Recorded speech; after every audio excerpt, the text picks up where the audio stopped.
Good morning, everybody. Welcome to Ninja Trader Live. My name is Jim Cagnina. I am Senior Market Strategist, and I am joined by our Senior Economist, Tracy Schuchart, aka Shy Girl. Good morning, Shy. How are you?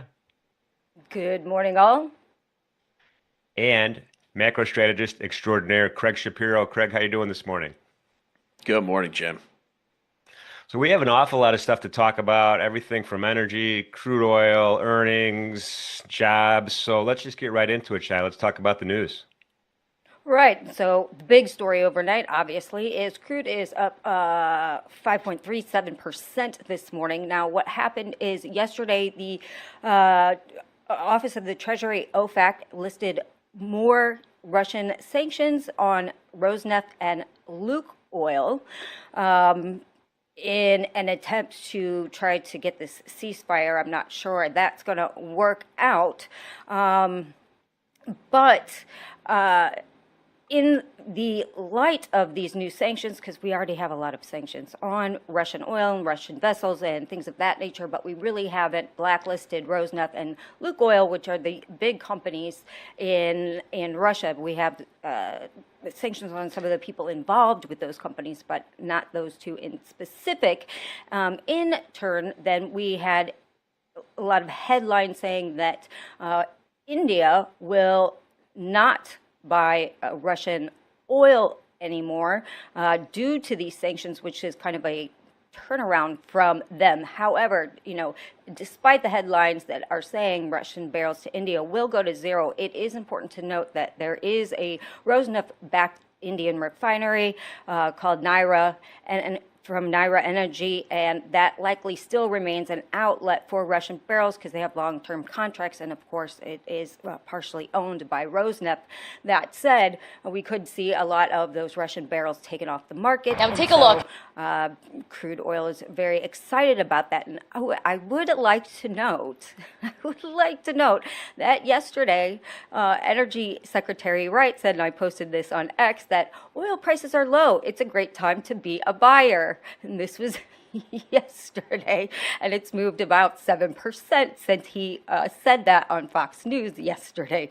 So this administration has a habit of telling you what the markets may or may not do, right? We had that with the Trump saying buy stocks now. Back in April. Anyway, so that is also interesting. Now, on this same front, the oil rally is adding pressure to U.S. bonds. So we're seeing yields up, bonds down as inflation risks build. The oil bounce is posing a larger than usual headwind to treasuries as the lack of economic data during the U.S. government shutdown kind of forces investors to put more weight on other drivers. So the short-term correlation, the 20-day correlation between U.S. 10-year yields and Brent crude, which is the benchmark, has been rising since the government shutdown started on October 1st, and now it's the highest since 2021. That's probably unlikely to change until the data taps are turned back on, so to speak. So definitely something to note. I know Craig will speak on that a little bit later. Next, we have overnight quantum computing surged on a report that the Trump administration is seeking stakes in quantum computing firms. This was reported by the Wall Street Journal, citing anonymous sources quote unquote, familiar with the matter. So we had companies IonQ, Rigetti Computing, D-Wave Quantum, and other firms such as Quantum Computing, Atom Computing, are all considering a similar arrangement. So we had IonQ and D-Wave shares up 9% in early trading. Rigetti added 7%. Quantum Computing was up 11%. So that is helping buoy tech stocks this morning. Then we have Intel earnings tonight. They're facing a high bar. It's right after the bell.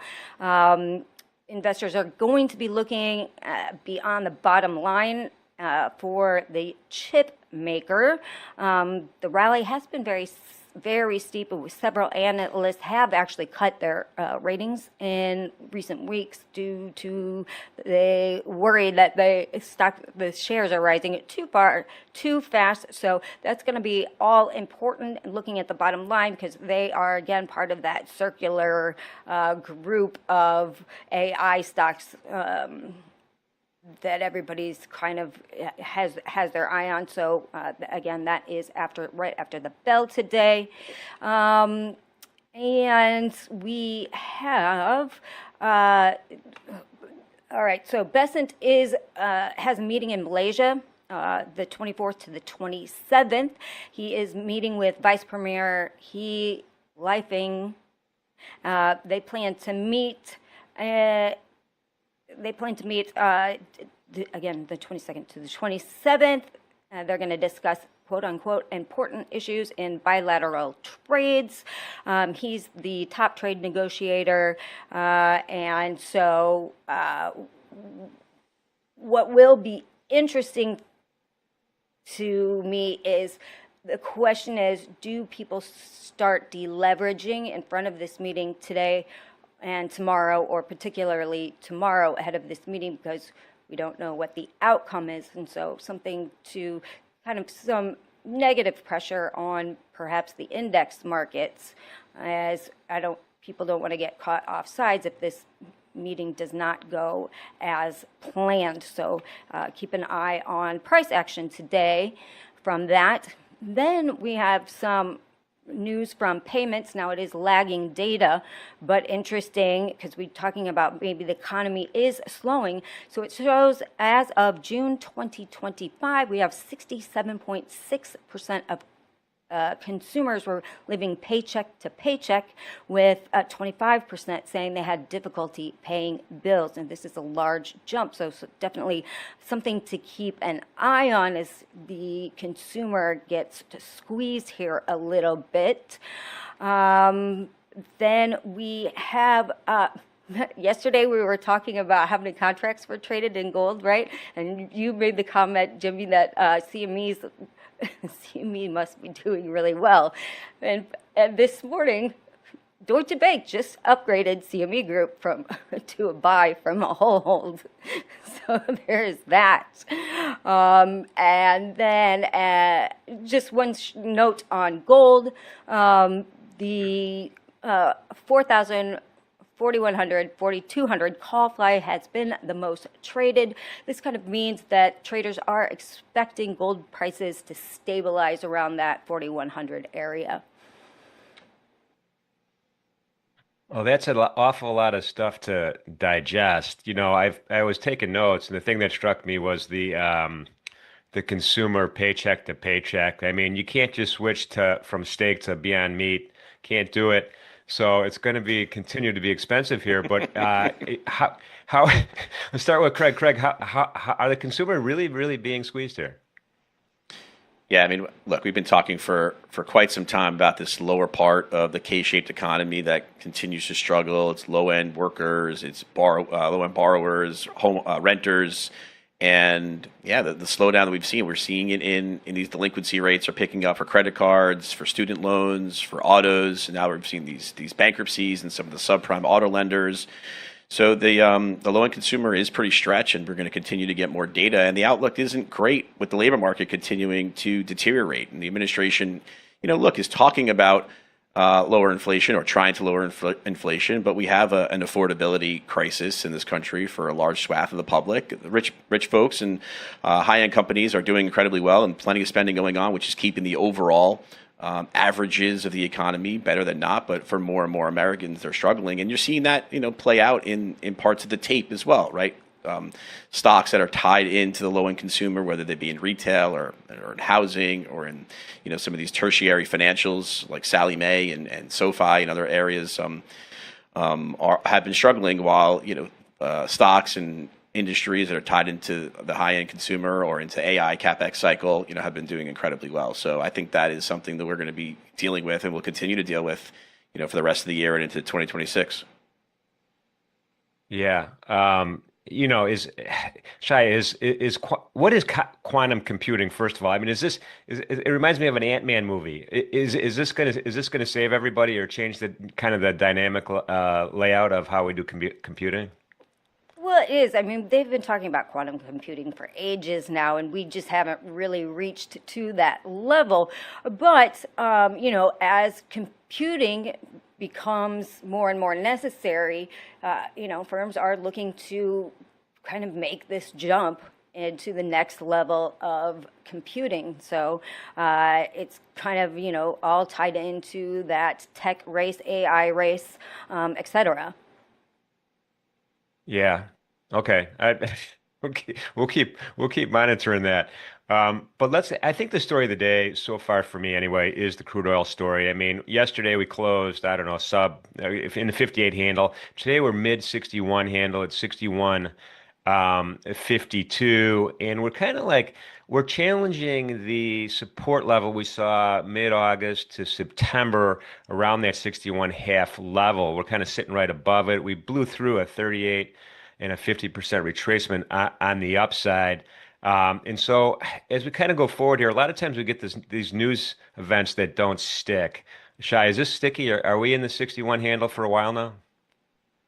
Well, yeah, I mean, I don't necessarily like just news-driven spikes in oil, but we have seen kind of a steady rise over the last few days after we dipped into that $55 area. So it's not like it was 10% move in one day, a big spike, or that we have seen in the past in geopolitical issues. I wouldn't be surprised if we kind of hung out in this 60 to 61 area for a while as kind of news settles in. But, a lot of people are very short this market as well. And that does open us up to kind of a short squeeze if we start, breaking that 62, 63 area. Yeah, and so Craig, how does this, if we end up, if this is sticky or even more bullish than we could imagine at this point, right? I mean, there's some targets up here around $66, 65.85 for a double top that we've had recently. How is this going to affect the macro narrative on the folks that really heavily, the industry and the commercials that really rely heavily on energy? Yeah. I mean, lower oil prices has been, one of the big pillars of the administration's desires, right? In order to bring inflation down, lower energy has been, at the foreground of that, and that's helped, at least in the administration's mind, push this agenda for cutting interest rates, right? There's been no, in their mind, there's no inflation, oil prices are low, and that should give the Fed impetus to continue to cut rates. And so I think this is a significant risk to the macro narrative if these oil prices wind up, not continuing to fall and get sticky here in the 60 to 65 or continue to move higher. I mean, this is a clear ratcheting up of sanctions by the administration, on these huge Russian oil producers. So that's going to have implications. We're seeing it today in the bond market with yields moving higher. I mean, if oil moves higher, it's going to be harder for headline inflation to show material downside acceleration to give the Fed further confidence in cutting rates. And so what's likely to happen if oil stays sticky is after we get this October rate cut, we'll hear Fed members talk about, well, inflation is a little bit hotter than we thought, and it's not returning to 2% like we thought, and now it's energy in addition to services, in addition to tariff related, and it's harder and harder to say transitory, and it's harder and harder to see a return to 2%, and so that makes it harder to deliver that December rate cut or rate cuts into 2026, which really are basically 100% priced, right? We talked about that earlier this week, is how the bond market is already priced in a cut in October and a cut in December. And so, there's scope for disappointment. Tomorrow is CPI. Obviously the lower oil prices that we've seen to date has been a benefit, for that reading of coming in, not as hot. But if that figure tomorrow is a little bit warmer and we have this oil price momentum moving to the upside, then it's harder to paint a story that inflation is moving back down to target. And if that's the story that gets painted, that means it's harder for the Fed to deliver the rate cuts. So when the rate cuts are already priced in, then the market gets disappointed. And so I think we're seeing now I mean, a 5% move in crude, right? We've saw, 5% moves in precious metals. We've seen big moves now in multi-asset classes for the last couple of weeks. Volatility is clearly expanding. We've seen range expansion. We've seen heavy volumes across the board, open interest in gold. I think you were talking earlier about oil contracts elevated, although now open interest falling, but still very elevated, volatility elevated. These are two-way tapes now. The VIX expert yesterday in S&Ps, and now we're seeing VIX kind of grinding up again today into CPI tomorrow, Fed meeting next week, big cap earnings next week, and the Xi-Trump hopeful meeting at the end of next week. A lot of things going on. Definitely pays to be vigilant, size smaller, think about your stops, and expect range expansion. Great two-way tape for traders, but got to keep your head up. Got to keep your head up. Yeah. Yeah, I can't believe it's Friday tomorrow, by the way. I mean, this week has just flown by quickly, but I like to look at the bond market to see what it's anticipating when we have these big FOMC meetings or these big CPI meetings or job numbers. But today, when I looked at the candle, it was a big, bonds are down. Bonds are down quite a bit right now. You can see that big candle on the daily. But really, what popped in my mind was this inverse correlation that we saw between that crude oil spike and the treasuries. And I got to think that there's a strong relationship here between the two. Shai, am I just imagining stuff, or is this a little bit sensitive to what happened in crude? No, it is. And I mentioned this earlier, that the short-term correlation, the 20-day correlation between U.S. 10-year yields and Brent crude, which is the benchmark futures, has been rising since the government shut down because of the lack of data. And it's the highest correlated since 2021 right now. And so we are going to see bonds react to oil more so than usual because we don't have this data. And as oil moves higher, again, we have this inflation risk building. Yeah, no, that totally makes sense. So we'll see what happens tomorrow. It'll be interesting. By the way, want to welcome everybody in the chat. Thank you for being here. Appreciate everybody. Appreciate the thumbs up. Appreciate the great banter in the chat. Also helping each other out. You guys are the best. At the top of the chat, there's actually a banner there. If you haven't already, there's still seats available for the third qualifier for the Arena Cup. So the first one was pretty awesome. Second one is Monday, and then the following Monday is the third one. So don't be shy if you want to participate. It's fun. Cash prizes galore. I use the word galore today. And it's a great time. And also you could follow the featured traders too. Beat the featured traders. Who doesn't want to beat a featured trader? Everybody wants to beat the featured trader. So get in there if you want. It'll be a lot of fun. We appreciate it if you do. In any event. Boy, Friday already tomorrow. So let's kind of just looking across the board here. I mean, the U.S. dollar, and we're going to talk about this in a second. It's a little bit stronger across most currency pairs, with the exception of the Aussie dollar. The Bitcoin is at 109 handle, still a little bit above my 108 500 support level, but not by a lot. So it's only up 1.29%, which is a nothing burger for the Bitcoin. The equities, Russell's up a little bit. Russell's got a little bit of green going on, and the ES and NASDAQ and Dow have a little bit of red going on. We already talked about bonds being down big time across the board, across the whole yield, which means the yield curve, the yields are up. The energies are up across the board. We got RBOB up 3.4%, and I'm going to ask Shai about that in a second. But and then metals too. We got to talk about metals as well. Shai, RBOB, gasoline. Is it just following? Is this a correlation trade? Yeah, I mean, this is just following crude prices moving higher. You have 3-2-1 crack spread, so you have to crack a barrel, and you get gasoline and diesel, which is heating oil, which is diesel, basically is also up 5% today. So it's not surprising that products are up if crude oil is up. Yeah. Okay. That makes total sense. Let's shoot over. Well, yeah, heating oil, by the way, that's all right. So let's talk about this for a second. And the ultra low sulfur diesel. This powers the supply chain, right? We're talking trucks, we're talking trains, we're talking ships. That's up 5.39% too. Again, is this correlated with what's going on with the underlying crude? Well, absolutely. Crude oil prices go up, products go up. I mean, it's a clear correlation, so Yeah. not surprising. And drawdowns in diesel have been more severe than gasoline this year, so not surprising that that's up even higher since stocks on diesel are lower than gasoline globally right now. Yeah. So, Craig, where are we at on the supply chain in general?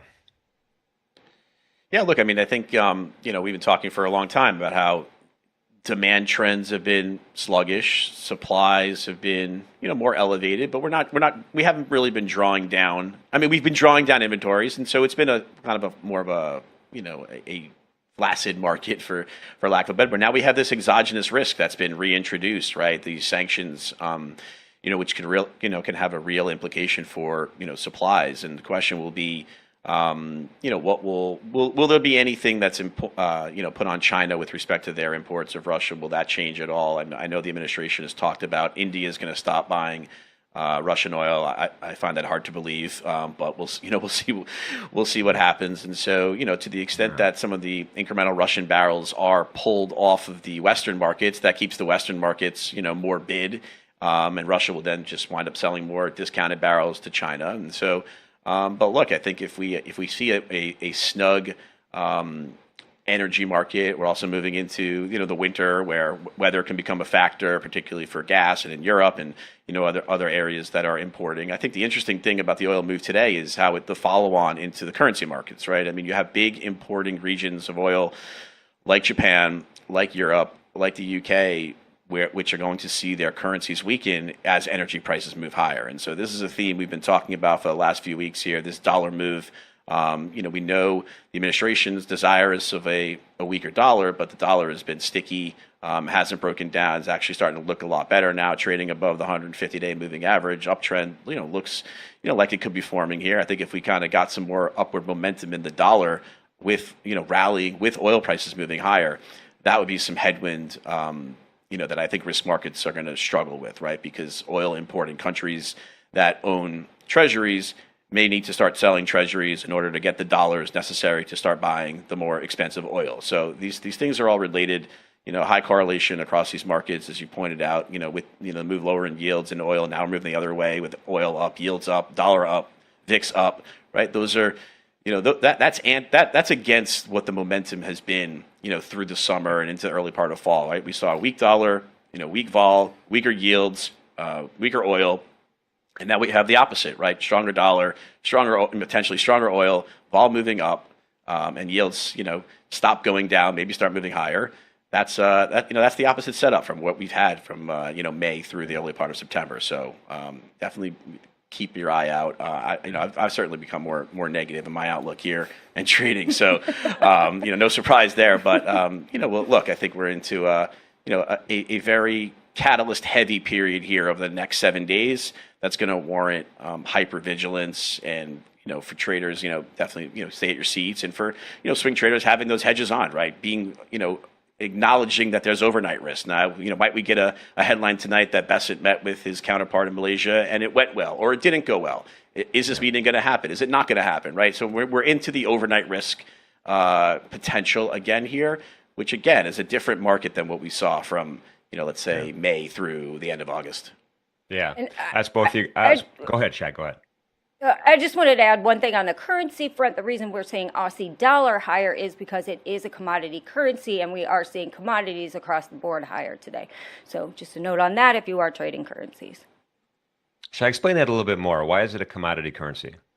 It's a commodity currency because the country itself, it produces a lot of commodities, right? So everything's kind of tied in. They're a huge natural gas producer, they're a huge miner, and for not only metals, but, things like lithium, et cetera. And so their currency is really tied into how the commodity sector is doing and not so much correlated to the US dollar, particularly when we see the entire complex moving higher. Got it. That makes total sense. So thanks for the clarification. Moving back to crude really quickly though. India going to zero, Russia input, shy. Well, India is not going to go to zero. I mean, there are a lot of news articles out today saying Reliance has said, which is the largest refining complex in India, has said that they will stop buying Russian oil. But again, we still have a very large refiner in India that is partially owned by Rosneft.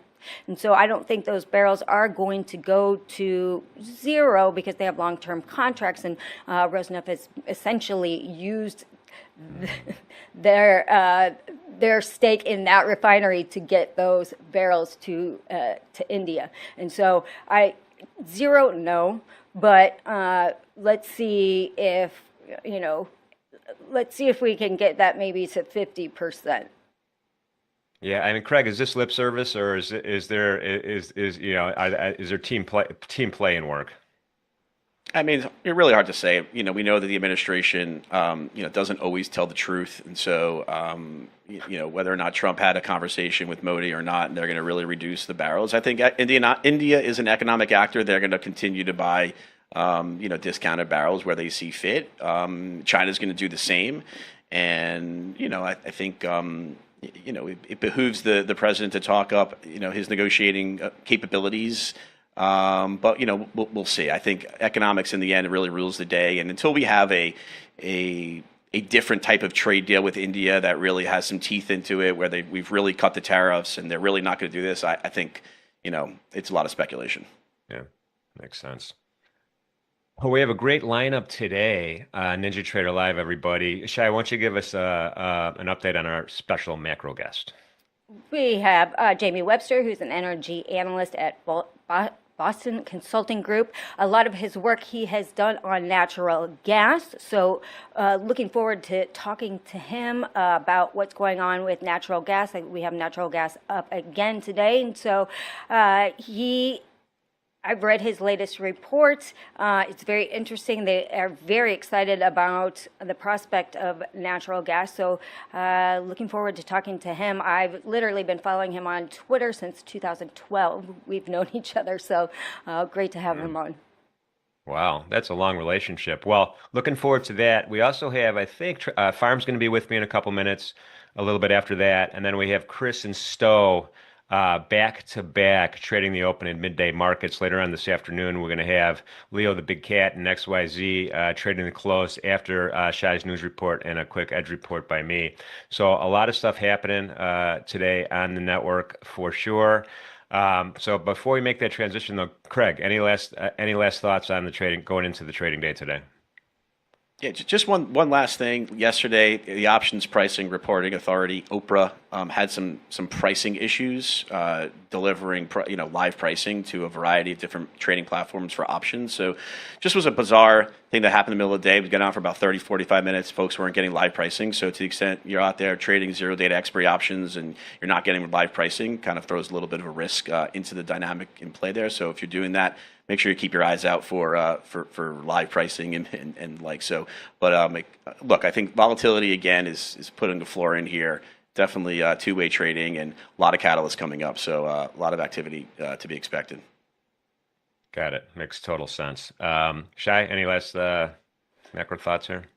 Yeah, just remember October 24th to 27th, we have Besant meeting with his counterpart in Malaysia. And so we might see, the big question is, are we going to see some people deleveraging ahead of that meeting, either today and tomorrow, or basically today, because then you have that weekend risk on if this meeting goes south. Do you really want to be along this market? So we could see some volatility, and we could see some deleveraging going into this meeting. That makes sense. Did I see an EIA report yesterday, or am I imagining things? Yeah, we had an EIA report. We have draws across the board. But aren't they part of the federal government, the Energy Administration? They are, but they are, but they have remained open, unlike the BLS. Oh, they're like the flight control people. All right, that's good to know. They're essential. They are essential for sure. All right, awesome, man. We covered a lot of ground today. We got a lot more work to do for the rest of the day. Paulie, by the way, thank you for sending me those 5 Italian restaurant recommendations in Charleston. I've been to 2 of them. I got 3. I got some work to do too. I got to get those last 3, but I appreciate your email, Paulie. Thanks for that. Craig, awesome talking to you this morning, man. Appreciate you, and looking forward to talking to you later on today.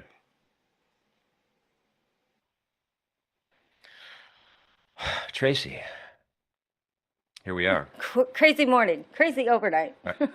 I know, I know. There was a lot. Sometimes, there's not anything to talk about, and sometimes there's a ton of stuff to talk about. I'll tell you, it'll be some interesting trading when that bell rings. But I think it's time. Let's get Jamie in here. Yeah, absolutely. There he is. Jamie, how are you? Hey, good morning, everybody. How y'all doing? Well, thanks for being with us today. And I know we're going to talk a lot about nat gas this morning, but I got to just ask you, this whole Russian oil sanction thing, nothing burger or big deal? So I will say, as Tracy knows, I we actually got together when we first started following each other. My background is actually I'm a oil market analyst. So I followed. I was in the OPEC ministry. I started going into OPEC ministries back to actually in 2008. So I've been doing. I'm a long time oil market analyst, and I'm moving into natural gas partly because Permian production of natural gas in the last year is twice. Natural gas is twice as much as it was oil. So that's why I'm trying to make that move. But oil keeps pulling me back. And I actually think it's kind of a big deal. This is the biggest move that the Trump administration has made. But I think I was listening to the chatter before this. I think the things that we need to watch right now, so high frequency traders right now, the algorithms are making all these trades that have popped up the oil price right now. The 2 things that I'm going to be watching are right now, what are the bilateral deals that are being made? So what sort of trade mades are going to be made as basically kind of horse trading as this has now been put out. And then number 2, you should watch all of the tanker traders and what are they saying, what is actually happening in terms of where the actual tankers are actually going. And that's actually, those are the 2 signals that I would be watching for. But this to me is like actually the biggest move that the Trump administration has actually made towards actually trying to do something in terms of trying to quash, the moves from Russian oil. I will also say it feels like the oil price is just in love with the $65 handle. So as it was drifting down towards 60, and I was like, we're finally going down. It just popped right back up. So Yeah, absolutely. Absolutely. So let's talk. Let's talk a little bit about nat gas. You guys had a report out, very exciting. So, you know, we know that U.S. produces a lot of natural gas. We're building out facilities in the Gulf so that we can turn it into LNG and ship it out. So what are you particularly watching? I know that we've seen, U.S. natural gas prices haven't really been, able to get really above $3 in a very long time. Do you see natural gas prices higher, or do you see higher exports? So I see much higher exports. Actually, I would say that our export capacity is going to double in the next 5 years. And our exports are going to go, we're going to be exporting by 2035, 25% of US natural gas, which is just an absolutely massive amount. In many ways, it's actually a bit of a risk. Some of my upstream clients are a little bit concerned about that because a little not as well known among some of the trading classes, but is 35% of LNG export licenses are actually are short term or just they don't have long term licenses, and so those are only 2-year licenses, which means that basically they could just not be extended. And of course, the president can always just lean on his emergency powers and say, we're going to slow down LNG exports. So that's always a little bit of a risk. But long term, we're very bullish on LNG exports. LNG, Secretary Wright is actually correct if you kind of squeeze the numbers a little bit. LNG is the fastest growing energy that we've seen in the last 20 years if you squeeze up renewables all together into a single bucket. And I think that is just going to keep on growing.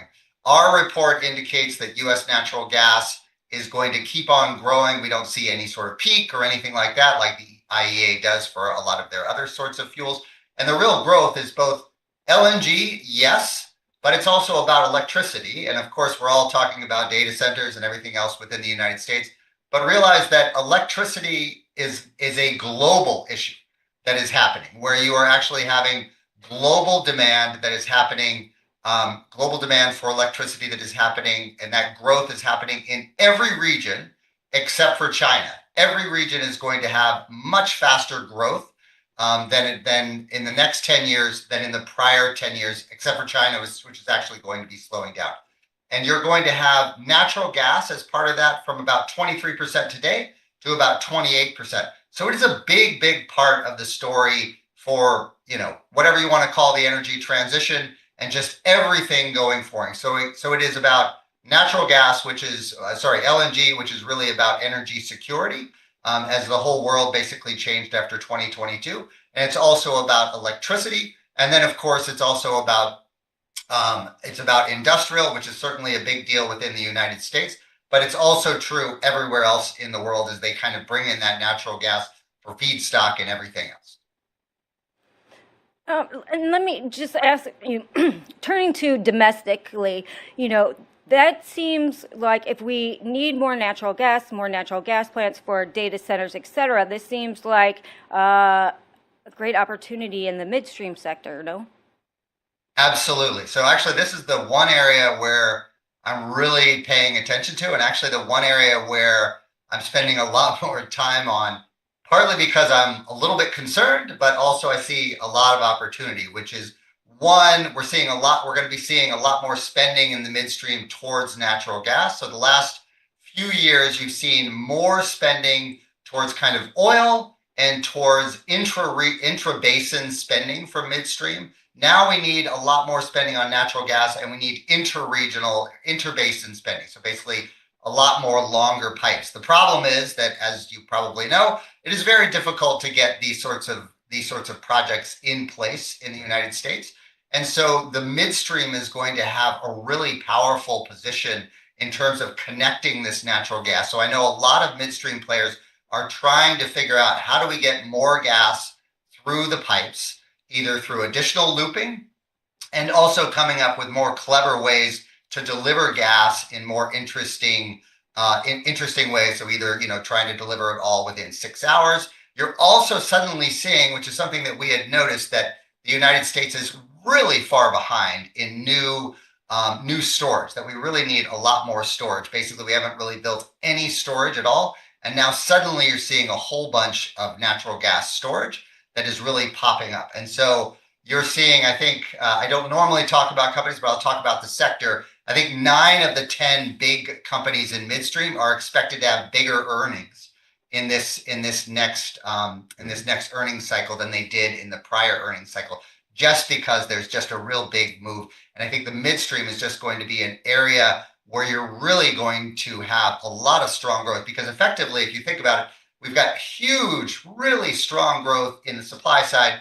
We know we have really strong growth in the demand side. And the real question is going to be, are we going to be able to connect these up? And that's where it's really going to matter, where the rubber really is going to hit the road. So that's interesting. So kind of the midstream companies now should be on everyone's radar screen from an investment point of view, I think is what you're saying. But how does that, so we trade nat gas futures here. So how does that kind of translate to future expectations of prices going through the end of the calendar year and into 2026?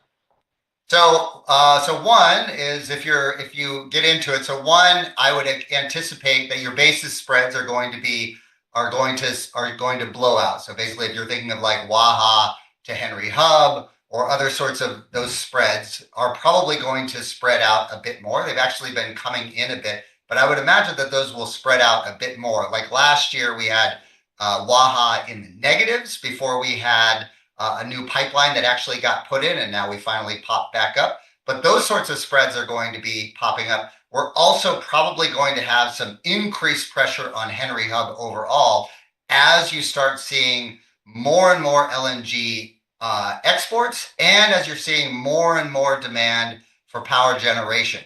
you're also going to start seeing a lot more, as much as 5 BCF a day, 5 to 7 BCF a day of natural gas basically getting traded back and forth between the LNG feed gas and going into power generation, depending on what the pricing signals are, particularly in these kind of crazy days like we had on Martin Luther King weekend, where you'll see that natural gas will move to where the price makes the most sense for it.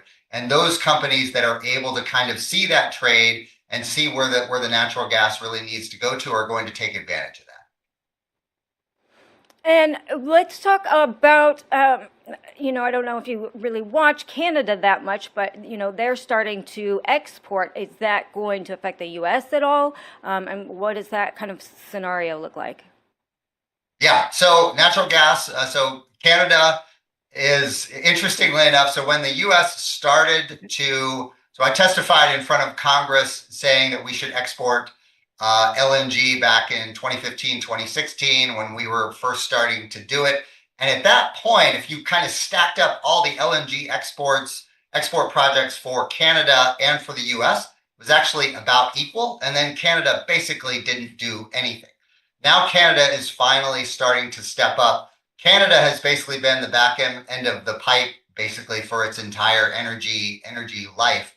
And so this actually is just another access point for that.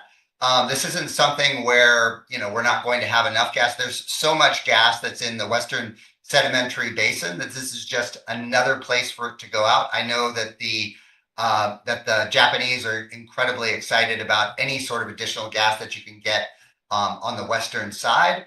And you're just going to end up seeing just a lot of additional demand for LNG. One of the concerns that the industry has over the next couple of years is the potential for an LNG oversupply. That basically we are building so much within the Gulf, but also lots of other countries are actually building additional supply. Australia, other places, that we are actually going to have a potential oversupply of LNG. And natural gas prices, international natural gas prices, are going to dip down for a period of time. And this is going to put real pressure on the marginal players for LNG liquefaction, which happen to be in the Gulf Coast of the United States. So there's going to be a few players that are going to have some real pressure on them if and when that ends up happening. Any sort of delay on LNG liquefaction FIDs ends up slowing that down from happening and reduces the amount of time that we would actually spend in a low price environment.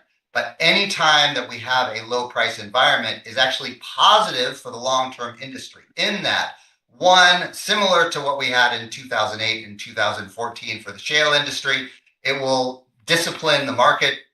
Everybody will have to get a lot more lean in terms of how they operate themselves. Number two is you will have a lot more countries that will relook at LNG. After 2022, when Europe suddenly realized that actually we like LNG and they grabbed a bunch of LNG, you had Pakistan say we're now going to quadruple coal capacity.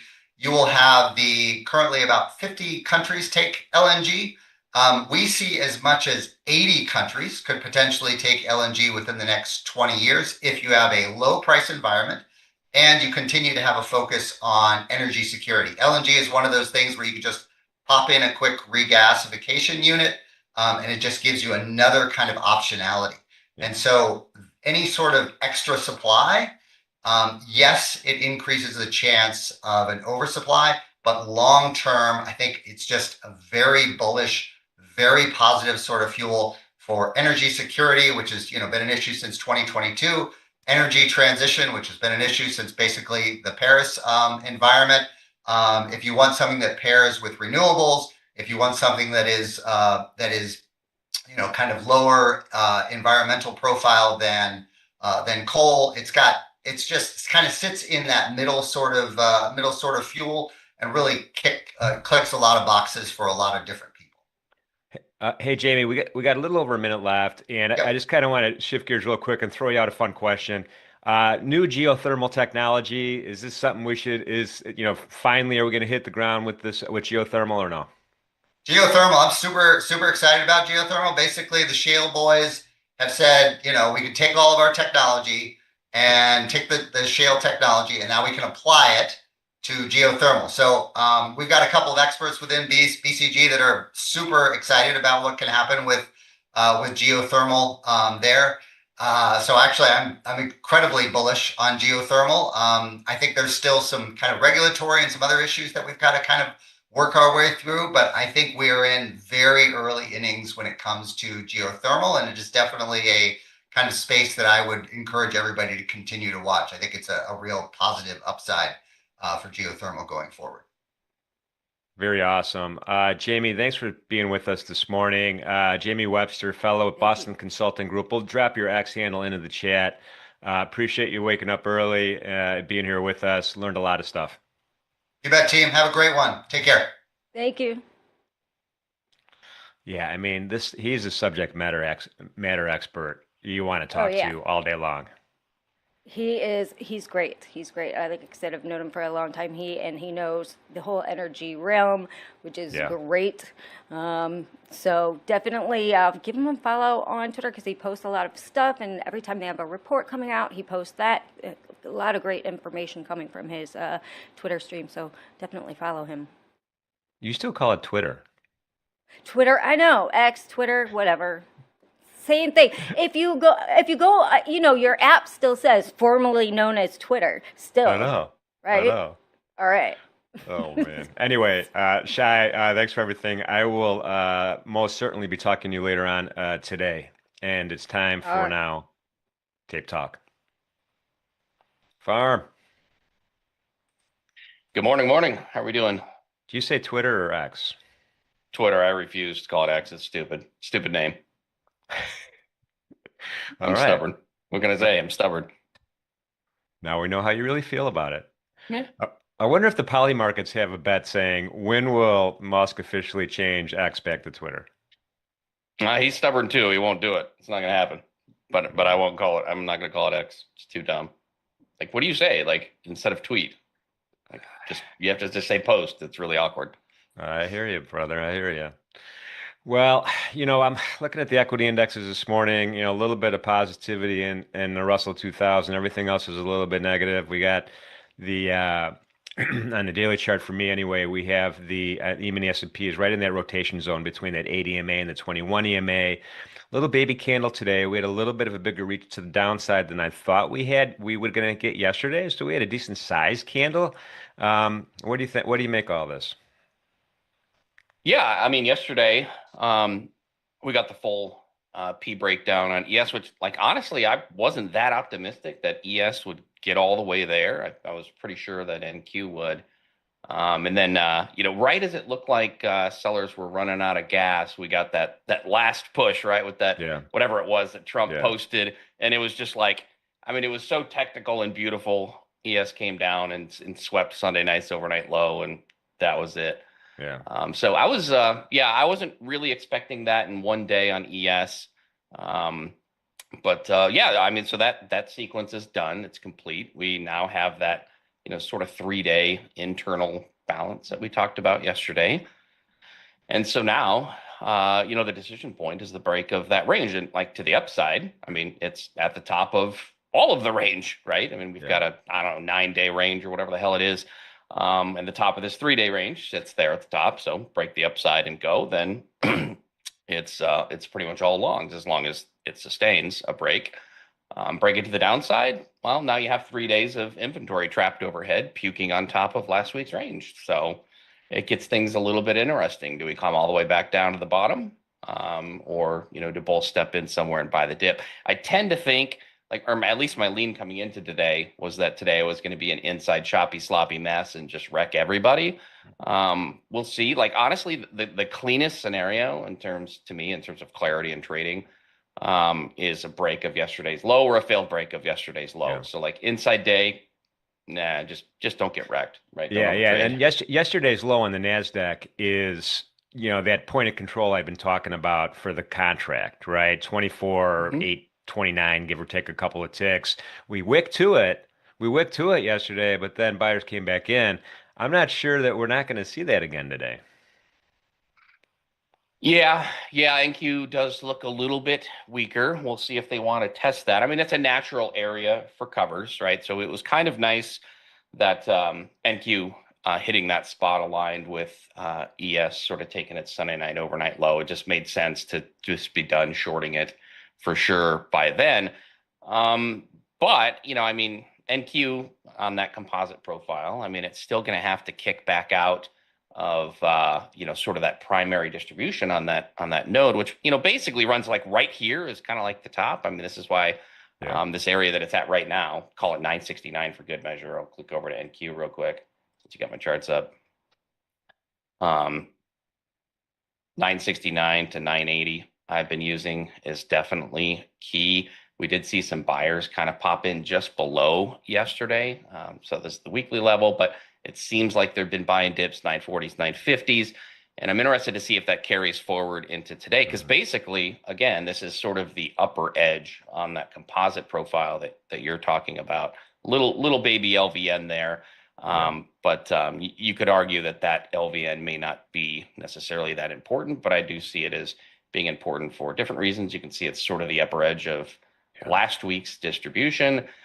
So you kind of don't want to get sucked too far into the meat of last week. And that's going to be the big issue on both NQ and ES. ES is a little bit cleaner, actually. So I'll flip back to that. But it's the same concept, right? I mean, you could see, right, just right on that upper edge of last week's upper primary distribution, this sort of 16-19 spot that it keeps holding. So that's going to be big because, in theory, right, if you find acceptance back within last week's value, we could come all the way back down. And I would say 66.50, 66.53 potentially. Maybe even this 36 to 40 spot, which would really be the lower edge of that composite profile that you're talking about. Like every time prices come down there, like we've traded there. But let's zoom out just a little bit because we had 2 weeks here. I mean, like, look at this slop. Every time we get down there, sellers just panic cover, no value established down there. So, we'll see if that changes, if, we even get a test there. But so to me, that's the risk. If we do lose the 16 to 19 spot, got to get through yesterday's low. Possibility the 76 to 80 spot can bid and kick it back over today's low. So that to me would be like a failed break of the 3-day range, which would look reasonably constructive. Bulls would have to reclaim that 16 to 19 spot to feel a little bit safe. But I mean, bulls have to get some reclaims here today, right? So, I'll flip over to the 5 just real quick. To me, it's actually, I've got a weekly level at 57 to 60, but the inside week high was 66 3/4. And we had this key lower high yesterday. And you can see on the profile, it's sort of the upper edge where things sort of thin out. We had this upper distribution yesterday and then sort of the nuke fest, and that was the lower high actually. And this also corresponds due to decay to the SPX inside week high. So that inside week high is absolutely critical, like just from a pure price action standpoint. I'm like sort of historically a price action trader, supply and demand trader before I got into volume profile and market profile. So that to me is key, kicking back over that inside week, because, if you just end up with, a failed break of the inside week and, some red, like imagine your weekly candle, just, being a red weekly candle, failing above last week's inside week high and then closing red at the lows of this week, like you're probably not going to be very, very bullish. So that's kind of what's going on big picture, I think, here. So key reclaim there. The key defense is right here where we're sitting. 16 to 19, I think. And the key reclaim for me is up 63, 66 range. So these 50s from yesterday are kind of nasty. So this really has the setup to be just a shit day where you get chopped up. You missed the short yesterday, so you're trying to catch something today, and then you just get run over back up the top of range. You missed the low yesterday, so you try to chase a rip and you get rugged. So I'm a little bit cautious about that today. Going to keep it very light and very small. To me, the big picture is that 3-day range and which way it breaks. It almost seems like these indices are like shrugging off the the earnings info. It almost seems like it only cares about tomorrow's CPI. Well, see, I mean, that's why it makes sense maybe for today to be an inside day. I mean, and like, I don't even think CPI really matters right now. I think the market is a little bit more concerned about growth. But like, if you think about it, because there's no data, the market has nothing to latch onto. So like, hell, why not have a reaction on CPI, I guess? But yeah, like earnings, CPI Friday, it kind of makes sense maybe for today. I really hope it's not. So like I'm totally trying to jinx this by talking up the inside day because I just think it has the chance to be a little bit sloppy and messy. But yeah, to me, I mean, this is the critical hold, 16 to 19. We're holding again. I was sitting here waiting to take a long. I wanted to see this low taken, and then I had to hop on. I was like, son of a bitch. So that's probably generational low right Yeah. here. Since I didn't, I decided to be stubborn and wait for that low to be taken. Wait, what's that level? What's that number? 16 to 19. The low Okay. was what, 18, I think, was the early Asia. Um, Low, I want to say 17, 17 half. Yeah, this is what I call. We have it's kind of a running joke, but it's not a joke like at all in the Discord. The abbreviation is NTA for Never Trust Asia, but it's actually not Never Trust Asia. It's Never Trust an early Asia sell-off. Like before Asia has Mm. even opened or like early in the Asia session, they come in and they just like some aggro nuke because like Asia never sells our markets, right? Like they've max bid our markets like every single night since, 1869, I'm pretty sure. So like when they sell them, like you got to be like, what the hell? This is bullshit. Like, there's no way you're going to sell our markets. Now they'll get away with max bidding. Like they can bid all night and that's fine. But like when they sell them and it's kind of early in the session and it's some aggro sell, like we had just started developing value up here and then just like Yeah. out of nowhere, we go a full extension of the IB in like 10 minutes. It's like, no, I don't think so, guys. So we have a little bit of fun with that, but that's absolutely what that was. I never buy it. It's very, very rare that you see like Asia sell it off all night and then the euro step in and sell it off all night. I mean, you're talking like bear market stuff if that happens. So like hide the kids, I guess. But yeah, 17 and a half. I wanted that to be taken. So now it's even like a better setup for later today to me because now we have like somewhat relatively equal lows. And it's never going to happen Yeah. because I chose not to buy this. It's just gone for today. But if we do kind of come in and punch through there, take out both of those relative equal lows, and bid this back up, that would be fine to me. But yeah, I'd be careful about a sloppy, choppy mess. I would like to see a retest of 63, 66, which is going to be like, you're going to be puckered up because you're going to want to short it if it fails, but you're going to be like, well, I mean, we're above the overnight high here. We've held the 16 to 19 spot. Do I really want to sell this now? And it just makes for, to me, an awkward situation. Yeah. But I'm watching these 50s, 57 to 60 up into that 63, 66 could still just end up being a Yeah. big inside day that all fails and falls apart. I don't think the tweet storm is over. Like there might be some more shit that's going to come in. So I'm definitely very, very careful today. But again, ES held, Yeah. NQ broadly held, that 969 spot, which is key on that composite profile. So, I mean, we'll see. What about the London IB? I mean, the London IB was maybe 12 handles, 12 points in the S&P, kind of sideways action. I don't know. It was almost like a shock absorber, right? A stabilizer, just kind of push things forward until we get a little bit of a sell-off here. Is there any magic in those tea leaves?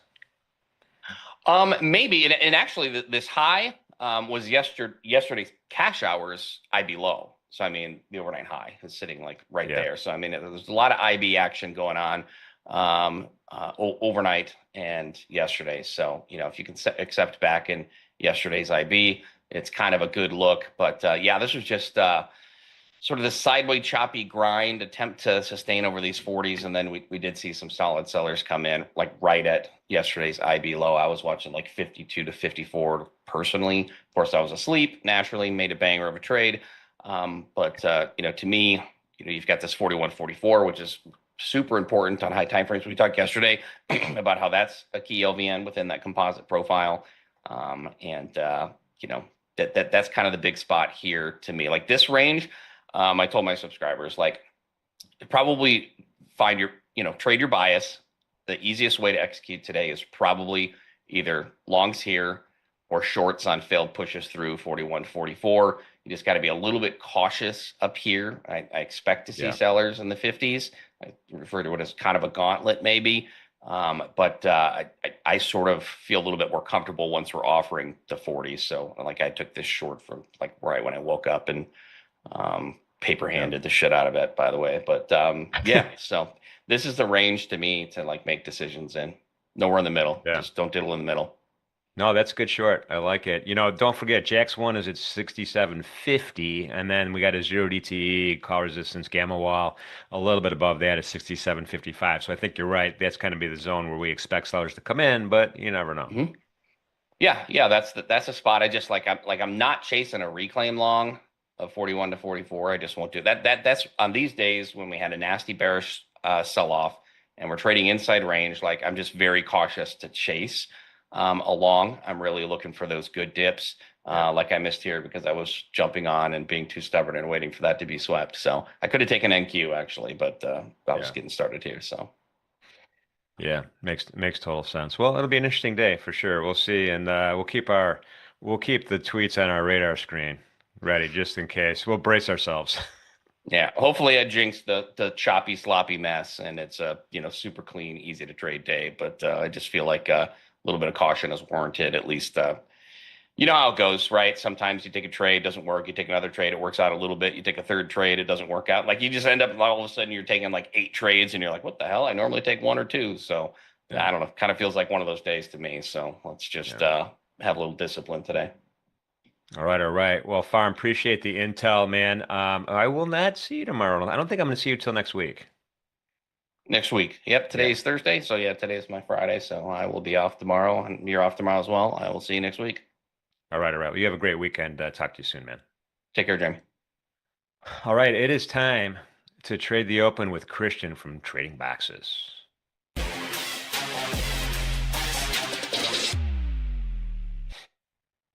Hey, good morning. Hey Jim, how's it going? I continue to be inspired, man. I am like, this is day 5 of my new health regime because of you. I know I celebrated a little bit too much in Naples, but now I'm focused, man. I've been lifting weights and doing the bike and the Stairmaster every day. Yeah, that's great. Yeah, and then Boring Tracy's diet? well, Tracy, yeah, no, diet's been good. Tracy's been encouraging me to drink my green matcha drink, which tastes green, by the way. As it should. Anyway, so appreciate you being here today. How you feeling? How's it going? I'm good. It's a great day. It's been great, this volatility that we've been seeing in the markets. I think it's a little bit of a change in environment that from what we've been in, and we just have to take advantage of it. So what do you mean by explain a little bit about change of environment? So, typically we were in a sort of low VIX environment.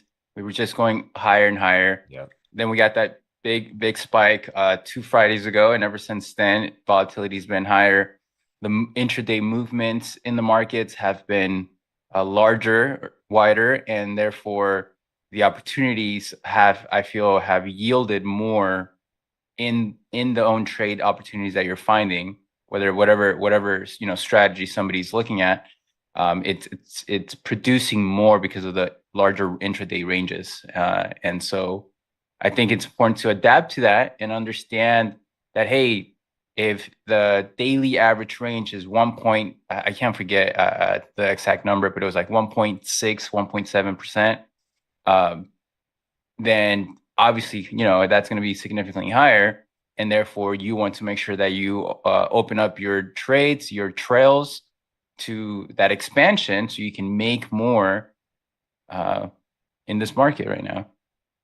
Yeah, that totally makes sense. Yeah, I kind of track the 14-day ATR and just to kind of see what the trend is because it does trend nicely actually. It's surprisingly you would think, well, yeah, any given Sunday there's going to be nothing burger or extreme events, and that's not over a longer period of time. You could kind of see that trend kind of percolate. I'd say. Yeah, yeah, but good times here. Hopefully, nobody's getting chopped up in this volatility. Yeah, no, for sure, for sure. Looks like you got a trade cooking right now.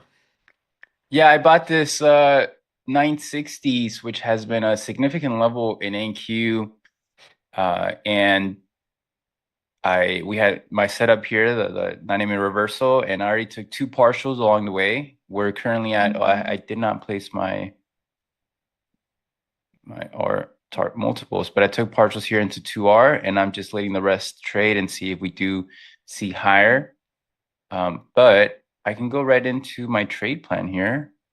Do it. And by the way, while you're pulling that up, I see on the MNQ, man, we got a pretty dominant point of control at 25 0.91. So that's 0.91 all the yeah, way up here. yeah. Now I'm That's not saying we're going to get there, but I'm just saying when I see these kind of real prominent session volume profiles, I'm like, well, I'm not going to rule it out. yeah. Yeah, that is a significant level. I have 90s to 110 as a resistance where we sold off from last night. Yeah, I mean, I hope I want to go there, right? So I can I know, maybe, I know. I'm rooting for you. but we'll see. But we're in a very interesting structure. Every week that I'm with you here, I've been sort of saying, hey, we're in this higher high, higher low structure on the weekly. We should be focusing on these bullish setups. And yet, in the last few days, I'll bring over here this daily chart, and I'll talk on the daily here for a second. We are at a point here where the weekly 9MA uptrend is super extended, and we're now at risk at seeing more daily failed breakouts. And we're typically seeing that here. We were in this contraction ever since that Friday breakdown, right? We were in an inside week. We were Yeah, consolidating. We eventually broke out on Monday of this week, and we put in a deep higher low against it. Higher high, higher low. So this is the new trend that's potentially starting out of this contraction. We want to see higher highs, higher lows, and then new higher highs to have a valid, healthy new uptrend. In a scenario where we're this extended at these highs, if this 9MA higher high, higher low fails, we confirm a daily failed breakout, and at that point that can trigger a sell-off all the way back down to prior week low. Why is that? It's because we are now the bounce from the 50 EMA, which is here in blue, has failed to produce new highs. All these consolidations along a rising 50 EMA has produced new highs. And it's funny that when we get into the third one, so for example, this is the first consolidation, we go higher, the second consolidation, higher, the third consolidation, we attempt to go higher and failed. So I talk a lot about how after the second higher high on larger time frames, we typically see 80% of the time we see a high. If we if we continue to a third high, which we are in this sort of last few months, then we're usually at a climax top. Now, obviously, in strong environments, you have seen, bigger moves, but we're in that part of the trend structure where it says, hey, we're into that potential climax top. We can see a big reversal back down. And so the daily structure here is sort of giving you that picture here. I don't know if you guys remember, but this is exactly the same thing that happened in February of this year. This was the last extended higher high, swing high, of course, from this September 2024. We put in our first higher high, higher low, and guess what happened? We put yeah, in a higher high, higher low. That failed, triggered a reversal. Obviously, this was a much, much bigger drop. We don't want to think that, but we want to know, hey, we're in the similar conditions, the similar environment, trend structure, and the potential end of that trend sequence that we've been in is at a part where we can put an end. Okay, so what is the internal structure of that weekly uptrend, the daily higher high, higher low? And if it fails, what can it trigger, right? And yeah. that's exactly where we're here. And if we fail below prior day low, then I think things can get a little bit more nasty into November. Before maybe a Christmas rally back again. But it's good to be aware of that. And from a trend like market structure perspective, what the market is telling us, um, and what the potential is, right? Yeah, no, that's great. That's a great observation. I mean, a lot of folks would be like, well, you can't go back that far and say, apply the same pattern going forward. But remember your Elliott wave theory, right? It's that, the institutions and individual behavior are a pattern that do repeat over and over and over and over and over again. So I love that analysis, the way you did that. Yeah. It's always good to be aware of those multi-time frame structures in order to help us. I mean, it helps me stay aligned with even the larger time frames since I do swing trade, but it's a very repetitive thing that we get, and the more we study things, the more our trading awareness grows. Yeah, very awesome, man. Well, listen, I know you're gonna go over your trade plan for the day, which is always super awesome. It's great talking to you. Anytime I get the opportunity. I don't know that I'm gonna see you again though till next week. So I do want to wish you a great weekend and enjoyable weekend with family and friends. Likewise, Jim, all right? You take care. All right. I'm dipping in the chat, everybody. Thanks, Chris. All right, all right. Good morning, everybody.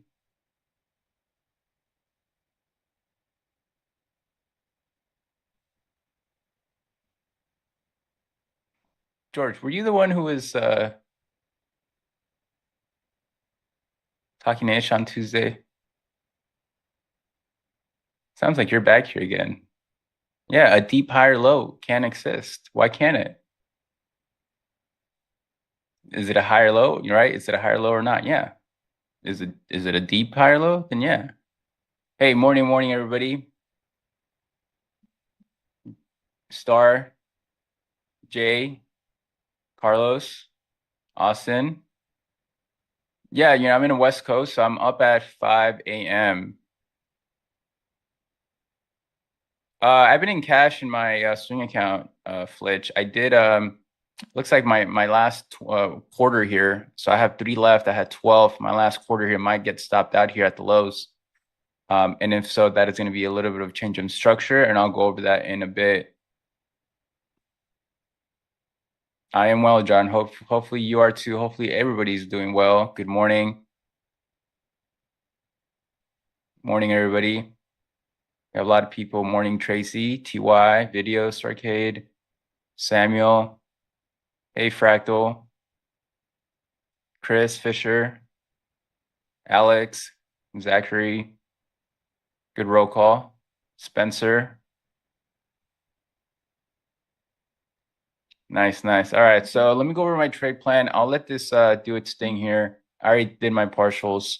It might, if we don't get followed through, we don't get followed through, right? So what took place yesterday, right? I have a little bit of time here, so let's go over that. We had this big breakout. Now I shared that I had a long from right around here, 95.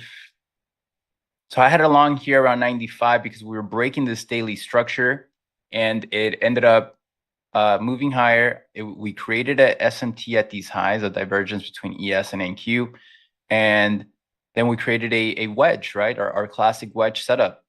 We failed this uptrend when this wedge setup broke, and it triggered I don't want to call this a failed breakout yet. Some might, but I think where I shared here now on the daily and weekly structure, it may be due to where we are, but sometimes we do see these deep higher lows hold, and then obviously we're in earnings season, so what if earnings come out positive for some stocks, and eventually we'll work our way back up, right? So I don't want to call it a failed breakout yet until we do confirm that, and that'll be under yesterday's low. So yesterday we had that wedge breakdown. I was looking for, I bought an initial low at 25,000. I remember price came down to 25,030 and $30. I bought that. It ended up failing, but I was able to take partials out, and then I bought the low into 800, and I wrote that back up. Now, so we have our first lower low, lower high. Okay, remember we have to stick to the current trend in order to allow us to remove our bias and put us in a position where we can be in the present. Okay, so we have our lower low, we bounce into the lower high, to the 9 MA to put in a lower high. If we are to see a continuation lower, we are to reject from here and make new lows, right? If we are not, then what does that structure look like? Well, we can create a higher low. Where can the higher low be put in? Well, wouldn't it make sense that we can see a higher low into this prior resistance area, 960s, 970s-ish? This is where we were stuck, right? We were sort of struggling here, a lot of resistance here, a lot of support here. Wouldn't it make sense, right? So if I go to the 5-minute here, we can see that interaction beautifully. I don't know which one's the word. Yesterday, we saw a pretty big sort of nasty wick lower, right? And it then tried to hold it, failed, it reclaimed it. And then yesterday in the afternoon, it tested that and hit a reversal. So my first trade idea for the day is a bullish reversal here. And that's exactly what I took, right? We had a little bit of RSI divergences down here. Actually took it on the 2-minute.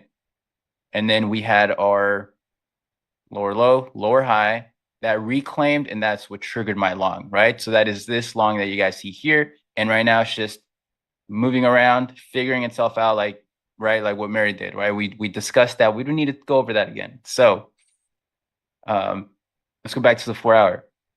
So if we are potentially seeing a higher low here, then ideally over the next day or so, we can push back up into this recent lower high, the overnight high, and then maybe reject, right? If we fail to lose that, we need acceptance, we need a consolidation at these lows, then we can move down into prior day low, right? It's very simple for me. So a little bit of the same for ES. Look what it's testing again, 67, 18, 25, exactly the same box breakout as NQ, right? So here's ES. We put in a low at 6,700. We hit 6,754. We rejected. If we look at the 5-minute in ES, we did exactly the same thing. I mean, the markets are synchronized very well. We put in a low, bounced, and hey, guess what? We're into that same support level. And right now we're sort of figuring it's figuring itself out, right? So let's go now to the hourly for the trade plan.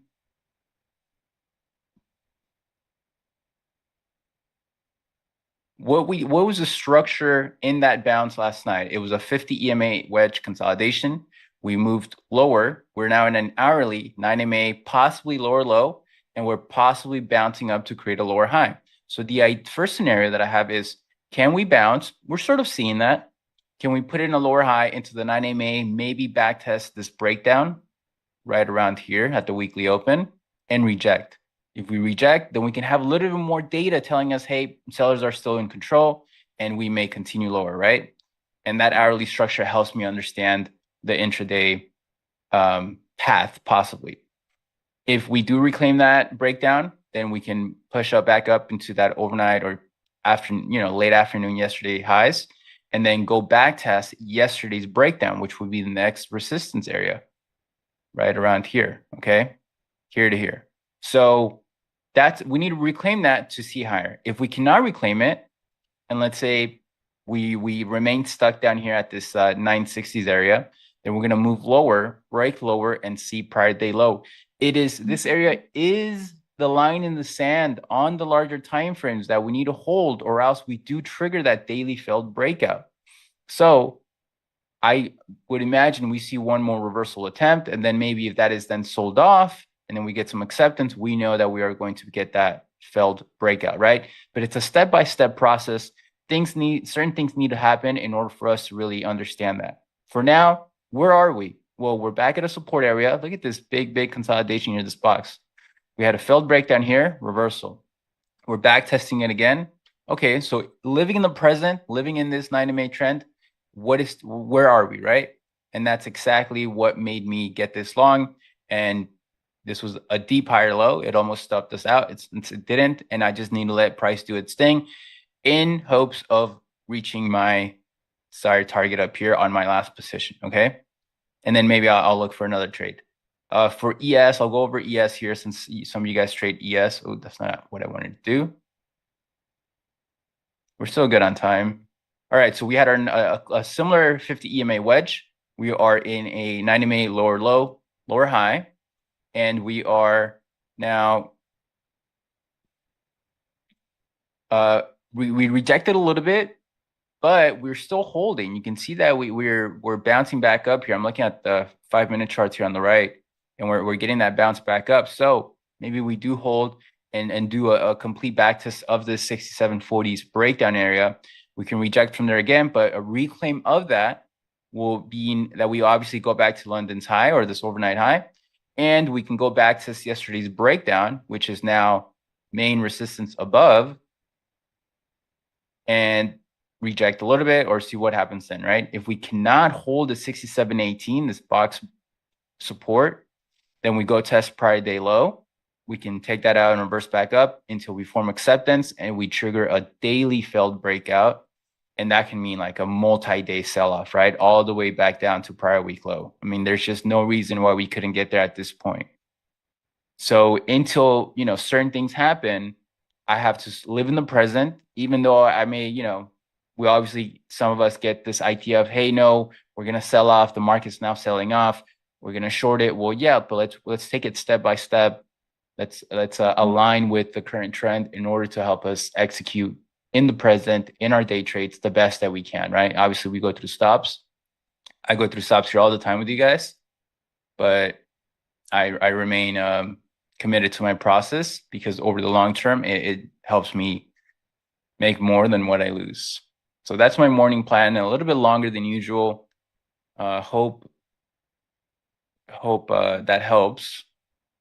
And now we're just waiting to see what happens here, right? That was a perfect reversal here. Pretty much, if we want to see it from a different perspective, this was a consolidation here.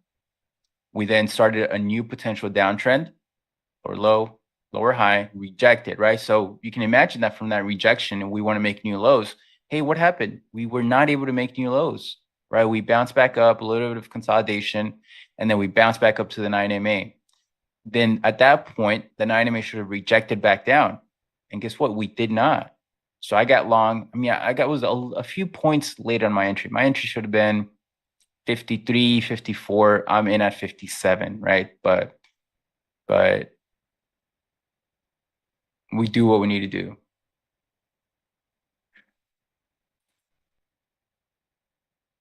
I do not use level 2 or order flow. I do want to learn a little bit of that. Yeah, I've been very open about that. I do like what some of the guys over there,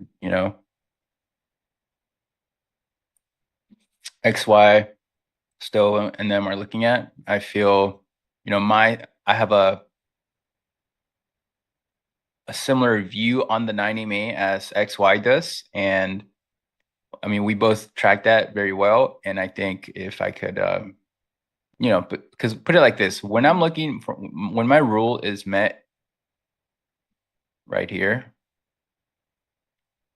they're already in along here, right? So obviously, consistently buying those lows may not be fruitful, but they have a good reading of those lows and then they buy them, right? So from my point of view, the business side of things, I am looking to see, hey, what can I make more by putting on a bigger size down here, or putting on half down here and then half at my own rule? And can I make more over time? I think so. So it's worth studying, right? So I'm going to get a little bit of that combined with my own trend structure analysis and studies that I do. Why can't I click on this? There you go. And then see what happens. So let me move this.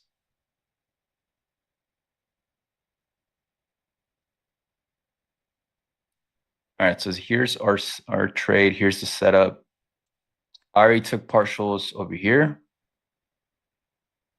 A little bit more than usual, just because, in the back of my head, there is that possibility that we can trigger the daily failed breakout. So I want to take more off here in case the rest did come back down. And for now, I'm just going to let price do its thing. Maybe it's wedging up here. And then eventually, hopefully, it bounces back up. Ideally, that's what I'm looking for. If not, if we reject, make new lows, then I will want to see if we can form some acceptance down here and then move lower, and then I'll participate in that breakdown.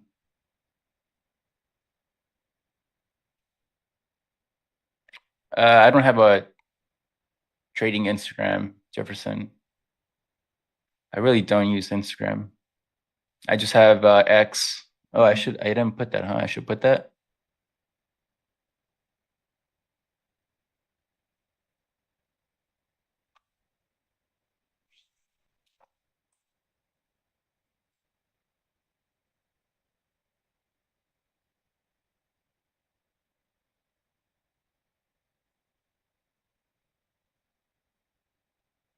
Oh no.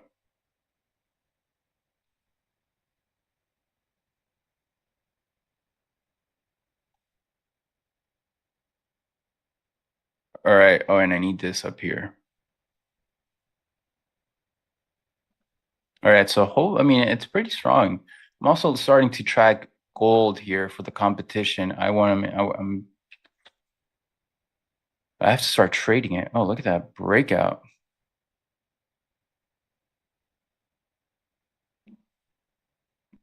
What time was that? 5:30. That was not that long ago. Could have been in it. So I'm gonna start looking at gold here so I can trade it. I do not use footprint.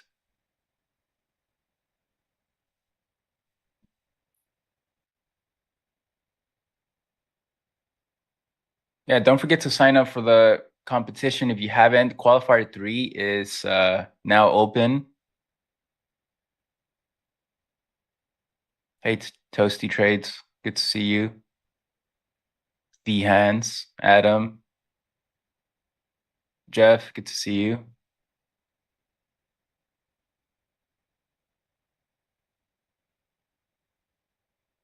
Can I change color on my X, like the cursor, or you mean the text that I have here?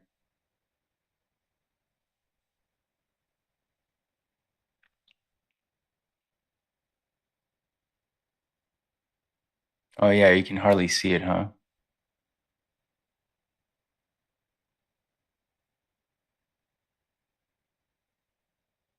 Dodger blue? Yeah, that's not bad.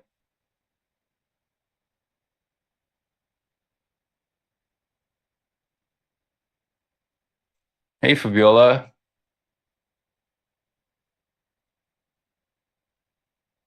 I think the qualifier 2 is already completed, no? Or I don't know if it's full yet. But the 3 is open. I just signed up this week for mine. I'm learning from what they did in qualifier 1, and I'm gonna learn from qualifier 2 and put a master plan together. And hopefully it's a good day, right? For the third. I think I'm on the third. Yeah, the 3rd November. Look at that strong bounce back up. Oh, that's gold. Let's see what ES is doing. Same thing. So if we can hold up here and not reject, for example, we rejected here, sold off, right? If we can now hold, maybe come back to the 50 EMA, the 9 MA, create a higher low, we can get a little bit of a change in character and know that price wants to have follow through, or else we reject back down, right? So ideally, the structure that we want to see now is this a little bit of acceptance here, a higher low to show that, hey, buyers are stepping up from here to here. So it's just a wait and see if that takes place. But so far, so good.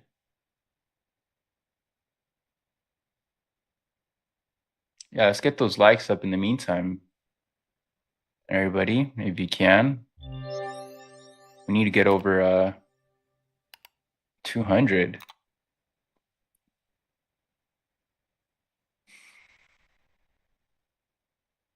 Andres, I trade my own capital. I don't trade prop firms.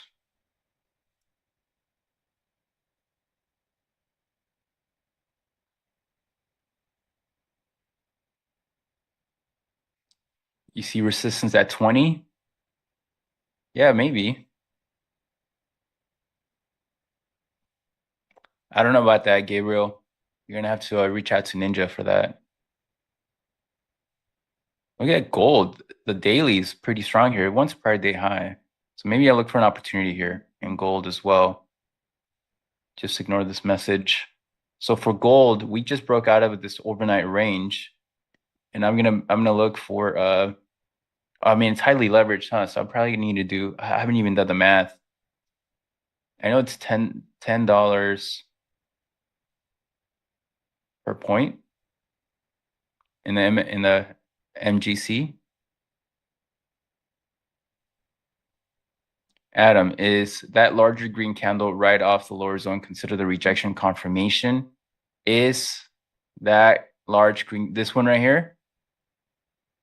Right here?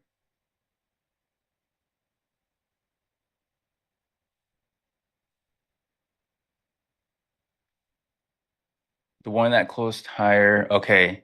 Is that, let me read that question again. Is that considered the rejection confirmation? The confirmation for me is the ability to reclaim the 90 MA lower high. It's always that, right? Because I have to remain committed to the trend structure, meaning when we reject lower, we put in a low, we bounced. Yeah, it was strong, and that can give you an indication to say, hey, there's buyers there.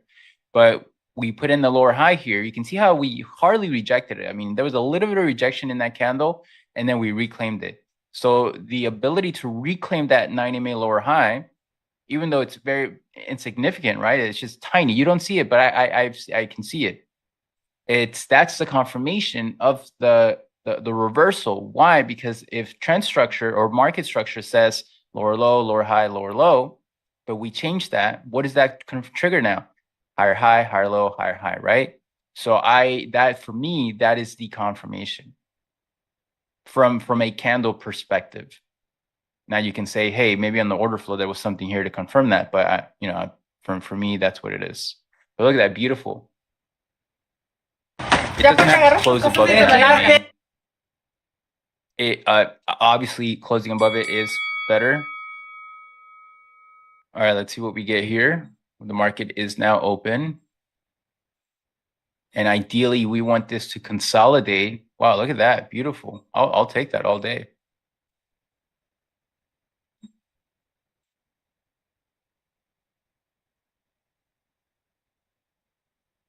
Hopefully we can hold up here now, right? Create something like this and then push up to my targets.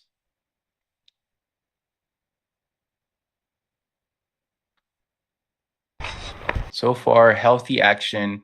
We're now bouncing into the hourly 9 MA. ES is all the way back up to 43, so it is stronger. Look, it's back testing that breakdown, right? NQ is not even there yet. So there's a little bit of divergence, but Oye, amor, so ¿qué far, otro teléfono? scenario 1 is working out for both. Scenario 1.2 is the ability to reclaim 43 in ES, take us back up to 65, and NQ reclaim this 60s area to take us back up higher. So if we can do that, fantastic. If not, we'll find resistance and reject, and maybe we just have a consolidation morning. Okay, but it's just now I just have to wait and see what we can get. Let's look at some swing stocks, right? While we wait. Tesla, glad I closed that, gapping down.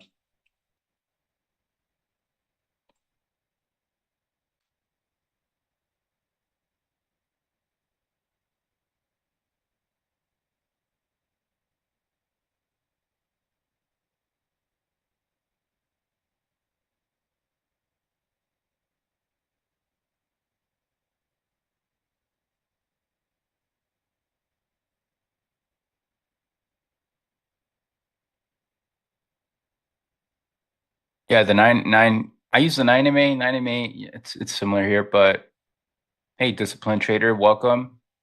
Yeah, you're at a good place.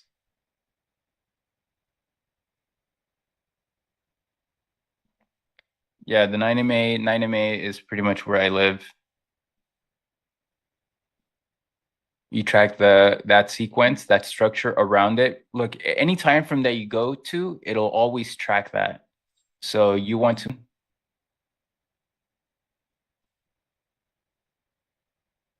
So for gold here, we broke out of this. Can we create a higher low here, wedge up, and then see higher, right?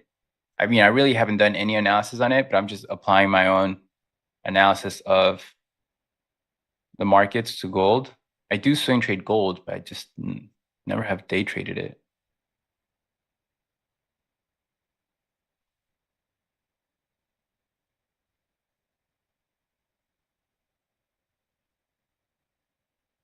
And I'm just gonna wait for NQ here. Can we get a push up higher?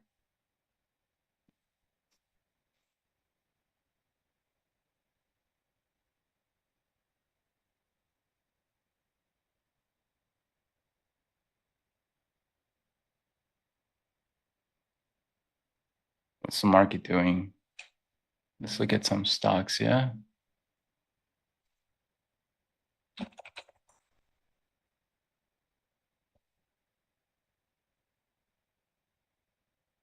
All right, so here comes that rejection. Let's see if we can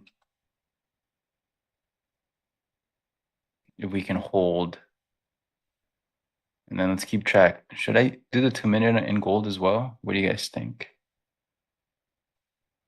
let's do that. Look at that. There was a beautiful 9 MA reversal here. That was right here. That yielded a fantastic breakout. Oh, what time was that? 5:30 in the morning. I could have been in that.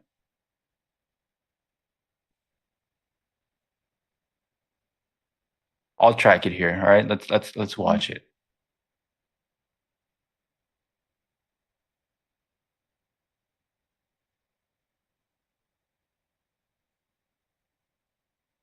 Yeah, Video Arcade. That's awesome.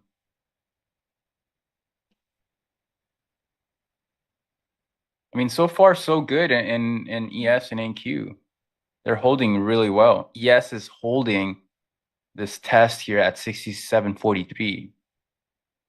I mean, not, it's we're rejecting from it, but we still need to see if it'll hold here or not. So let's go back to MNQ.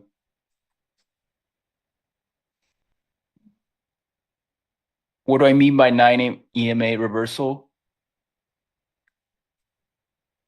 My 9 EMA reversal, I'll talk on GC while we look at gold, while we look at NQ. When the trend along the 9 MA ends, lower low, lower high, lower low, if we're into a support area, which I see this as support area, this 41.12, can we look, can I look for a reversal there? And what would be my trigger? Well, typically 9 MA downtrends or uptrends end when we put in two lower lows, lower highs. So we're lower low, lower high, lower low. There is 20% of the time where we do put in a third and final low and then we reverse. But what essentially I'm doing is I'm waiting for the trend on this time frame to end and then take the reversal of that as we come into support. The idea here is that I'm buying a lower time frame, I'm buying a higher time frame pullback to support, and then I'm using a lower time frame entry to manage risk on the reversal or bounce from that idea. Look at NQ, guys. Beautiful. We are up 100 points here. Just fantastic. Hopefully we can get back up to 100. So far, so good. ES is reclaiming. Let me look at, I'll go back to that in a second, guys. But ES is reclaiming 43. It looks like it wants to go back up to this London high, overnight high. If we can hold, we can target 67.60s. NQ is back into that breakdown. If we can break right back through that, then we officially confirm the higher low here. And then from here, possibly what I'm thinking here is that we can sort of chop around and then move up higher, right? That'll be maybe another day. Or if it's strong today, then we can see a push up higher from there. But so far, scenario 1 is playing out perfectly. Now we look to transition into scenario 1.2. We want to see price hold here, not get sold off, and then push higher. For ES, the same, can it consolidate here and then push up higher, okay? Pretty straightforward, right? And then I get to just sit in this and see if I can, I do want to take a little bit more partials off. Let me see if I can take one off.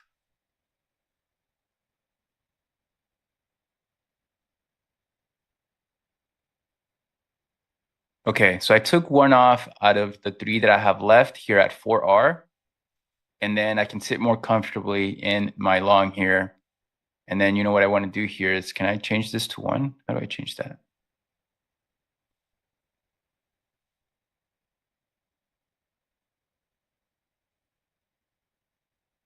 I can't edit. Maybe this. I don't think I've ever edited it. Here, let me do this. Let me do.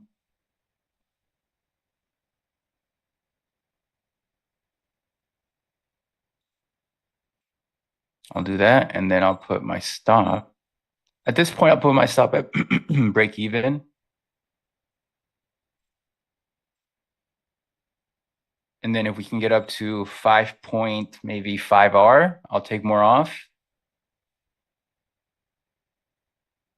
Look at that. Oh gosh, I wish I was long in this in my swing account. That would be fantastic.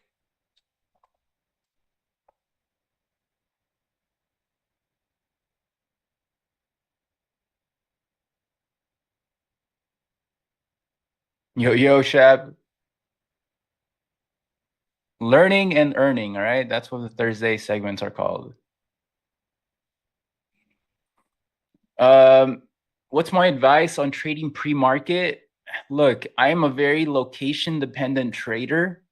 I trade where I need to trade in the location that I plan, right? So that can happen an hour before the market opens, and I have to trade that. Because where am I managing risk? In a certain area. So I have to be available in that certain area.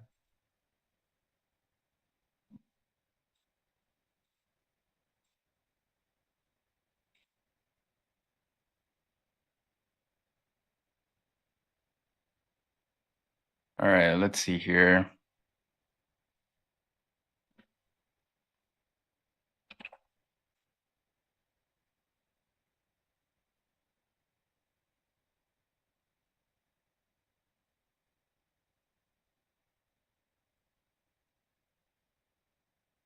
This has been a great week.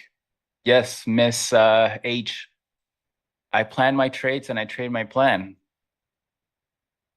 I am a robot.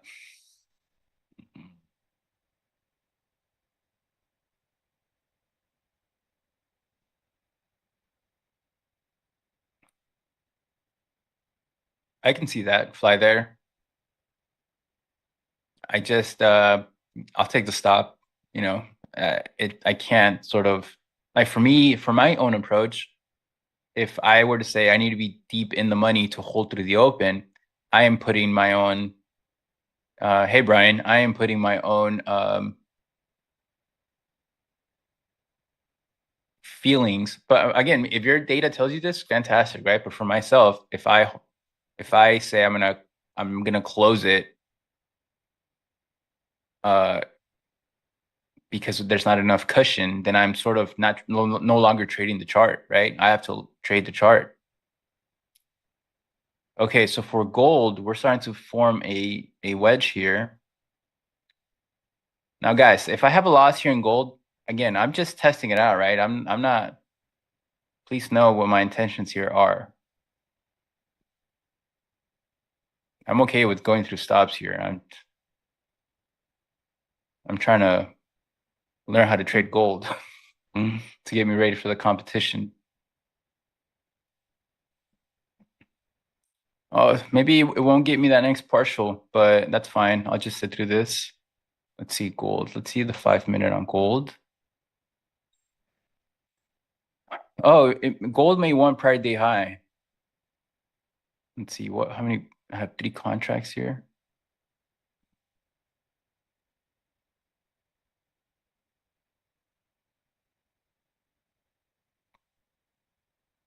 Let's see if we can consolidate it here a little bit more. On the 5 minute in gold, we just have a 1, 2, 3, 4, 5, 6 candle consolidation.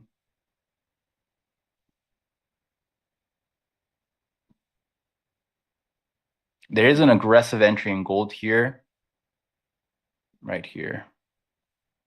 But I'm not looking for aggressive entries as I'm not familiar with it yet.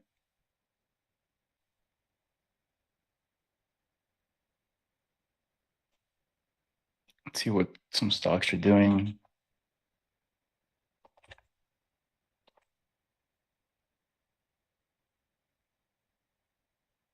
Wow, crowd, so strong. Meta, strong. MU, strong.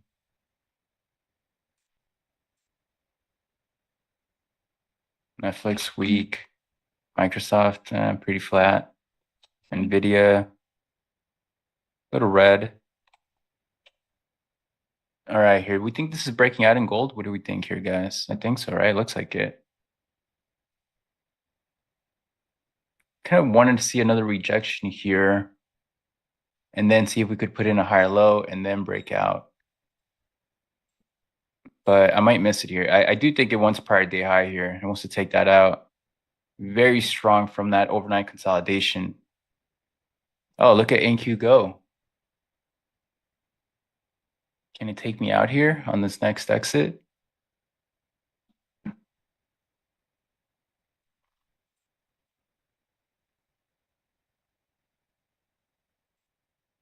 There's gold.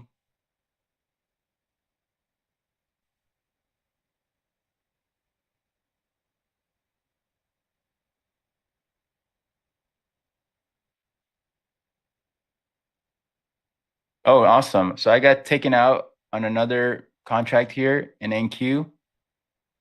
I need to change this to one contract.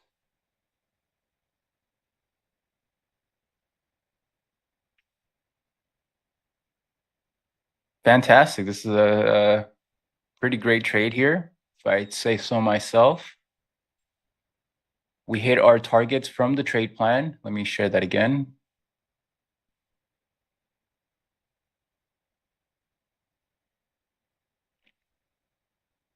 Look at that. Beautiful. Just fantastic. So scenario one was, can we create a higher low here at 67.18, bounce, reject at 43? We did not. We reclaimed that. So we now transferred or transitioned to 1.2, and we're seeing that push into 65.70. Okay. Yesterday's breakdown. NQ, we were looking for a higher low. We did that. Can we reject at the breakdown area of this overnight consolidation? We did not. So now we transitioned into scenario 1.2. Ideally now, any sort of rejection here, we want to see it hold, create a higher low, and then push out to this 230s area in NQ. That would be the next sort of resistance on a hold of this 110 area, okay? So we may see some consolidation here now, but everything's according to plan, and we just continue to sit in this, take partials along the way, and pay ourselves, right? That's what it's about.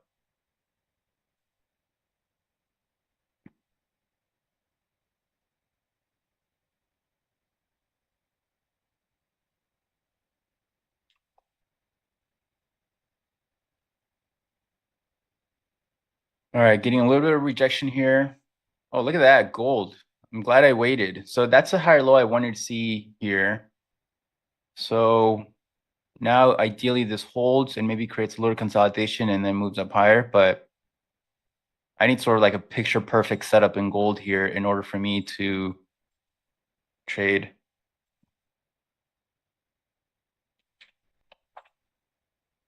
Oh, look at NBIS.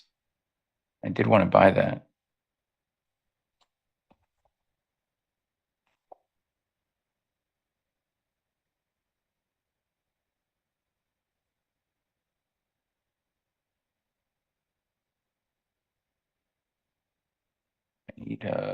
I need my stocks. Let's see.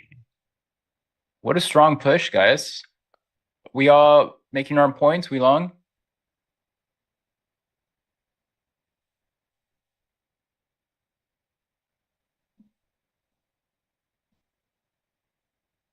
And we just got to ride this, right? Like there's just no reason to consider taking partials.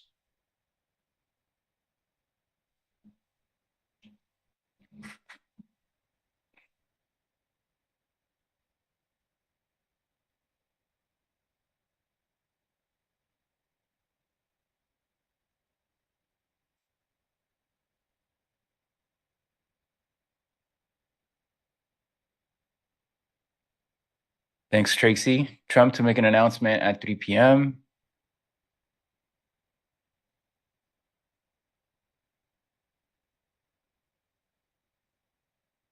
Brenda, just practice holding longer. Trade on a sim account or a demo account, and then just practice holding longer, right? I know, look, if scalping's doing really well for you, hey, fantastic. But if you want to hold trades longer, then you have to create a habit or have it be part of your strategy to hold longer. And then when you don't hold longer, you are breaking the rule of following your strategy, right? Frame it like that. Look at that, beautiful here. Can we get to 200 points? 300 points? Find out next week.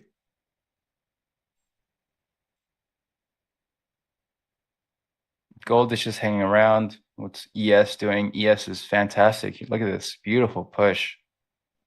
All right, but What a reversal here. I feel like I need to be long some stocks. What's going on?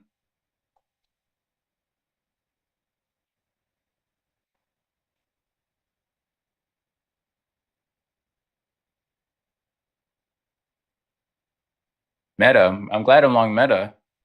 Beautiful here. Let's see. I need to look at some other stocks. What's growth doing? MP. Quantum. Oh, I thought Quantum was going to be gapping up because of the Trump news that came out yesterday.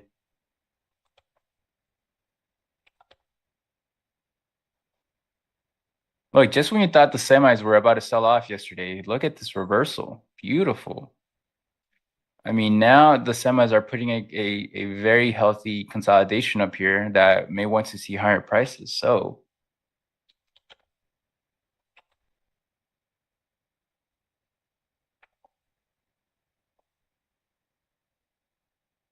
can we get to 200 points, guys? Fantastic. Gold is not doing anything anymore. Let me just wait it out and see what happens here. It's teasing me. What's Tesla doing? Not interested in it.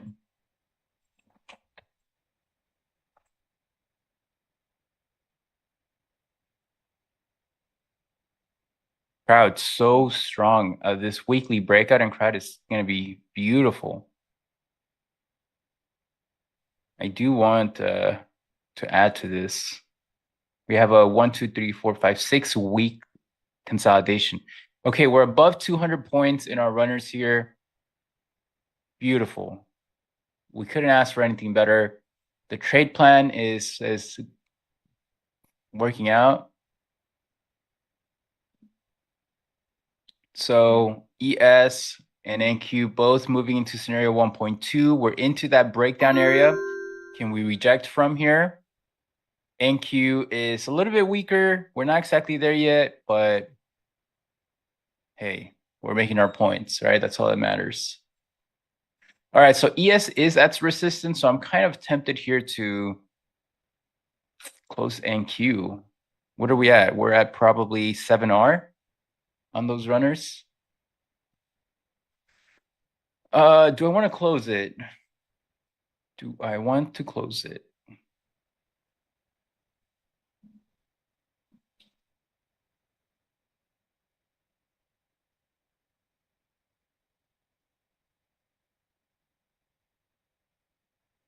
We are at resistance in ES. I think it's gonna, I'll do this. I'll close it and then I'll look for another trade.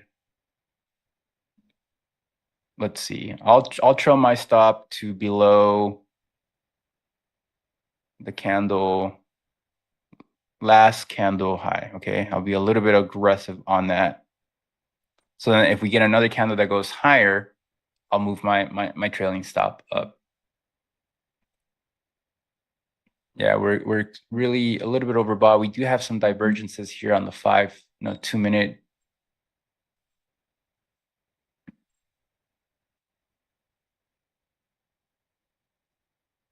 So let's see what we get. I mean, this is at 7R now, 7 point something.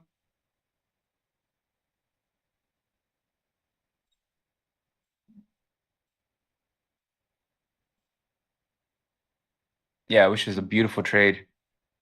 Gold is did not want to go down here. So that was a failed breakout. Here's your wedge. That's exactly what I was looking for. Oh well, was not focused on it. Oh, that's not what I want. So this would have been the entry here, stop here.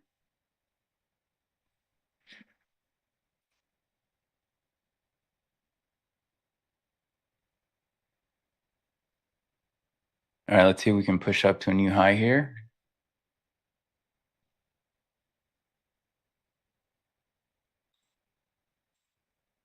ES is at resistance here. It is notable resistance, so I'm wondering if we will sell off or not.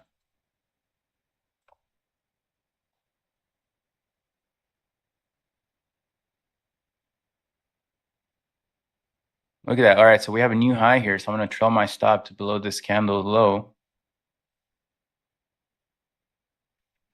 And then I'll do that again for the next candle.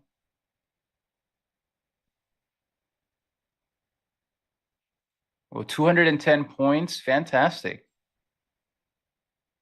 I mean, my morning is done here. Prior week highs? Where is that? Oh, yeah, it wants prior week highs here. It's so close, 179. All right, we're up 210 points. I'm going to add back my gross.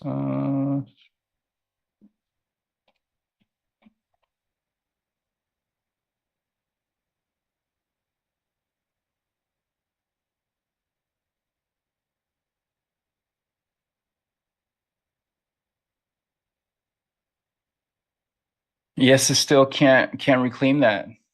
We do have a divergence here. Yes, you see how ES rejected and Q has a new high. So there's a divergence here between the indices. All right, we have a new candle higher. So I'm going to trail this stop even higher a little bit more to under that candle low. I mean, not much, but I'm just trading. I'm trailing the low of each 2-minute candle.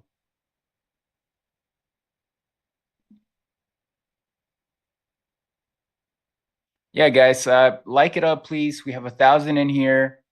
Share it, send it to everybody, to your group, your group. Tell them, we create plans here and then we trade them, right? It's that simple. We do what we say we're going to do, and we do it every day.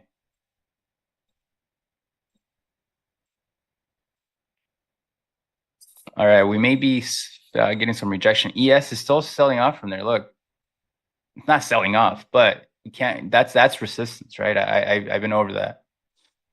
So I'm gonna move my stop up once more below this candle closes if it holds. If not, I'll get taken out right around here, around 200, 190 points.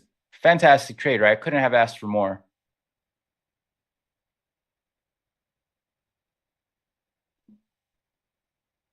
Yes, rejecting more. Look at this. That's a strong level. We have to respect that, right? I have to respect that. We're at a strong area and I need to manage my runners here. It's just beautiful trade, beautiful execution, beautiful management. What else? What else can we ask for? And this is what I was talking to Jim about, guys. Hey, volatility is higher. The intraday ranges are wider. We should put ourselves in the opportunity to capture the type of moves that we can see on the intraday time frame, right? So in letting my runners run, I do love some tacos, but in letting our runners run, we capture a lot of that daily's candle range, and we want to do that consistently to make sure that we make more than what we lose, right? Like the 7R runner here that I have R is creating cushion for my next stop, right? That's how I see these runners. They're working for me. They're providing cushion. So when I do take a stop, well, guess what? My runners took care of that, right?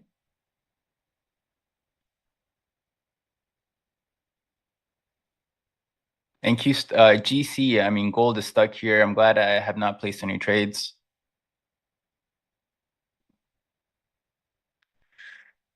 Yeah, guys, the risk reward indicator here that you see on the right is shared in the chat. The link is provided to you. Looks like I'm gonna get stopped out here on my runner. Yes, sold off from resistance. So let's see if NQ rejects here a little bit more.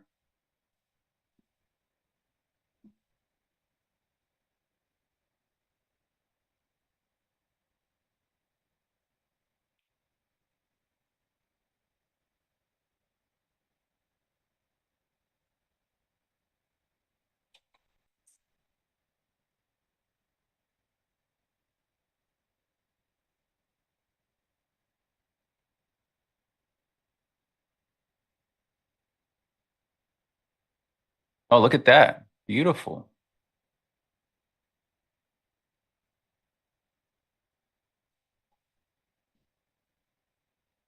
UPRO? What's UPRO doing?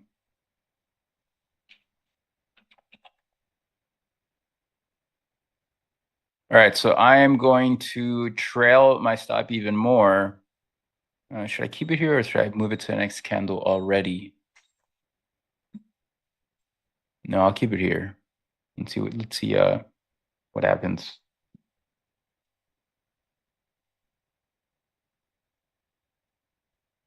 Oh, that looks like a reversing candle. Do I want to short now? That is the question.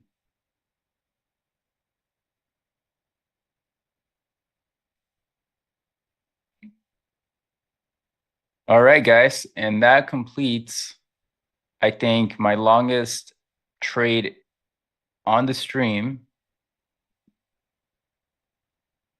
That runner got 7R, which is just fantastic.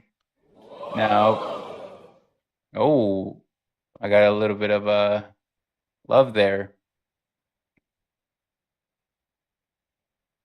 So from here on out, now I wait to see if we can hold here above 110s, form acceptance, and then get that move into 260s, 250s, which is that next resistance area, right? And I'll just sit in this. Gold is struggling up here.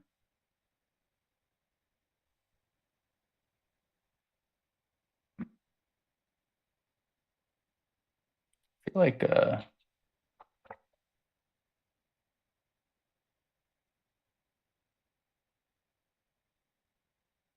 nice bounce in the markets, though.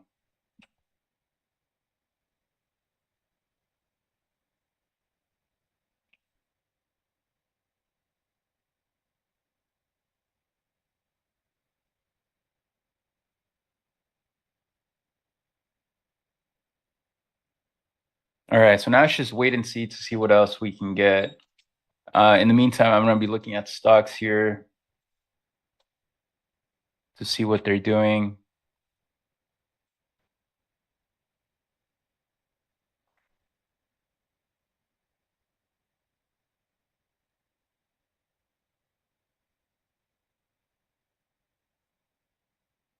Oh, snow. That thing keeps going.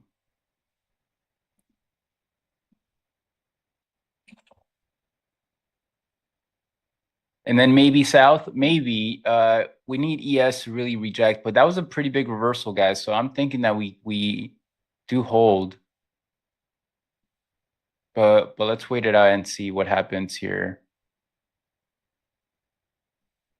I mean, that was just a beautiful reversal from yesterday's daily higher low. So what today was a higher low against that. Let me bring the 4-hour here. So NQ here, this is a pretty big rejection. Sorry, reversal from here. So what this morning's pullback was a higher low, against this low, right? Therefore, we can now continue to see higher prices back up to 250s. But we don't know if, due to the pretty extended move that we got here, if this can hold here or reject, maybe creates a higher low and then pushes up. But either way, I got stop. My trailer took a stop, and I'm okay with that. Now I wait for the next setup, right? But I'm probably going to take it a little bit slow.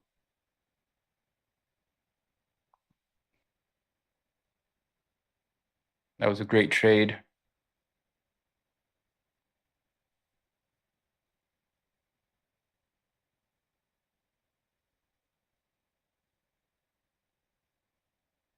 ES is still struggling at this 65-70 area.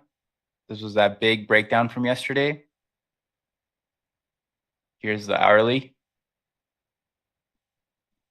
So we broke out of this wedge, this consolidation. This is the first back test here.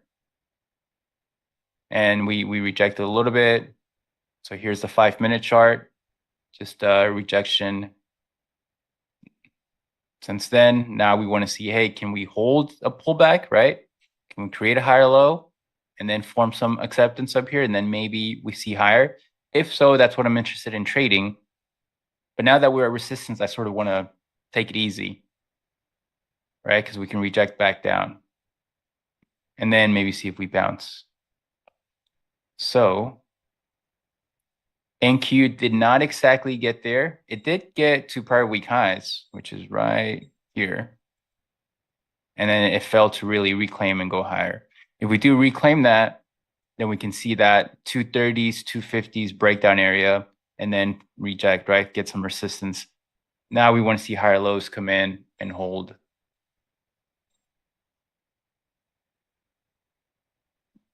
What's gold doing?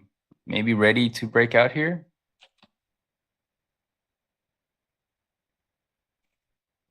I mean, that's a pretty nice consolidation in gold. Oh, look at that.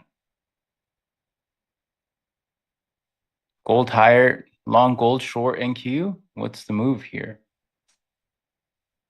Pretty choppy up here.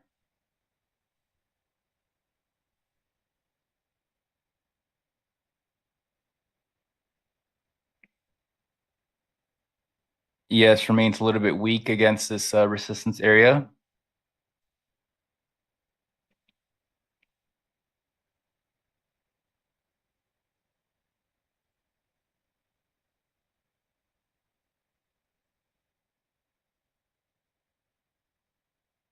What's 2.1?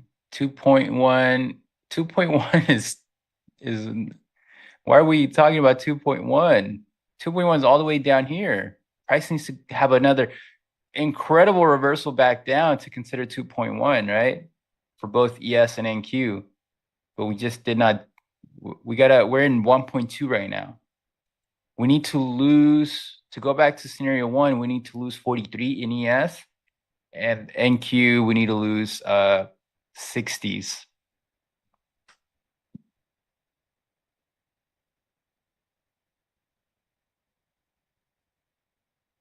Okay, I had a sneeze there.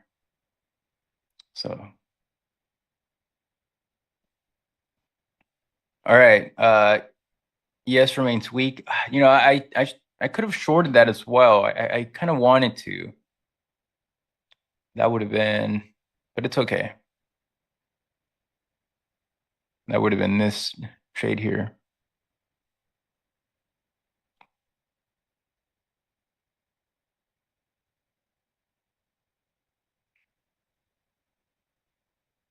NQ a little bit lower from our exit here.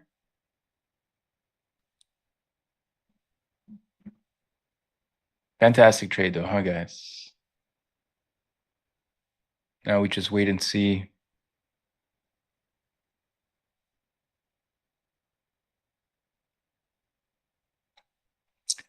Bar, gosh, sorry if I pronounced your name wrong. Bargov Shukla.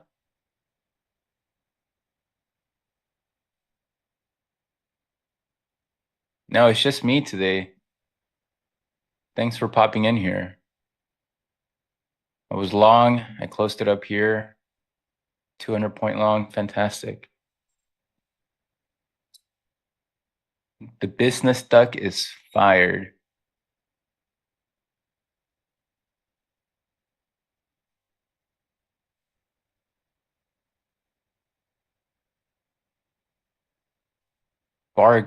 Bargab. Again. Oh, gold is finally getting that push. I took my eyes off it. That's it's going for Pride Day high now. Yeah, it's gonna be a little bit hard to look at all these markets, huh? For the competition.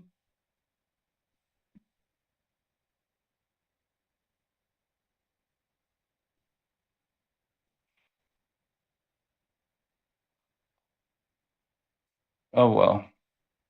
Still weak. Yes. Still lower. I mean, that was a fantastic resistance area. Hopefully maybe some of you guys are short there.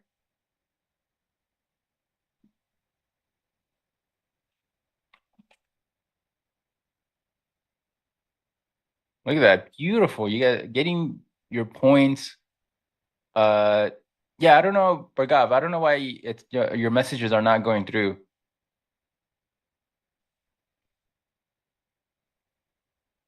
Look at that. Man, beautiful. Should have taken a short, huh? Who was I thinking? Or what was I thinking?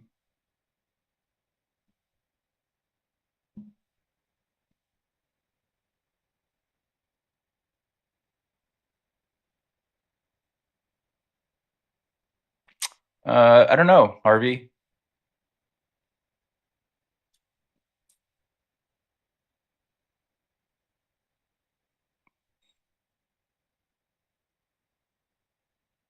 Let's see. If I would have taken this short, been right here. I stop up here. It's moving. Great exit though, huh? On that runner.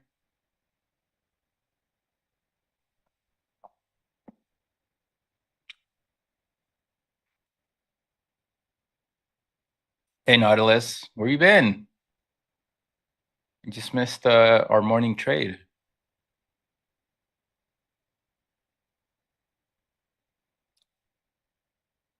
I'm drinking a special drink.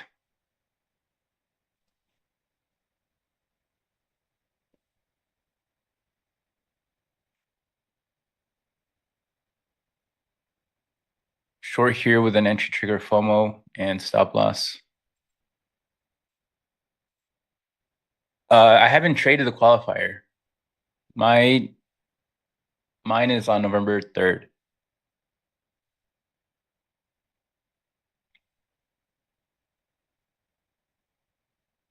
Nice. I'm glad you guys are. Or you got long at 59 in ES. Where is that? Oh, you got long at 59? Why so what was it that got you long there, my friend? You got long at 59 right here? Why up here? That is the question.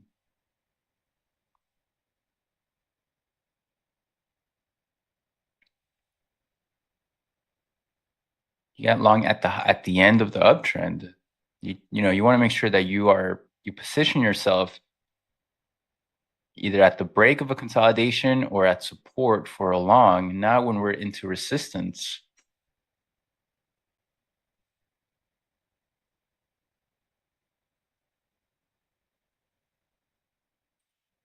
All right, so NQ, back testing this 110 area. This is the first support area that we want to see hold.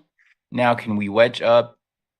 And then maybe at this point, we can get that move into, stop it, into what was that, 230s, 260s, right?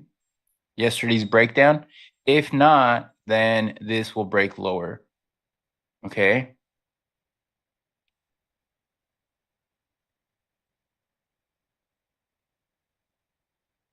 Yeah, as long as you learn, right? If we don't earn, we're learning.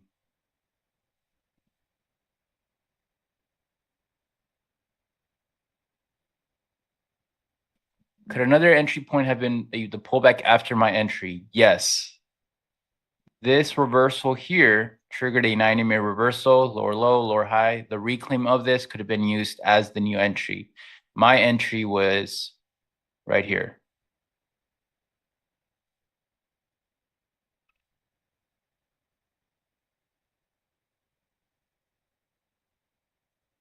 Okay, so now I'm watching here NQ. I'm open for another trade here, but what I want to see is some acceptance, some consolidation here. ES did get a strong rejection from that resistance area. That was the ideal spot to short.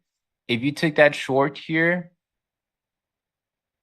you're making your points. It's at 1.5 R. If you know, I'm talking to those in my group who trade my process. So if you took ES, you're at 1.5 R. You partialed out, and you're getting paid.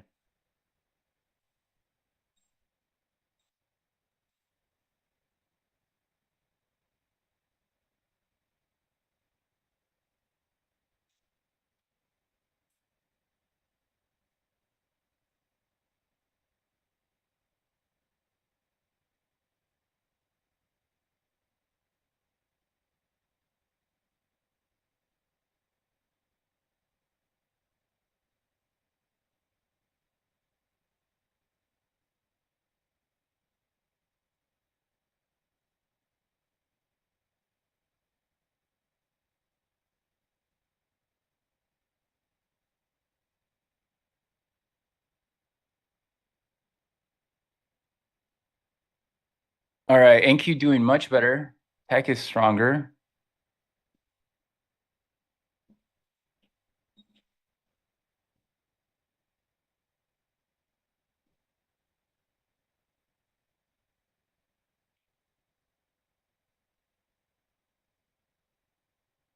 Let's see. I mean, ES is doing what we wanted to do. It's back down. Oh, this is ES.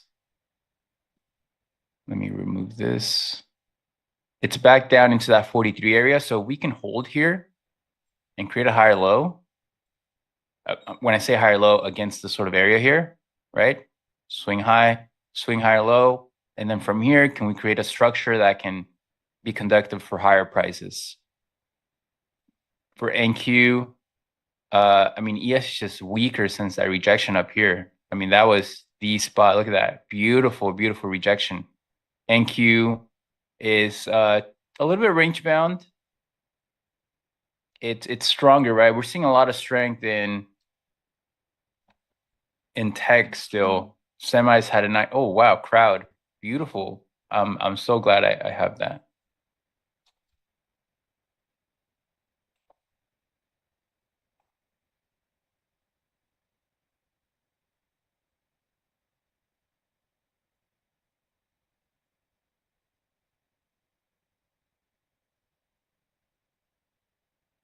Oh, what's Pawn doing? Oh, Pawn. What a reversal back up. Should have kept that one. Let's see. Just looking at my swings, guys, while I wait. Mixed market still. All right, so ES has officially accessed this 43 area. We have a little bit of divergence here. So now this is where we want to see, hey, can we bounce and then create a wedge, right? If not, we sell back down. And if we're selling back down, it's just a big old range that we're in. I mean, right now, guys, we're living inside yesterday's daily candle. And if we break yesterday's low, then we trigger a daily failed breakout. But anyways, how are you guys doing? I'm just waiting here. There's no setup for me. Fantastic short if you caught that at those highs. I should have been on it, but that was also fantastic long that I caught, right? So like it made some good money.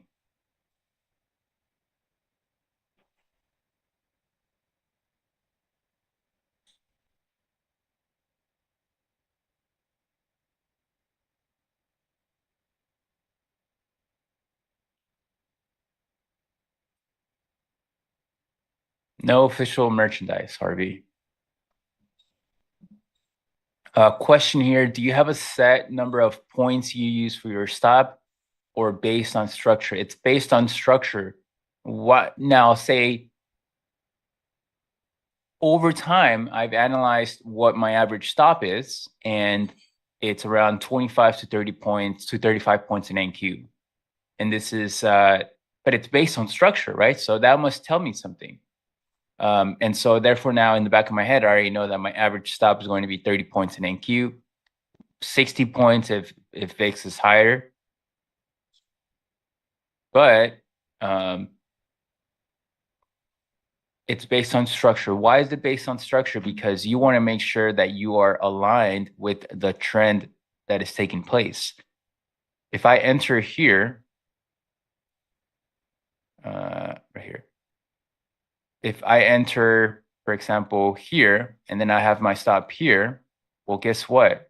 This move lower here, oh, that's not what I want.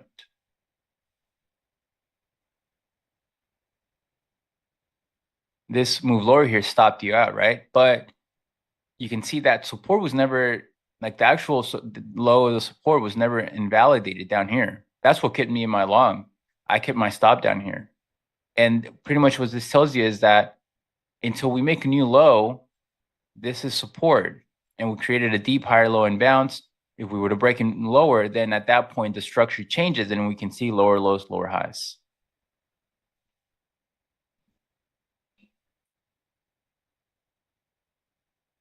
So it's always market related. You made enough today? Fantastic. What logo in the back? The Ninja, the NT?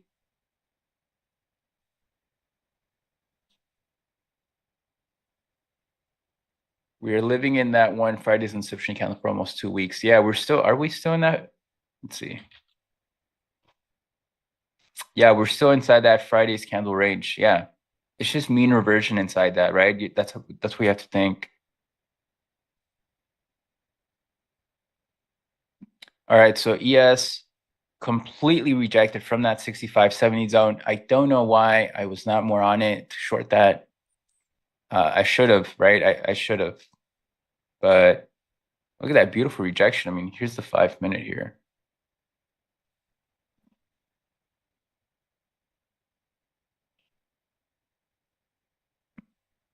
We rejected right from there. We're now back at 43. So look, we're right in the middle. Here's our lows. Here's our highs.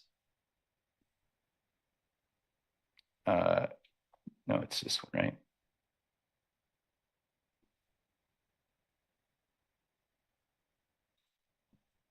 We're at 50% pullback from the morning's move. So, and it's also at 67.43. Can we hold, bounce, and then build structure to say, hey, we want to move back up higher?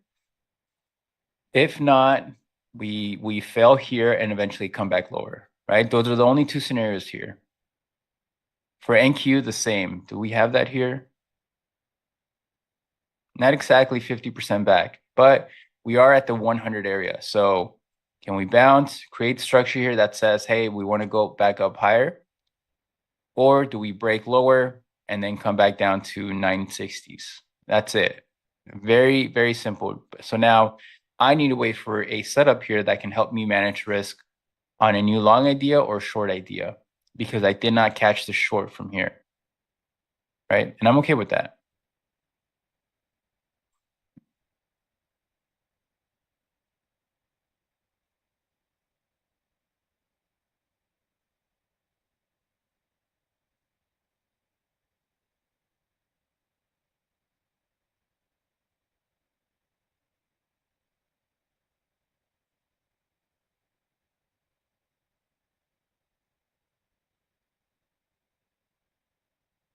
So it's just a waiting game now for me, guys. I need to wait to see if we do hold this. We have lower low, lower high, lower low.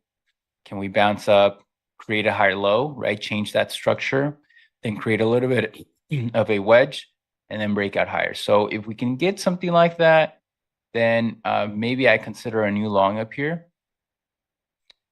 But until we do that, I just have to wait for that structure to appear so I can have my setup. Florida was great, Dr. John.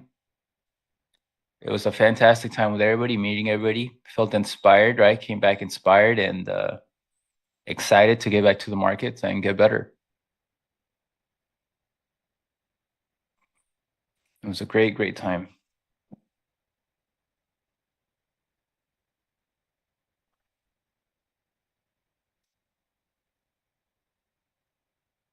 And that short was great.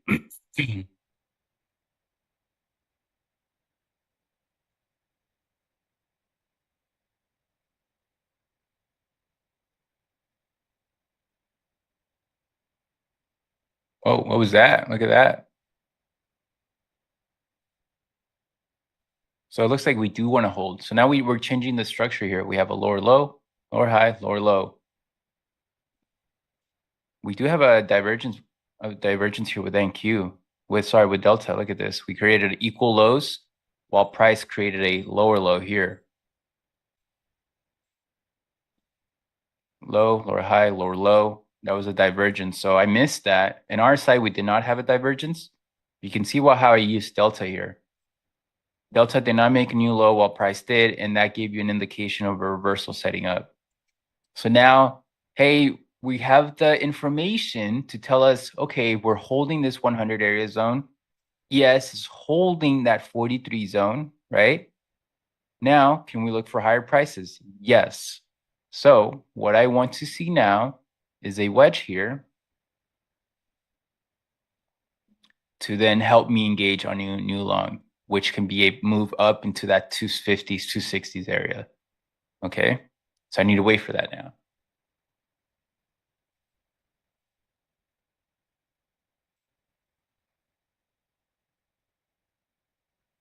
How do I manage trails once your first is hit?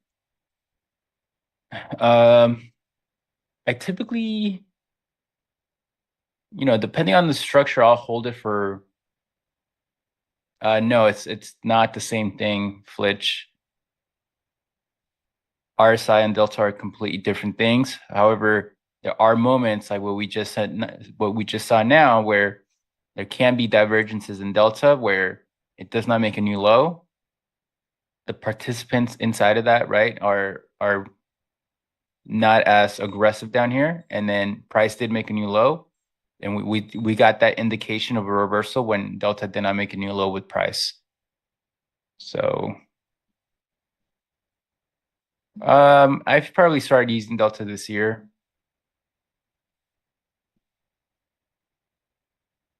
Gold just not doing anything good here.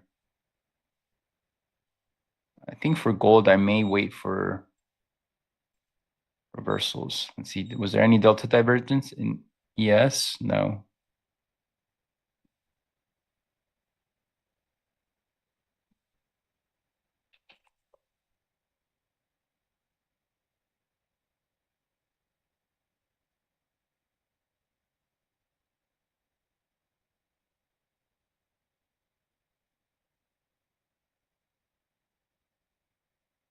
MDB looks really good.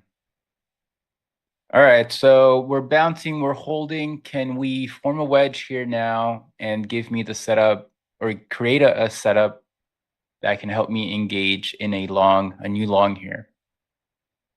That is what we're waiting on. Fantastic morning trade though. I use, that's a good question. I use the 20 and the 50 EMA, and then the 9 MA in yellow, it's a SMA. I do that because the trend sequence that I follow, higher high, higher low, higher high, higher low, higher high, higher low, follows the 9 MA extremely well. The 9 EMA does not track this sequence the way the 9 SMA does. So for that reason, I have to stick to the SMA on the 9 moving period, but the 20 and the 50 EMA for the rest. Okay, so we're getting a little bit of a rejection. What I want to see now is a potential wedge here in order to really signify some acceptance, right? That we are going to be able to hold, meaning we saw the low here, we saw the reversal. Can we create a higher low? And then that is what sort of starts to build that structure to then confirm a new setup for a long, right? If one is not already long from this reversal that we just saw here. So I'm going to wait to see if we can get that. Again, for the 9MA, I prefer SMA over EMA. And that's just me. The 9 EMA can work perfectly for you, but for me, where I live inside a trend structure, the 9 EMA doesn't track these higher lows as perfect as the SMA. Look at this. These are perfect higher lows into the 9 SMA. The 9 EMA would be, I wish there was like a drawing. The 9 EMA would be too close to price, and those higher lows would trick you. Right? For example, let's say the 9 EMA is tracking here and you create a higher low here and you think, okay, that's the higher low, and you possibly get long, and guess what? The next candle comes back down, stops you out, and then it can continue higher, right? So if I wait for the SMA instead, you can see that we have a perfect higher low here into the 9 MA, and then I can use that as a reference point for new potential trades or stops. So that's why I use the SMA. Oh, you know what I need to do? I need to take down my nightlight. So my face doesn't look yellow.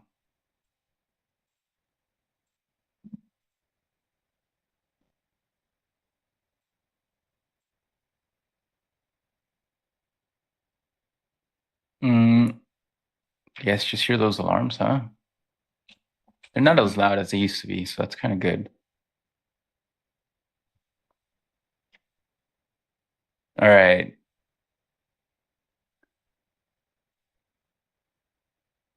Thanks, Ivan. I'm glad this what I do helps, what I share helps. So we're just consolidating sideways. Gold is not doing anything. We have ES here, who's just a little bit sideways. We want to see more structure build up here, guys, for me to engage in a new potential long, right? This can just be chop, and I'm not looking to, after that big morning trade, if I can stay off the buy button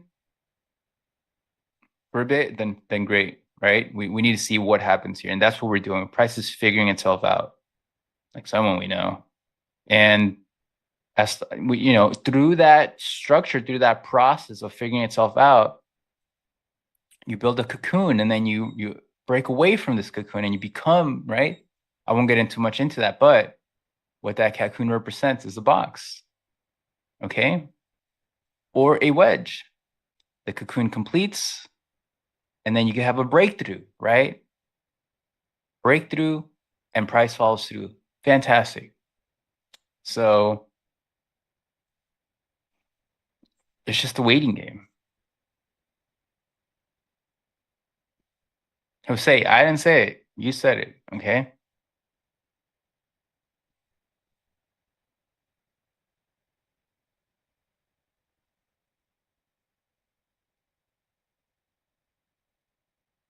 Oh, fantastic. Look at that. Our winner here for the Herman Miller chair just received it by call Sharshembib. Hopefully I said that right.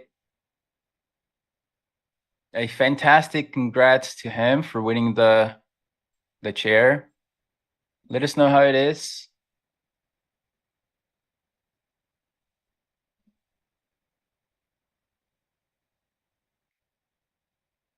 What is a position tracker on Ninja called? That's what it is called, position tracker. If you guys can share a link on the chat that is available for you guys.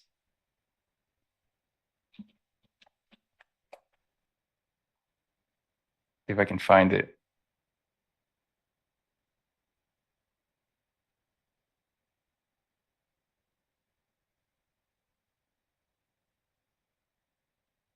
There is a link available for you guys to, yeah, there you go. Thank you.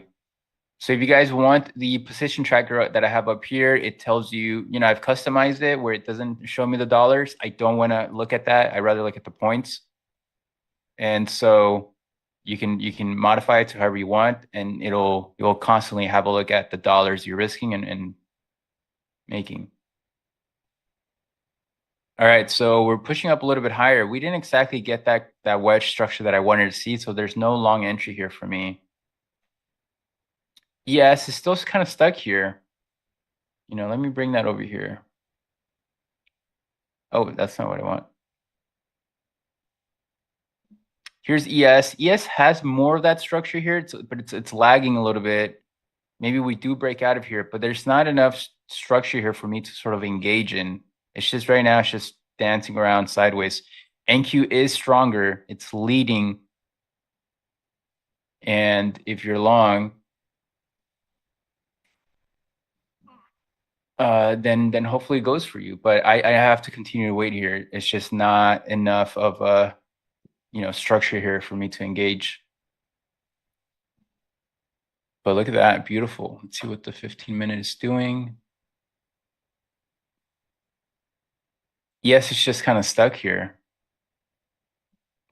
So it needs to get going. I need more data here for me to engage again. It's just not enough. And I'm happy with my exit.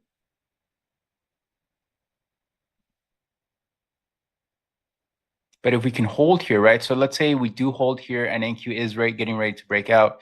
I want to see some structure up here then, and then a push up higher. That would give me a better idea here. There's more clarity that price does want to push up into that 260s area. I don't have that structure here for me to sort of engage in that long to try and look for that. So I just have to wait.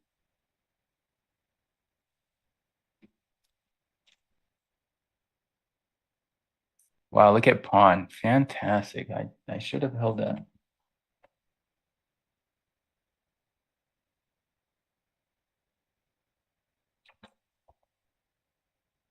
Crowd, just fantastic breakout today in crowd.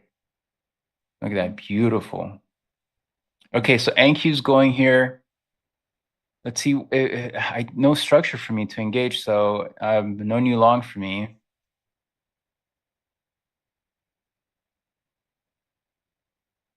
I did miss this, I'm kind of bummed out. I missed this delta divergence. Oh, that would have been perfect.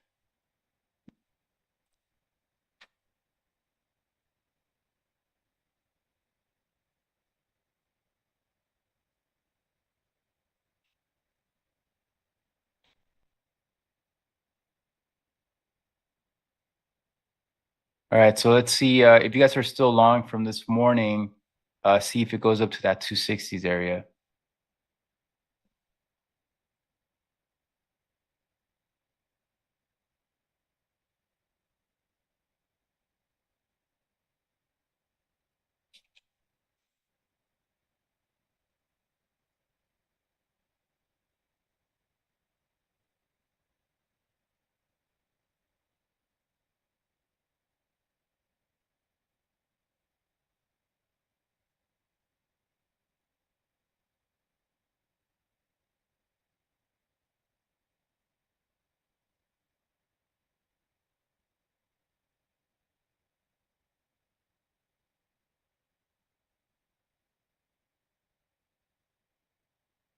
Look at that, strong.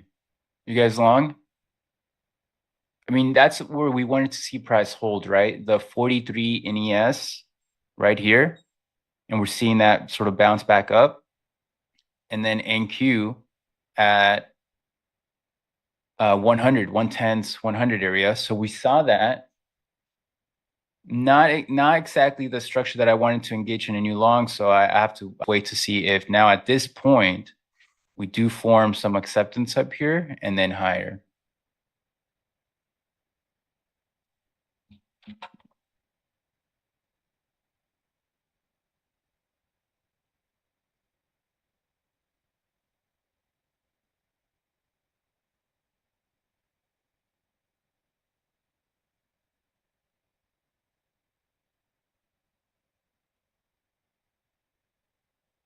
What a market though, huh guys?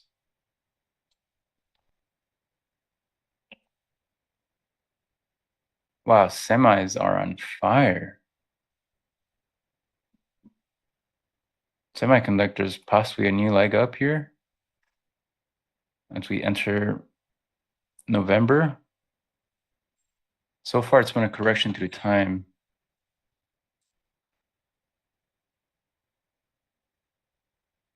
All right, so who's long now?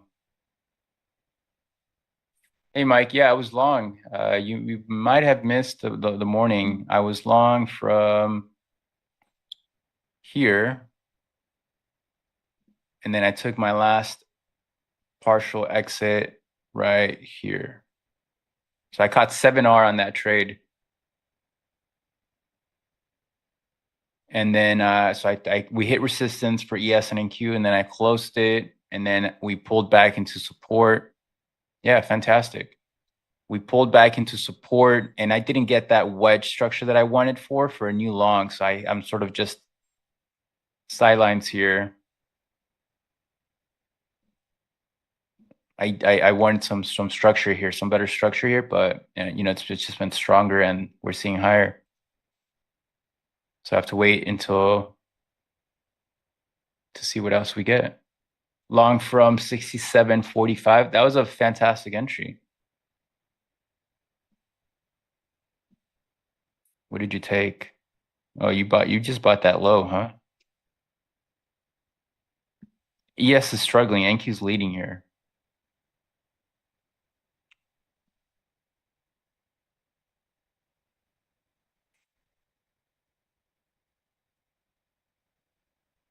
That the chart in NQ where I see the divergence, this is a 2-minute time frame. The divergence here in delta is here on the 2-minute.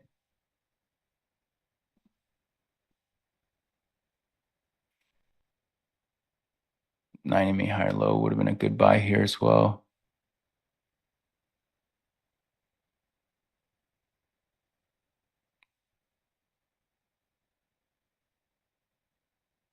Are you still long, Mike?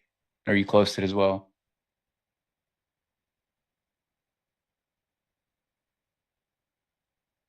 You pulled the trigger on a short. Hopefully it pays you, Jerry. Where do we see the highs reaching? 25,200.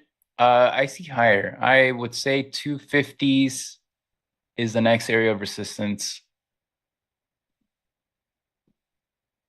But we have a pretty big divergence here.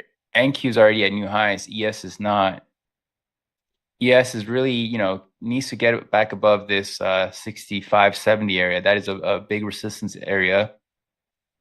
NQ is leading.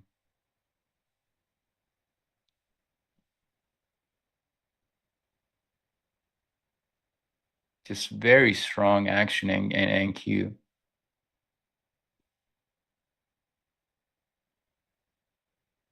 So let's see what happens here. I was waiting for a wedge structure. We did not get that. What did we get instead? We created sort of like a higher low here and then continuation. I need that wedge to help me engage in a directional long if I'm not in a reversal long, right? So I did not buy this reversal long. I missed this delta divergence. And so there was no wedge set up for me to take long. So I have to wait on this. Right. And you have to remember that, look, it's even though you plan for something, and I mean, I already caught a fantastic long, so I'm not stressed out about it. But when you are looking for a fresh long and you're waiting for your rules to be met and they're not, then you just have to wait it out, because what can that mean? It may mean that this potential move higher is a failed breakout and then we will come back down. Right? I want to be in a sustainable trend, and I need to wait for a certain structure that provides that sustainable trend. And if it does not form, then for me, there's a higher probability that the trend that comes out of this consolidation will not have a sustainable move. And therefore, if it does not have a sustainable trend, then as a trend follower, I'm not missing out on anything. Does that make sense? So I need to wait for my specific structures because I know those create the most sustainable trends over time. And I'll just wait for that over and over again. ES is back down a little bit. It's just much weaker than NQ here. But whatever this is, regardless, it's still bullish structure. We're above the 43 zone, which we bounced from.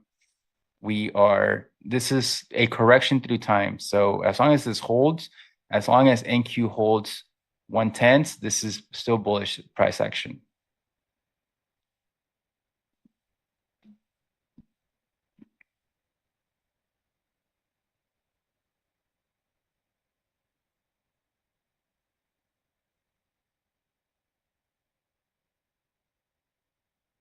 The chart above doesn't show divergence as the one in the middle. What do you mean by that?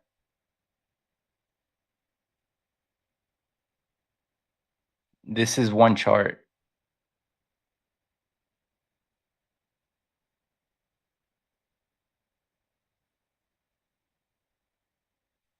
Yeah, you have to break that down for me, Santiago. Yes, Mike. Inverse head and shoulders is what that wedge structure can be. You see 3 charts. 2 are NQ and 1 is RSI.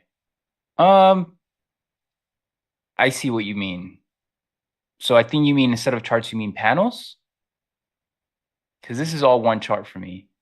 So maybe you mean panels. Yes, I do agree there are 3 panels. Above is NQ. This is delta. This is not NQ. And then RSI. Yeah, okay, I see what you mean. Yeah. So I get your question now. This is delta, and there's a divergence here. It did not make new lows while price did. RSI did make new lows. That's pretty much the difference here. Price made new lows here. Delta did not. RSI did. I missed that delta divergence. That would have helped me catch a reversal long from this area. Gold's doing a whole lot of nothing, but it looks constructive here.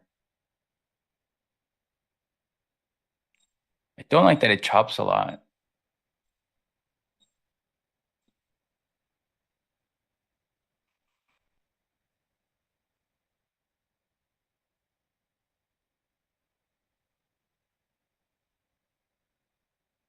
Yeah, cumulative volume delta. I'm not the best at explaining that. I'll let Stowe explain that. He loves explaining delta, so be sure to ask him.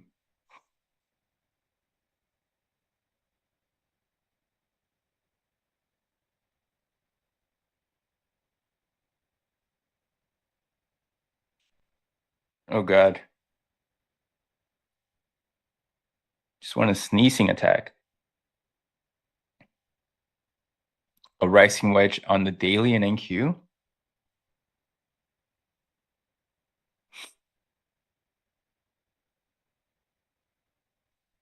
Hold up, I have to sneeze again, guys.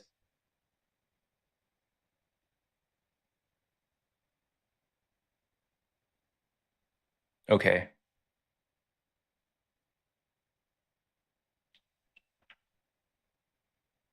I don't see a rising wedge. Oh, I see what you mean. No, I wouldn't call it that. I mean, so far we're holding here. We're holding that higher low, right? Which is what we wanted to hold. So as long as this can continue, we can push back up to 250s, then possibly reject. If we hold, then higher to new all-time highs. If not, but it's just getting tighter and tighter. A new wedge here forming on the daily.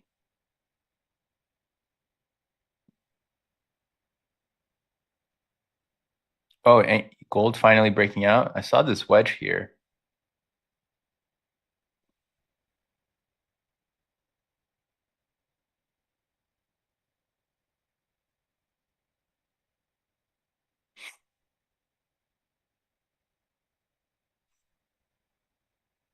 Yeah, look at that. I missed that.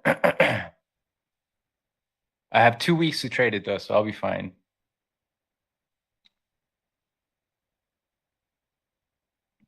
All right, well, look at NQ go. It is not waiting for me for a new long. ES is still stuck into that high.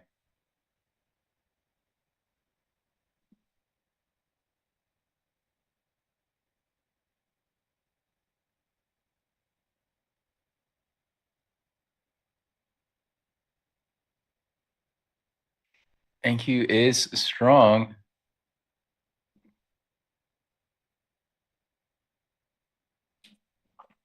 I need to be long some stocks here.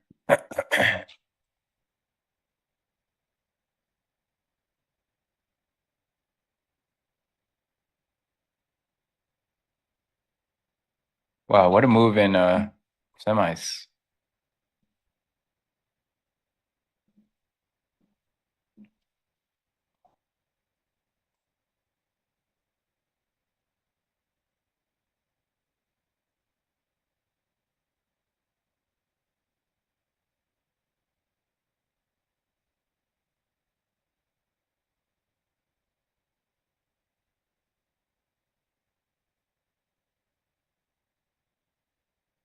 What a move, what a move.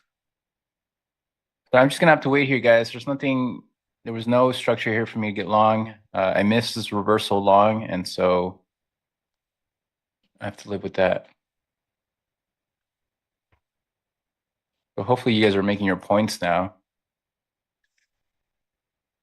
My morning might be one trade on this big reversal that I caught here. and wait and see what else we get here. Gold is sticking.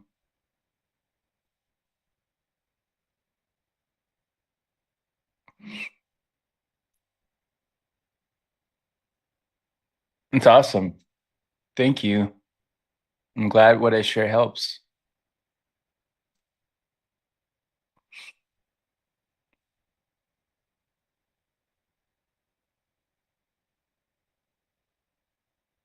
All right, but let's get those likes up, guys.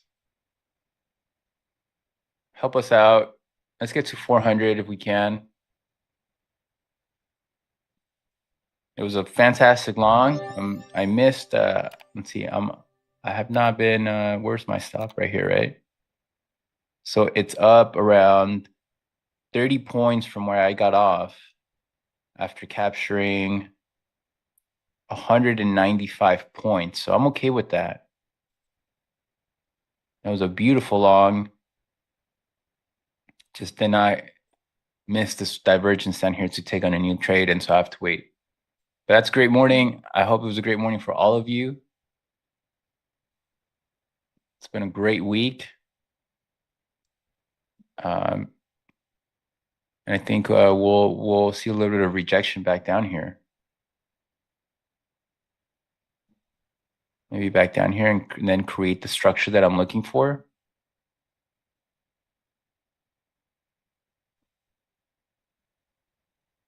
But we have a pretty big divergence here between ES and NQ. We have a lower high in ES. And then NQ a higher high. So that can lead to a rejection back down a bit.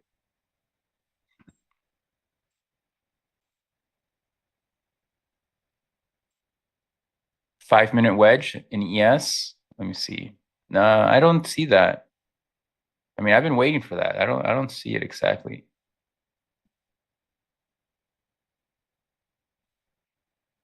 Thanks, Squirrel Mom.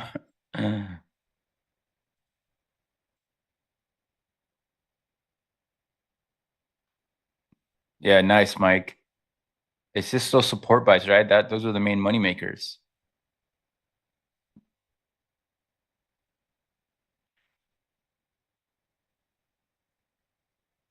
Fantastic, Mike. Hopefully everybody made their points. We had a fantastic rally in the open.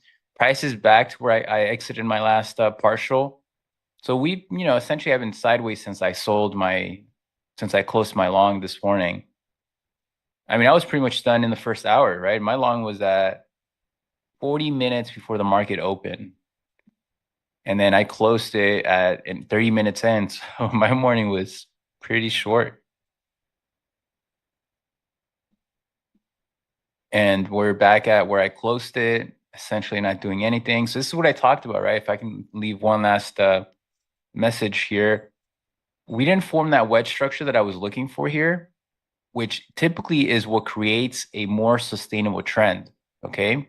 Because the move away from here means that we can have a new 9MA higher high, higher low, higher high uptrend. When we don't create the wedge structure, we don't contract enough where we then create energy for that move. So we can see a little bit of that. Obviously, we still did see higher prices, but we can see how there was no real follow through here above this high, right? If this is the high here, it's been a sort of a choppy uptrend. We broke out marginal new highs, and then we're it's very sluggish. So that's usually an indication that the construction prior to this move it not mature. It did not consolidate enough to create the energy needed for a new 9MA uptrend. Instead, what happened here, instead of this wedge structure that I was looking for, that usually creates sustainable trends, we sort of started running from the bottom here, right? Higher high, higher low, higher high, higher low. So you can imagine that by the time it goes and makes new intraday highs, the trend from this low is sort of tired and exhausted. And you can, again, have an idea that it's already exhausted by the time it gets a new high. And it most likely going to come back down and remain in this overall consolidation. However, let's say if it did create a long enough consolidation where we did get a wedge, something like this, then we would have enough energy to create a new 90-minute uptrend and have strength in that push higher, right? But we didn't get that. And that's why I say, hey, I'm okay missing the move because my structure did not form. My setup, my rules weren't triggered. And therefore, most of the time, I will miss this. And sometimes, like today, it won't generate anything. And that's because of the rules, right? Sometimes it'll go and that's okay. I'll miss it. But this is a good example of how my structure didn't form that can create sustainable trends. A sustainable trend did not manifest. We took at this high, and by the time this high was taken out, this trend was already exhausted, right? That's a good technical view of that. So that's my last lesson for the day. It was a fantastic morning, guys. We learned and earned. Same on Tuesday. Really, this whole week has been great. Great market conditions for us to get a little bit more volatility and these larger expansion candles from the daily time frame. And so the divergence here between ES, look at that. ES, no new high. NQ did make a new high. And now both rejecting. It's just needs a little bit more consolidation to take place. But look, this is all a correction through time. As long as, oh, there he is. I gotta stop. Hey, I gotta Chris. stop, guys. I didn't want to break up your thought. What's up, brother? How are you? Good, good. How are you? I'm good. I'm good. Just chilling. You in this long from the lows too, or well, I'm out of Yeah, mine, but yes, I'm long from 44 on ES. oh, nice on that bounce, right as it started Yeah. bouncing. Yeah, I got in a little early, at like 10:15. Ended up getting stopped on that, but I got back in after we retested the RTH Open and kind of scaled out. I got one left. We're fighting with this 59 60 spot, which is Yeah, a pretty. It was kind of like this is where I wanted today to get to. So I don't really have any more plans for this trade. But if we can accept back up in here, we can get back to like 75. I guess would be awesome. But it's not a very common thing for a Thursday to rip face. So I don't have my hopes too high. yeah. But yeah. Well, great trade. Thanks, man. Hopefully it goes higher. I mean, it really does need to reclaim this high 60s here. Yeah. NQ definitely, like you were saying, NQ is definitely strong today. Yeah. So if it can drag ES up with it, that would be awesome. Yeah, we'll see. It's been a little bit of chop in the afternoons due to the earnings. I mean, yesterday was a nice drop. You catch that? No, I did not. I think I got some longs yesterday, and then, um, yeah, no, I didn't get much of the drop. It's harder for me to, because I'm traveling, I'm without like some of my Yeah. tool. It's, I'm not very great at the short side anyways, but even beyond that, it's extra hard without some of my tools. So It is. I faced that when we were in Naples. It's just not the same. no, definitely not the same. Poor XY was trading without his DOM and everything. That was crazy. Yeah. But the other thing too, I try to take it extra easy when I'm on vacation or traveling or doing something because there's no quicker way to ruin a vacation than losing a bunch of money doing dumb stuff. So Right. And it's in the morning, so then you start your day and you have to go through things and family or whatever you're doing, and you're like, Yep. "Ah, yeah, I already lost money today." Yes. I get you. So, All right, my yeah, I gotta friend. keep. Well, I'm out of good to here. see you, brother. Likewise, kill it the rest of the session. All right. Thanks, homie. I will. You guys in the chat, take care. Great morning. Fantastic long we caught. 195 points, and I called it a day or morning. That is sick. That is sick, dude. All right. Take care, man. You guys have a great All right, weekend. peace, buddy. Bye-bye. Good morning. Good morning. Good morning. Good morning, chat. What is up? Hey, Tracy. Good morning. Yeah, give it up for Chris. Chris is the best. I actually have some cool high time frame stuff to share today. Made a little plan for myself. So as weird as that sounds, I actually went ahead and made a plan this morning. Good morning, guys. Good morning, Dave. Hey, Drunk Radish. What's up, buddy? What's up, Mark? Hey, morning, Zelino. Good morning.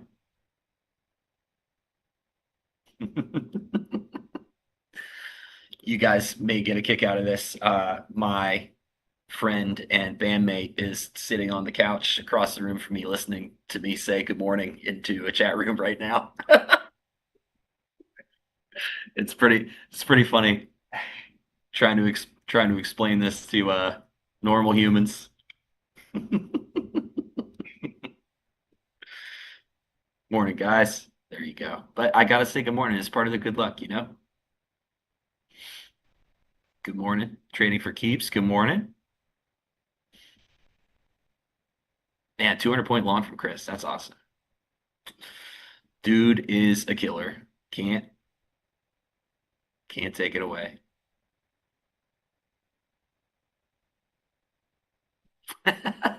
Yes, I'm speaking to a person named Chat. They're a bunch of random people from the internet that are sometimes nice to me, usually. Sometimes there's mean ones.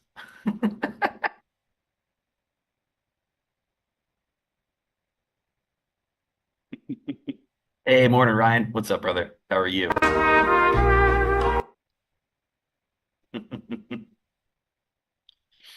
Hey, morning, Cooper. What's up, buddy? May not even know about. That's true, Jim. And telemetry Fun fact about system. Pittsburgh. The invention highlights the importance of never giving up on a 446 build, bridges. along with It's too many, showcasing honestly. that there are some very And they're always unconventional working on propulsion about systems out 30% there, of them, which too. we may So- not even know about.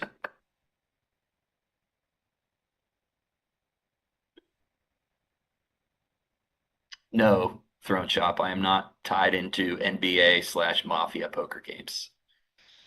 This might surprise you, but I'm not a criminal. I'm just a normal person. No crime for me, as a rule.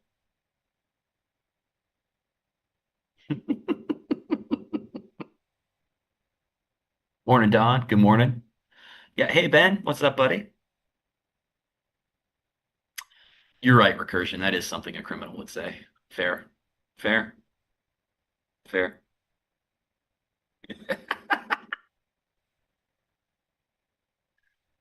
Small crime. Just a stab of crime.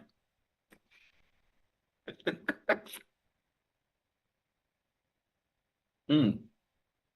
I did almost steal a Snickers bar last night because I couldn't find the lady at the front desk to ring me up. And I was like, I need to eat this Snickers bar. But there's nobody here to pay for it. But my bass player wouldn't let me walk away. He was like, we have to wait. We have to wait for somebody. So I tried crime.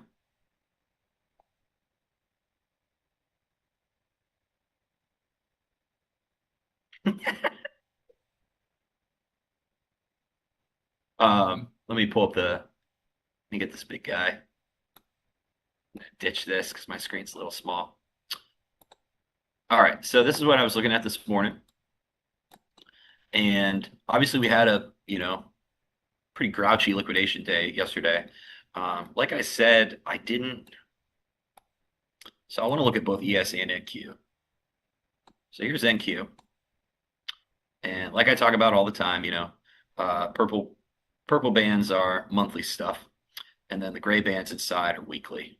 Yesterday was the first day that we could, start to use the weekly because it was Wednesday. So we were selling, right through it. I didn't really have a good opportunity to get much done. My buddy Nick made 1 billion points getting back to the weekly open, and then we ended up getting flushing all the way to the monthly open. It was pretty dramatic. Then, we bounced. NQ bounced on the monthly open. I mean, ES kind of bounced in the middle of nowhere, but that 66.90 has been a spot, 92. So not super shocking. I didn't catch it, so there's nothing to get too excited about. But anyways, when I woke up this morning, I saw that we were above the weekly -1. And, both of these had flattened out. Good bracket. So in that scenario, I'm trying to stay long above 32 and just get up into at least the monthly VWAP, which was here at 55. And then, I'm sorry, the weekly VWAP, which is here at 55. And then ultimately my target is this upper band here, which is cool because this is good confluence. This is the top of the +1 for the monthly, and this is the +1 for the weekly as well. So that's great. So yeah, I was just long all day. Swapped out a couple of accounts, kind of locked up profit, kept changing it. I like to buy 42, because it's the meaning of the universe. But other than that, there was also a buyer there, and that's when we opened. So coming up into this is where we're hitting some resistance, and there's been, a pretty big passive seller here at 60, which is, I mean, it makes sense because this is all these previous lows. And some stuff that you can do, I talk about trying to make your own levels all the time, that levels are not magic powers. It's just like, they're just levels, there's no my level. But this is a good way you can find, just normal support and resistance stuff. Even though my bias is long, it's a good idea to have like targets where you're gonna have resistance so that you have something to look for when you get there, right? So all these lows, pretty much just like 63. And then this, I mean, they're filling it up right now, but this was a really big low volume node right in here on the high time frame volume profile. So we zipped through it, rejected it, and so now we're kind of fighting between, previous month high, weekly VWAP, and previous week high. I'm trying to stay long here. That's why I haven't, taken this runner, because ultimately, if we can hold this weekly VWAP and previous month high, hold this 55 area, I want to get to 77. I'll probably take it off at 70, 74, because this is the point of control for the last 6 days. So. But then you also have a similar story on NQ. This is why I'm watching NQ here too. It's coming up to all these lows right now. It hasn't quite tested this. 206. And this is also the monthly +1. So when NQ gets up here, I'm looking for it to slow down or not. If it doesn't, then, that gives me confidence that ES can finish the trip to 75. Yeah, which is what our ultimate high time frame target is. So this is just a simple, way to look at what's been going on for the week, what's been going on for the month. Takes like 5 minutes of homework. I didn't really do anything this morning when I woke up, just kind of turned the screen on and glanced. But you can do this stuff too. And, just look for these, put a 30-minute chart up, put an hour chart up, and just look for, these spots. You can draw little rectangles if you want to help you visualize it better. And then just watch those prices when we come back into them and see what happens. Yeah, see, we're still fighting this 60 guy. That's annoying. ES is annoying me today. But what you gonna do? And then, all right, so we have that, right? We have the high time frame thing. Then we move in here, and lo and behold, look at these turkeys up here. Just selling the piss out of this thing. Big passive seller here. This is also a lot of market buying, so if we can break this and we can get through it, that's also good confluence for an upside push, but I don't know. We're gonna have to see. We have to see a little more than this. NQ looks much better. NQ's holding. It's holding in its top band now. It was a lot cleaner today too. Let me pull out and see if I can get the whole day on here. Yeah, pretty much. I mean, big trend up, fell down, hit VWAP. This was a little sketch right here, but other than this is like as clean of a trend as you can really get. Whereas ES did the same thing, but it pulled all the way back to its RTH open. So this was a little sketch down here. I didn't take this all the way down here. I had to wait until it got up here, and then I almost got stopped out. So yes, definitely struggling on the struggle bus.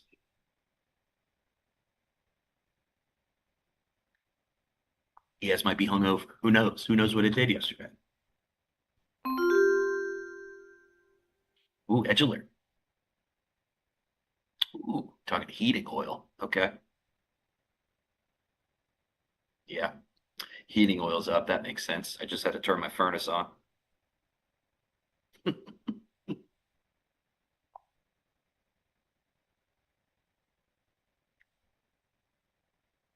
I don't know if I want to tell everybody asks what my band name is. I don't know if I want to tell you guys what my band name is.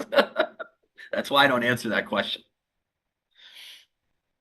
I gotta figure out if that's a smart idea or a dumb idea.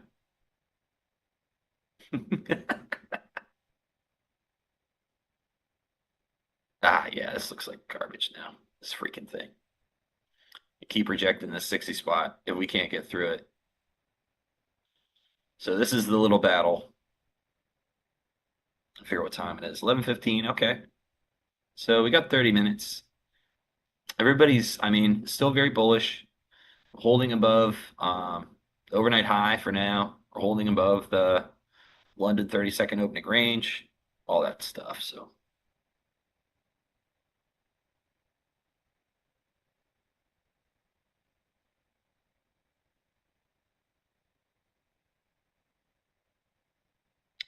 might need another trip to, yeah, it's just, I don't know. When VWAP just holds like this, I just have PTSD. It's a little too clean. But yeah, this is Wedge City.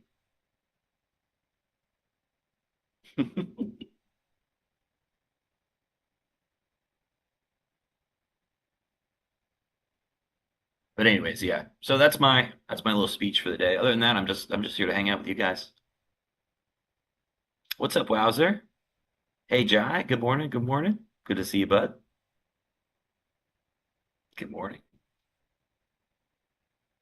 Yes, also, please don't forget there are two more rounds of the Arena Cup. Make sure you get in there. I know all my dudes are stoked for next Monday. I can't wait to watch and not participate because that was a long day. That was a very long day. Happy with my performance, but that was gnarly.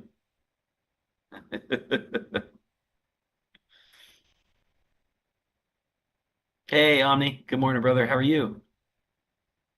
Good to see you, man.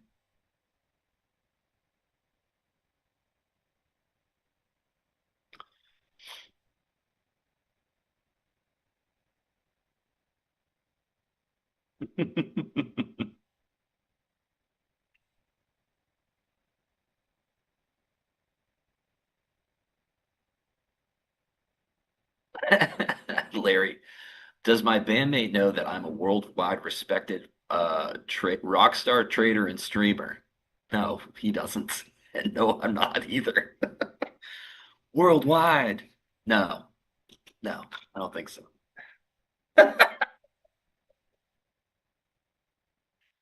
I mean, I'm just by myself on the stream, so pretty much I'm just gonna try to make my friend laugh for the next 45 minutes, just so you guys know what I'm up to.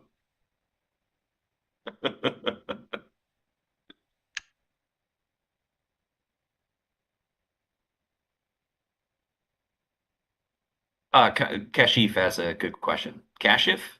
I don't know. Says with the trade in your favor more than 10 points, why don't you move your loss limit to a few points in profit to protect from loss and ensure the profit? Yeah, I like this. I like this fill. I took a bunch of profit already. I'm good. on this day. So I might buy this again down here too at 46. So I'm just content to keep 44 and see what happens. Um, I don't really like moving my stop into break even until like the day has kind of proven itself. Because then it kind of it presents this new problem, right? So if you put your stop in at break even or a few points in profit, you're putting your stop somewhere where you're not necessarily wrong on the trade. And because this trade is more about, it's not about a scalp at the moment. This trade is about getting to 75. So for that reason, I'm just waiting for the day to do its thing. Like we've got London closing, we could get back down here, you know. So, anyways, I should have my stop here at 37, which is where I would be really wrong.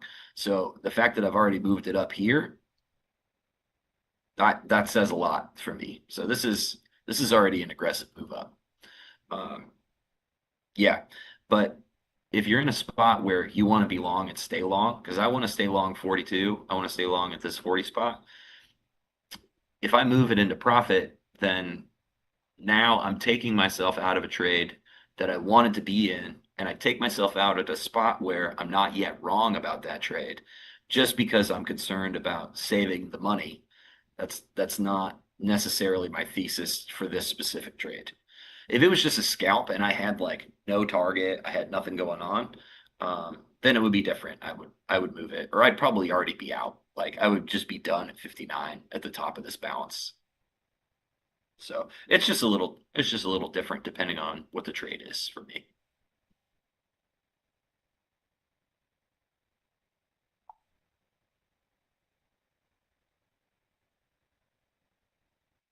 I use a volume chart, not a tick chart, and I use 3000 volume for ES, 750 volume for NQ.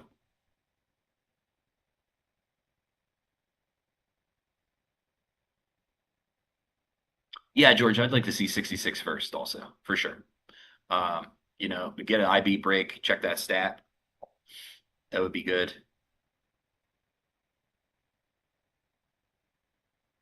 Trying to make sure I'm checking in on NQ here, and NQ 170. Nope, nope. Gotta move my candles. There we go.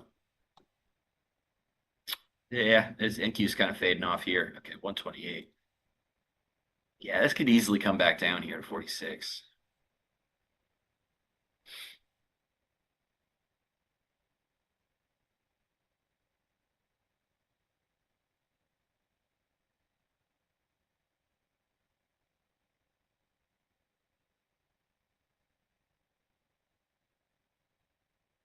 Trying to watch this bid here. I saw a bunch lift. I mean, this is pretty slow. This is pretty draggy, so got to reset. So this is all selling that's been rewarded so far, and then you can definitely see that guy at the top here. I mean, this was the big seller that started it all yesterday. I mean, he's still up there. This is a lot of buying that did not move, and this is selling that is moving down. So kind of losing hope.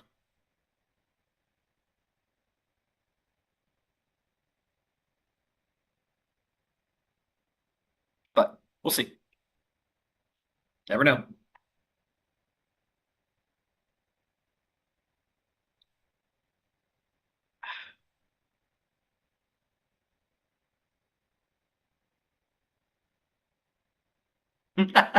No, Joe. You know I'm not the seller. Also, good morning, Joe. Good morning.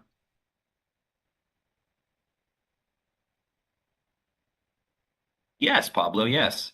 The starting price of the week or the weekly open is a very important line. Um, we look at that, Leo calls it the G line. That's how it's known in order flow labs. But yes, that is an important piece of price action that we reference throughout the week. Also, the monthly open is important too. You can use it as a pivot. You can use it however you'd like to. I know there are some stats about how often that price is revisited on Monday and Tuesday. of the RTH trading sessions. So you can look at that. There's many stats that revolve around the weekly and monthly open. So do with that what you will. I'll let you guys do the homework there.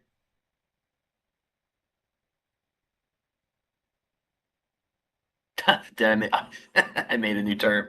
Yeah, that's a little draggy, you know.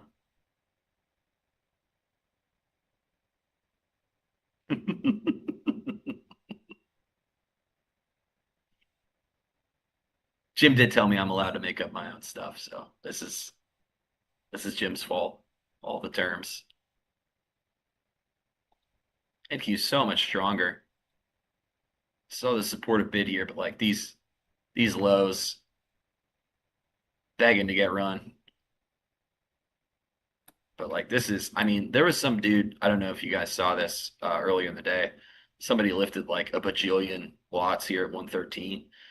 It seems like they're doing a similar thing here at 150 as well. So no idea what this player's intention is. A mí me gustan las but manzanas. somebody is partying here and here. I do Y a not mí me know gustan why los plátanos. yet. Yeah, it looks like we're going to get our opportunity. Okay, 46.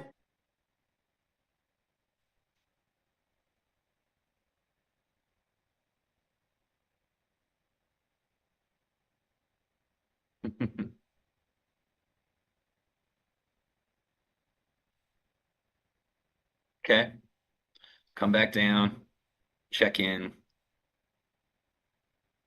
see. Yep, just come back and tick the London 30-second OR there.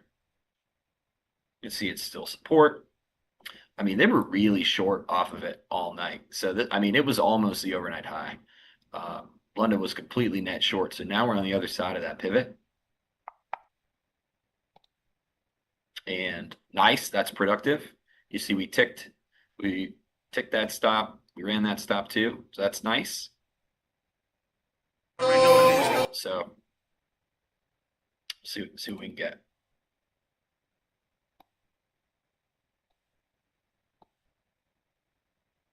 It's not uncommon for this London 30-second opening range to get to get some play as London closes. We got 7 minutes left for that to happen. So we'll see how they want to do. I'd like to get above VWAP. I'm glad we're above 24-hour VWAP, but we need to kick these dudes now. So you see we're coming back up into these lows. So we need to get back above that 55 spot.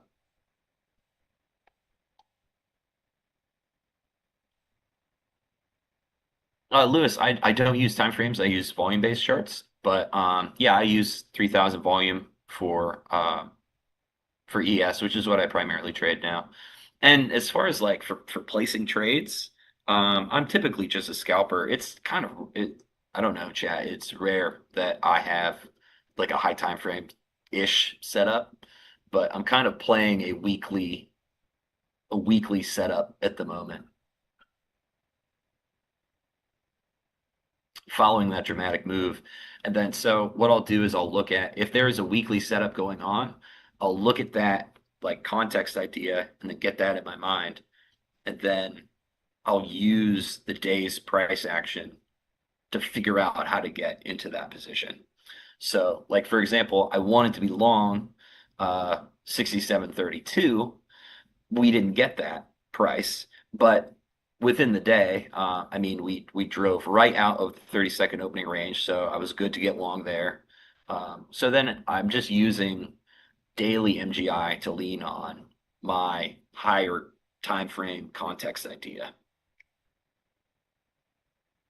Because I can't just say, well, I want to buy 67.32 and, price doesn't go down there. I can't control where price wants to go.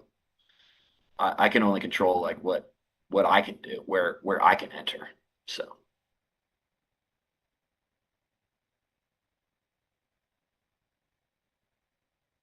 yeah, LQF I use so I just use the RTH VWAP bands on on my execution chart. And then for the high time frame chart, I am using weekly and monthly bands. Yes. I don't do anything bigger than that. I know some people get into like quarterly. Some people will look at the yearly view up.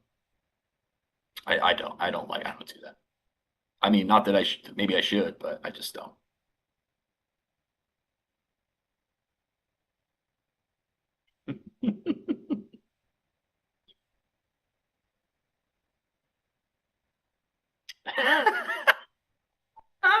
Oh, D1 David says, this is good.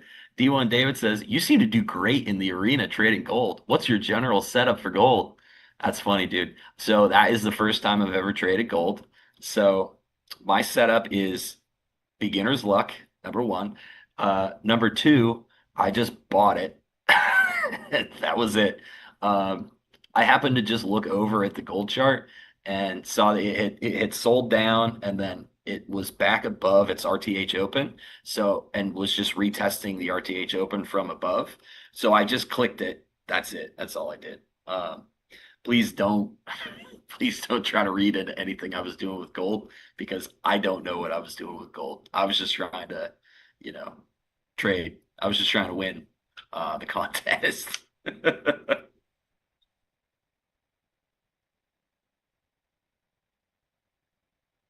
But yeah, and Tanya said this on Twitter. I said it too.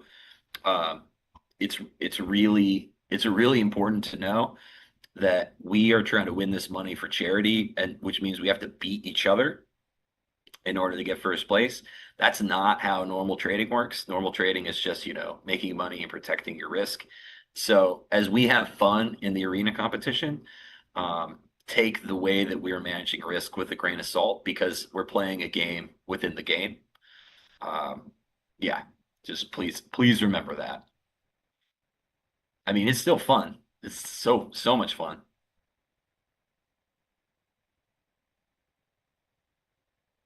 Grisha, I don't know why they named it the G line. You have to ask Leo about that.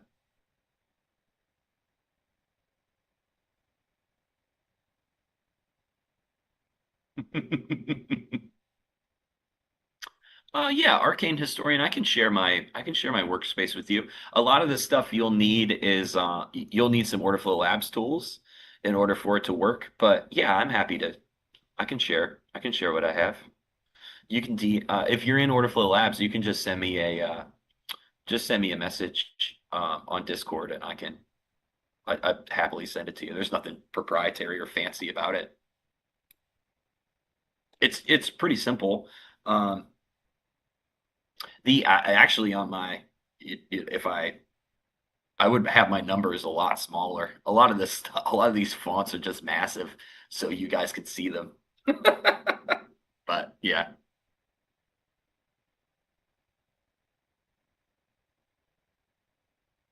yeah, no problem. Happy to. If anybody ever feels like I can help them out in any way, please just ask. Because I again, I don't have any secret sauce. I'm happy to share whatever I can. Look at that bit. You see that coming? Woo! Let's go, baby. Daddy needs a new pair of low top Converse All Stars.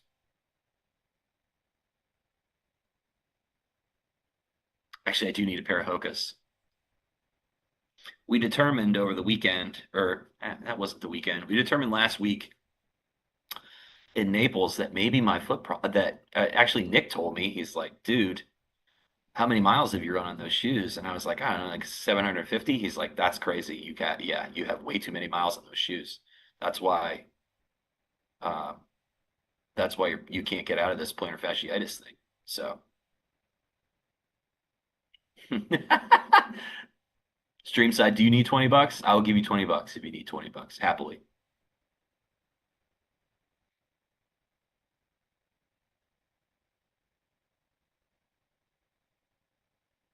So friend Tintin, I was under the impression that it was like 1,000. And that's how I'd always operated. But Nick told me he's like, dude, you gotta cycle those things out like every three to 500, like 500 max. I was like, whoa, that's way low for me. Yeah, same, Jeff. Yep, I'm a Clifton 9 guy as well. I was a Clifton 8 guy, but they stopped making those. So I'm a 9 guy now.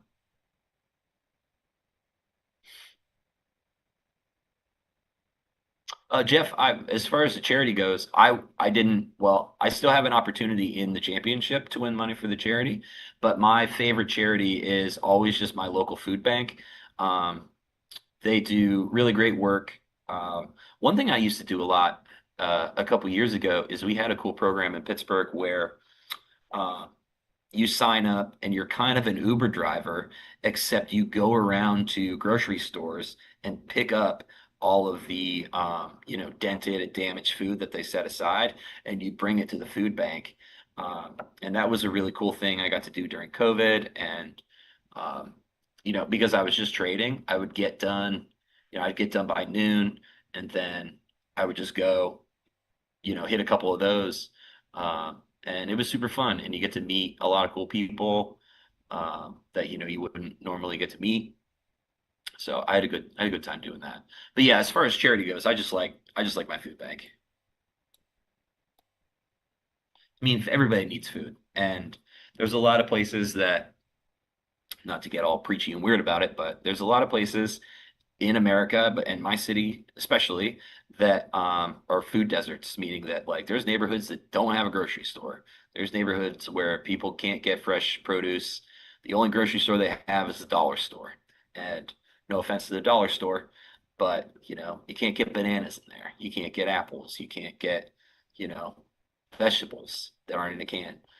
You get a lot of frozen processed stuff, and so giving those neighborhoods access to that stuff is very important. And the food banks where I'm from do a lot of that outreach work and a lot of lobbying work too, to get grocery conglomerates into neighborhoods where they're needed.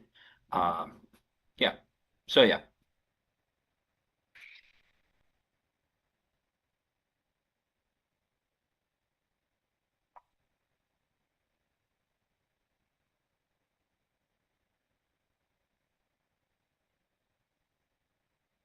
Frank, the VWAP is anchored to the RTH Open, so it's not really anchored. It's just set to 9:30 a.m. Eastern time.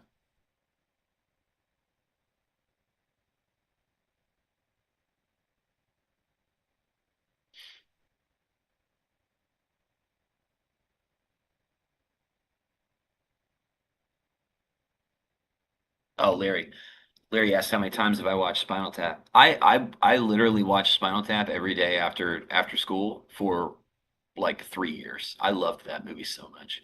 I used to just come home from school and put a movie on. Actually, what I would do, uh, I would come home from school, and at 4 o'clock on USA, MacGyver was on, so I would always watch MacGyver at 4 o'clock. Best show ever. Doesn't really hold up well, unfortunately, but that's fine. Um, he'll always be number one in my heart. And then yeah, I would watch Spinal Tap. Um, I also I wasn't really allowed to listen to um I wasn't allowed to listen to a lot of music, that like popular music, but I was allowed to watch a lot of movies, so I would kind of lean on movies that had soundtracks as like a workaround, like a way to get to listen to music I wasn't allowed to listen to. So I listened to a lot of movies with good soundtracks, including Spinal Tap. Um, I mean, that's kind of a strange example of that, but Forrest Gump was another one I watched all the time just for the soundtrack. Pretty funny.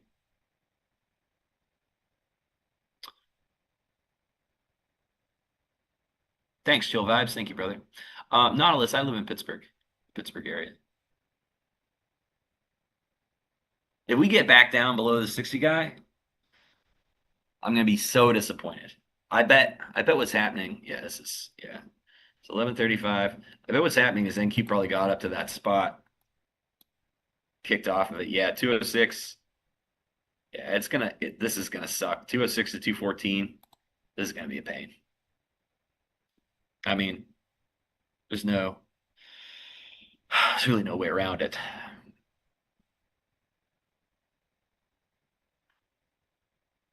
That sucks. That sucks. We lost that. I was really confident that was going to be the IB high push. I might just give up on this trade.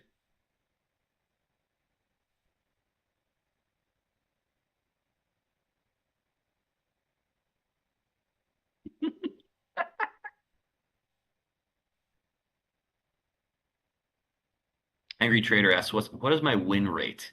I like to live, well, are you talking about real life or in the perfect world? My win rate that I target is like 52, 54%. And I like to try to have a profit factor of 1.2 to 1.3, somewhere in there. Um, perfect world. And that's obviously that's over the course of, you know, space and time.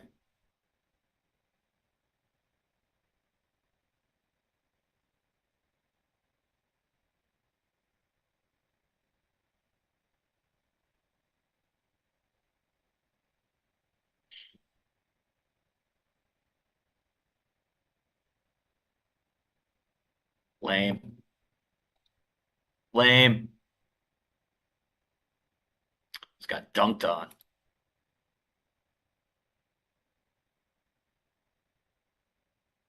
I mean, one has to think we got to come back down here at 40s. This thing. I mean, look at this seller again, just absorbed the hell out of this again. Very lame. Let me pull that big guy up again and see what this is looking like. Yeah. Just kicking off these lows. We can't get through this, dude. Losing the weekly VWAP. All right, minus is at 33 now.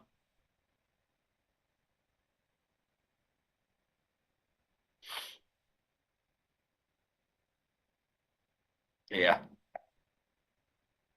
Not great. All right, now I'll do this because I'm done. I'll take 4 points on that runner, worst case. And then I'm not planning on buying this anymore.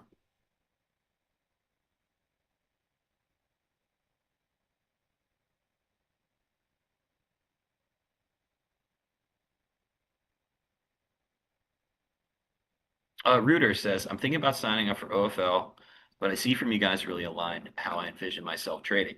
That's awesome. May I please give you a little piece of caution, a piece of advice about signing up for Order Flow Labs. Order Flow Labs is a set of tools, and it's best used if you already have some kind of understanding about order flow trading and you're trying to visualize something in a different way or use those tools around trade setups that you already have.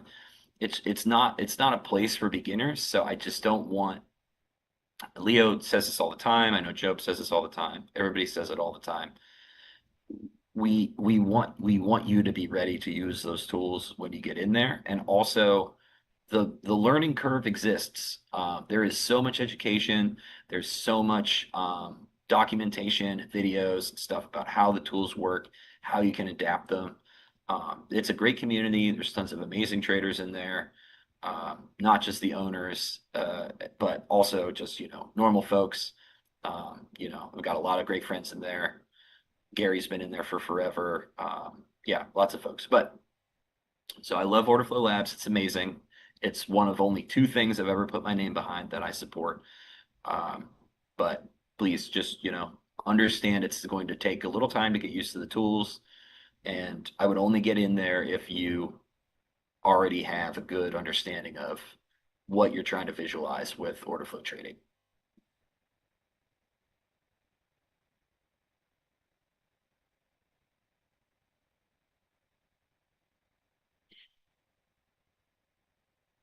What's this 55 guy doing now? You see this? So this looks like passive seller walking down a little bit. So I'll need to see if this goes away. We get back above this, so it's still, I don't know. I mean, we made the wedge, then we pushed down out of it, and then we pushed up out of it, and then we're back in here. looks like we're getting into a little bit of a balanced world now. ES is going to take probably all day to break its IB at this rate.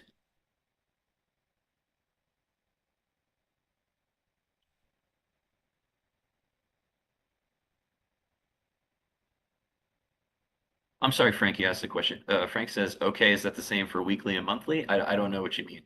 I'll answer you, but I lost what we were talking about in the chat.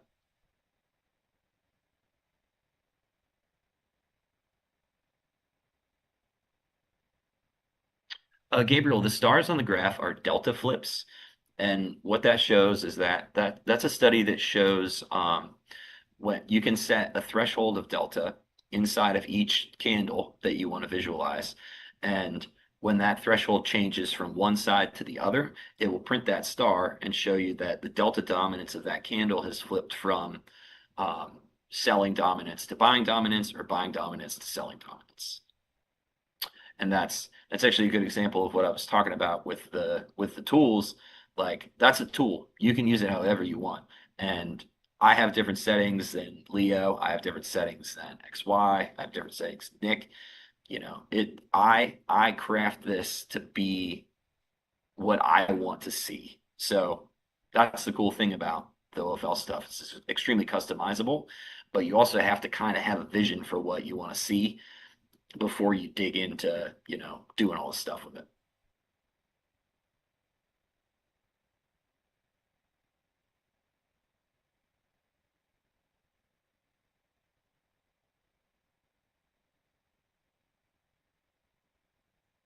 Good morning, Daniel.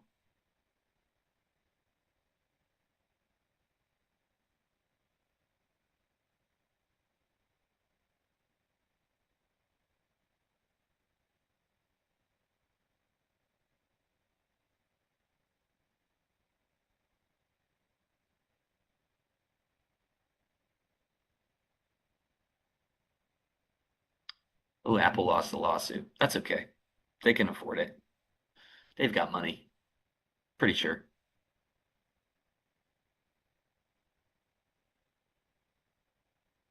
Yeah, Mr. Market, I trade in Q2. Sometimes. I mean, I watch them both. Uh, it just looks like it's balancing up here to me. I'm not really a wedge guy, but we're just building this out up here. Blue team at the top, red team at the bottom. Somebody's got to win. Or we'll just close right here. Also possible.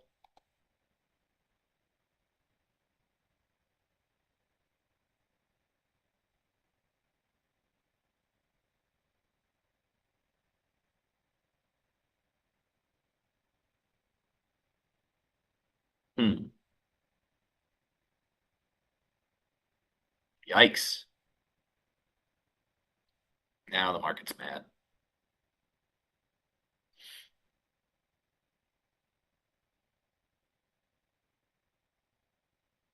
11:45. Okay.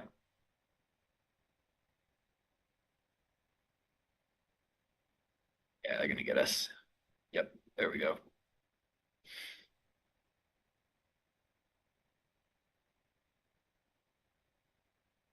Pretty big push.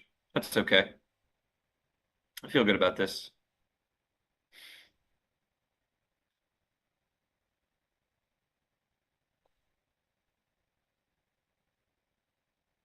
We'll see if we can get back above this if that was just a quick flush. Pretty quick reclaim there. And Q doing the same.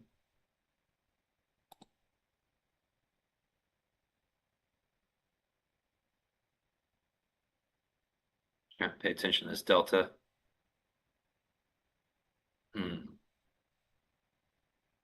Nope.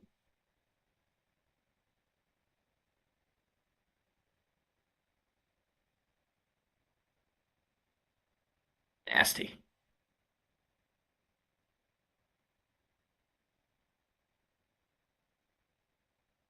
Yeah. The thing about that OR stat is, it can also be or not OR. The thing about the IB stat is Just because it's a bullish day doesn't mean the IB high is the one that's going to break. So you gotta you gotta be ready to pivot.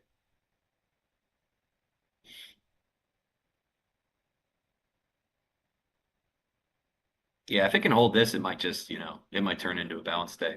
I haven't had a chance to look at the rest of the markets. So like I don't have the Dow up to see what it's doing.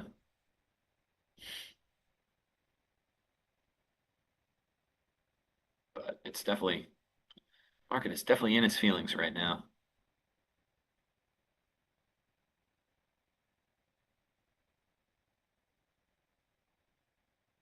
It's a lot of selling that was rewarded. A lot of red team got rewarded there on the way down. 14 minutes left till noon.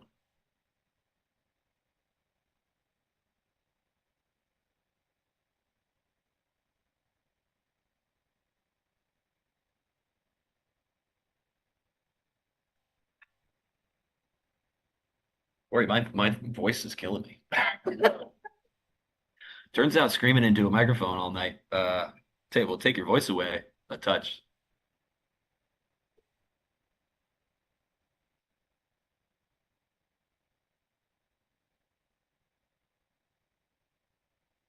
Okay, back above overnight high.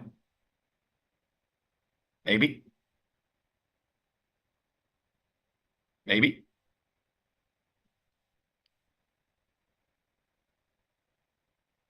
Maybe. Maybe not.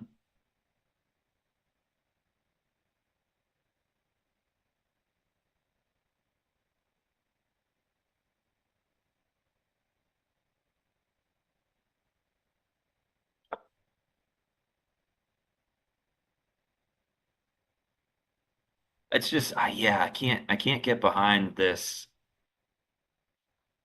being anything more than a balanced day at this point. I'd sell her up there in the 60s. It's just like had all the bullets today. Like no way around it. Now we're fighting with overnight high. Let's see what NQ is doing. Yeah, NQ much more productive, but it's just at its point of control. So even though NQ is bullish, it's still balancing up here. It's just it's just balancing in its top half. But this is all. I mean, yeah, look at that guy getting lifted. Getting lifted. I want to talk to Samson. You guys like Half Baked? Any Half Baked fans? Also watch that movie a lot. Fly me to the moon.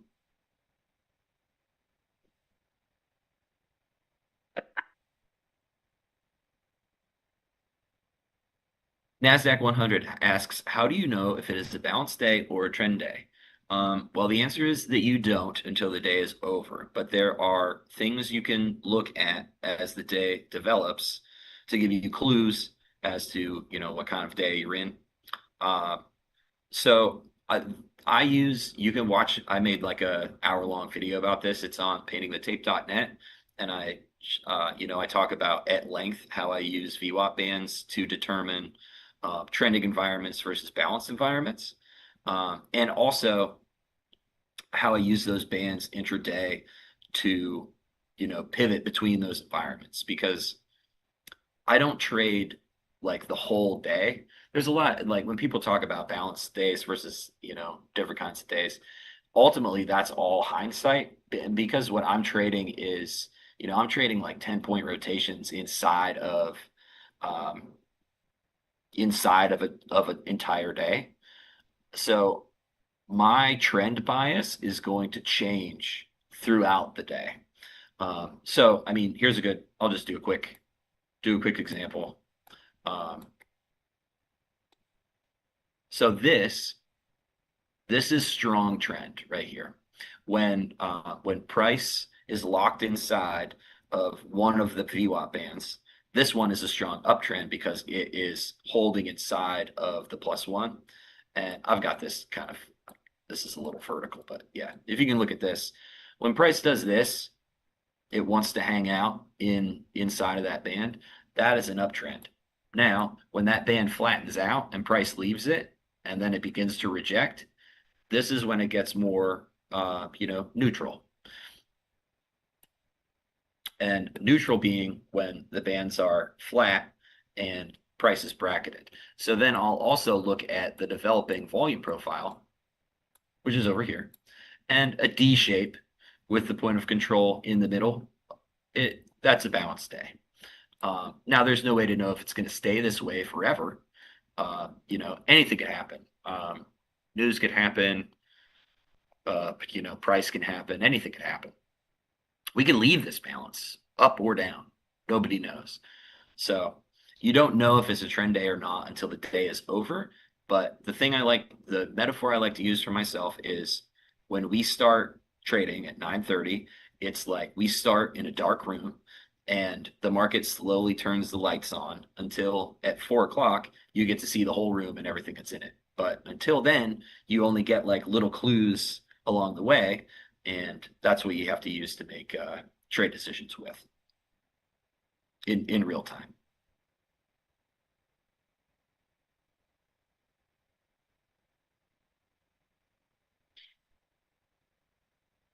So there you go.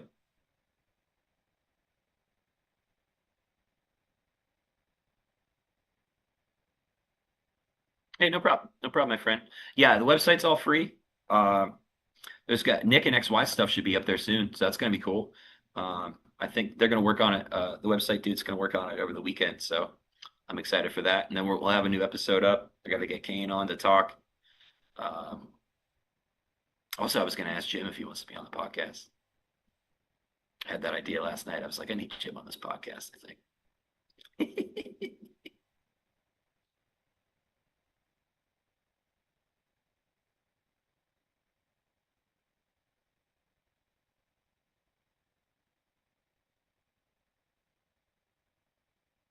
Oh, Gene says, Stowe, if OFL is for established volume-based traders, what's a good place to start with order flow trading, auction market theory for people who are just familiar with old school price action?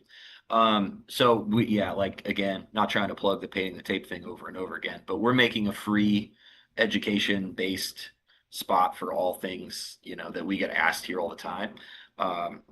Just to have that for folks.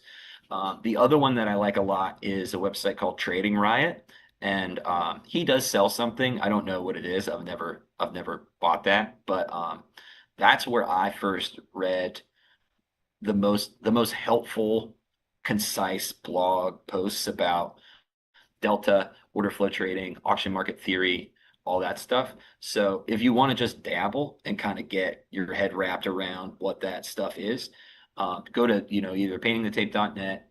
If you want to do that, that would be cool because it's mine. Or there's this other one that this dude made, and I have no idea who that guy is. So don't hold me to it if that place sucks and you don't like it. But that's years ago, like 3, maybe 4 years ago. That's where I first found um, some good blog posts that are free. So Jim. Stowe. Jim, what's up, brother? Oh man, a lot of stuff's going on. First, Gene, I see in the chat, we still have our cocktail hour scheduled for Friday, right? Looking forward to Nice, that. Yep, nice. Gene was a giveaway winner, and the good thing about having it on a Friday is cocktail hour starts way earlier than usual. That's right. That's right. It literally is 5 o'clock somewhere. Anyway, I'm looking forward to it. Yeah, no, it's in this case it'll be like 1 or 2 or something. I don't know. That's awesome. But a lot of people ask me, Stowe, when Stowe's trading live, or when the guys are trading the open live, what do you do, Jim? And well, the answer is this: I do a lot of research. And you know what I Yeah. uncovered today? What? That the meaning of Stowe means holy place. Do you live in a church or a monastery or anything like that? No, not specifically. Is that what it means? I always thought it meant on a hill. I'm sure. All right. My research is pretty strong here. It's the building attached to a monastery or church.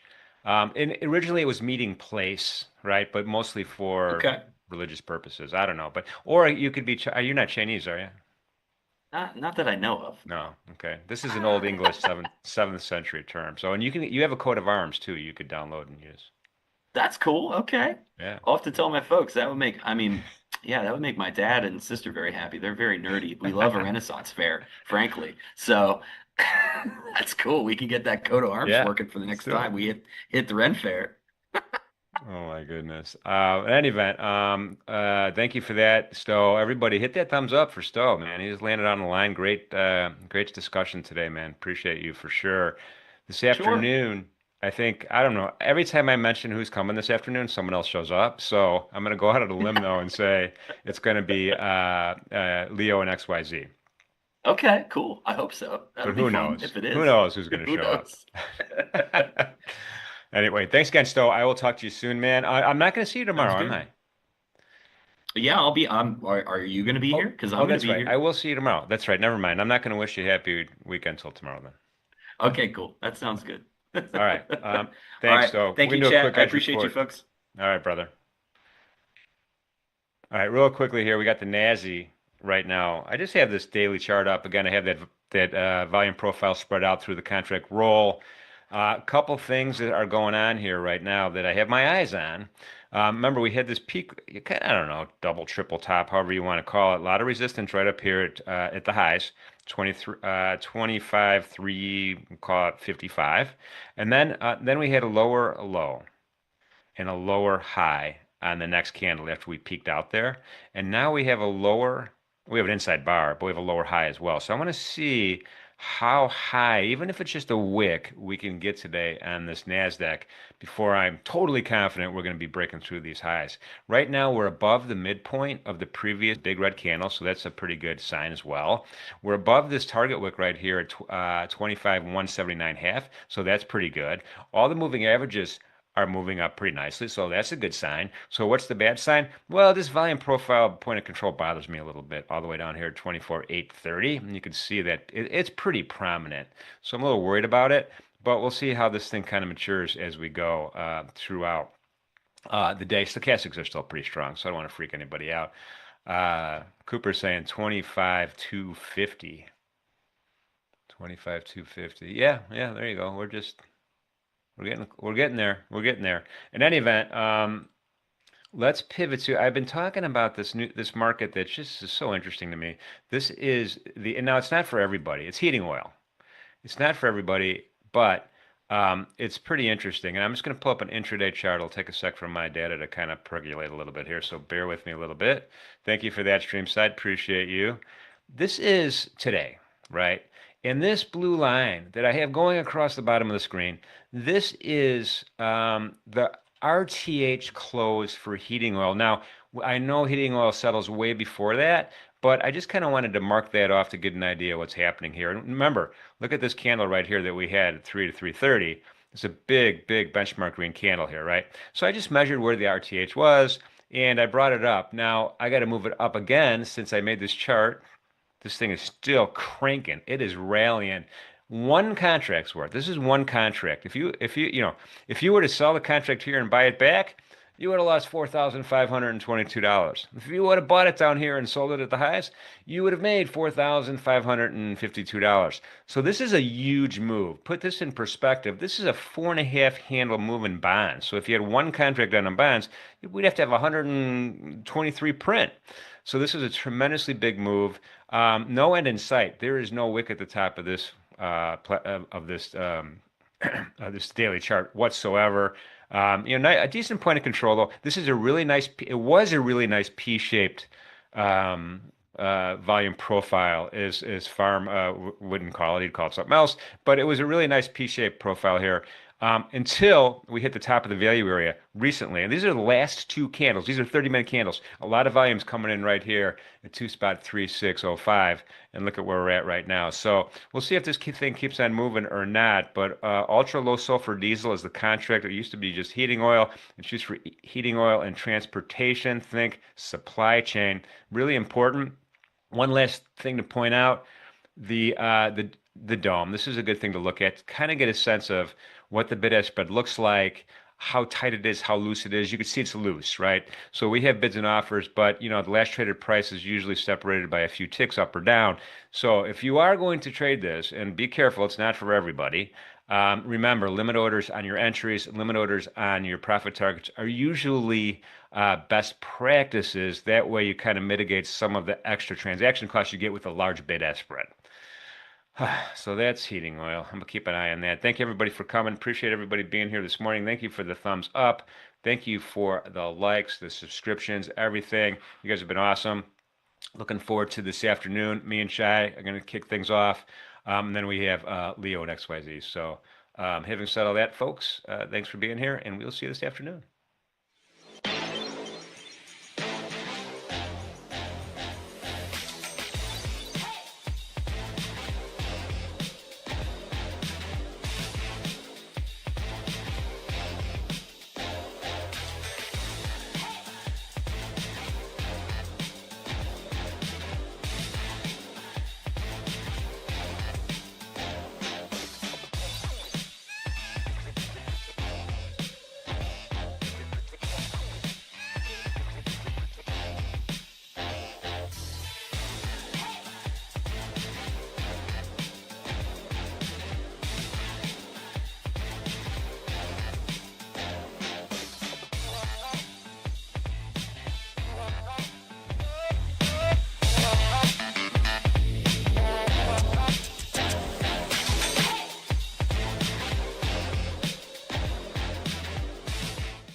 This weird Japanese trick shrinks your belly fast. This is the gelatin recipe that took me from 176 to 198 inches just 2 weeks.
Good afternoon, traders. Welcome to Ninja Trader Live. I'm Tracy Schuchart, senior economist, and here are the headlines while we were away. We have, if you remember this morning, we were talking about how Trump administration was looking into taking equity stakes in quantum computing, and those stocks were up 10, 11, 12%, some of them.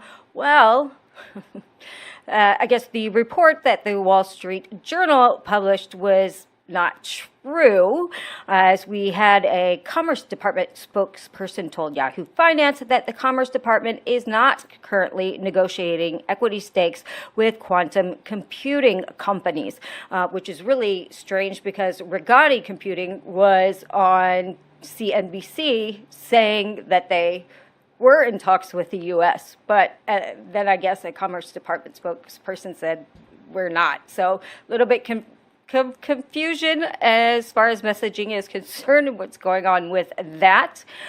We do, as a reminder, have Intel after the bell. Options imply a 7.9% move in share price post earnings. That could be higher or lower.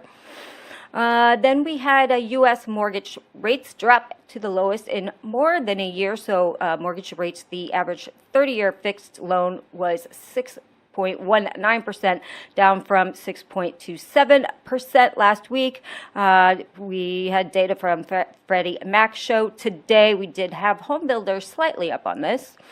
The Trump administration, then we had another headline from the New York Times. It said the Trump administration is going to begin investigating into China's compliance with the 2020 trade deal from his first administration.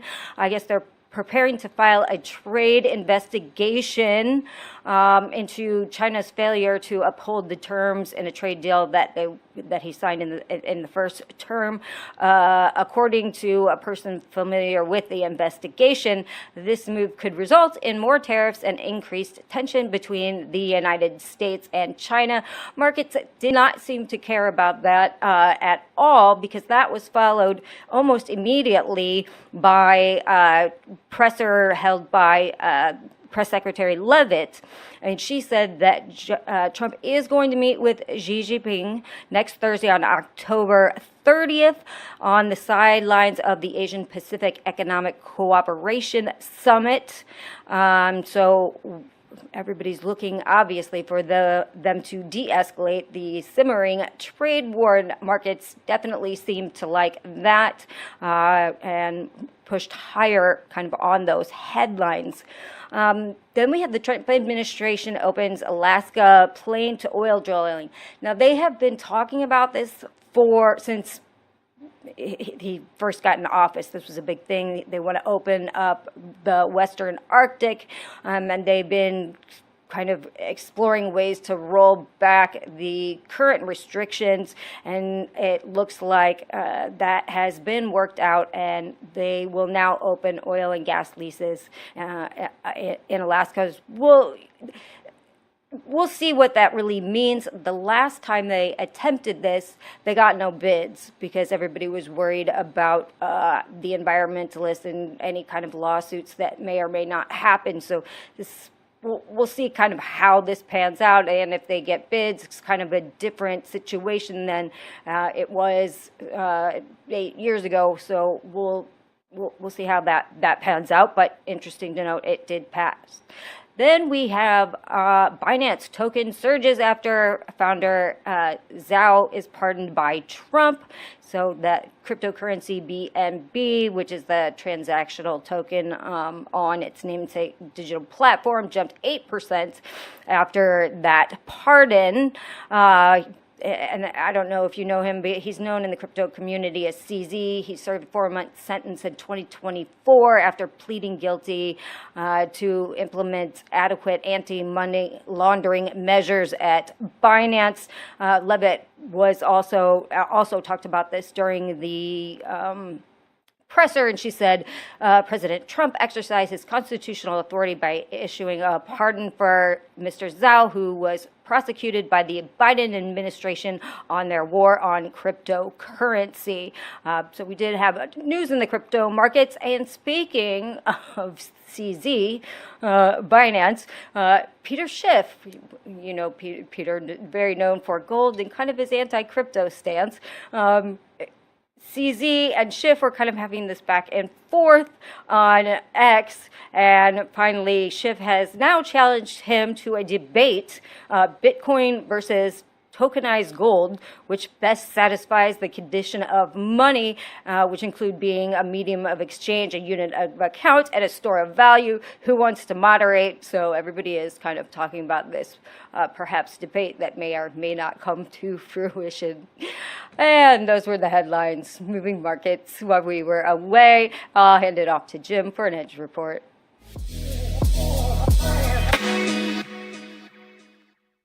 Thank you, Shai. They should have a duel instead of a debate. That would be awesome. But I don't know. I'd pay for that. In any event, let's start with the Bitcoin. You know, here it is. We have a pretty big daily candle, right? We've been having a little bit of downward pressure on the Bitcoin ever since the beginning of October, with quite a move to the downside. Right now, we're back into that consolidation range. And that's a long-term consolidation range, right? We started in this range back in the middle of August 19th, give or take. And then the bottom, you know, again, we've been talking about that 108,500. We're above it right now. The ADMA, though, is kind of acting like a ceiling. We keep bumping up against the ADMA 1, 2, 3, 4 days in a row. I'd like to see it close above that for me to be confident we're going to get back to the top of the consolidation range.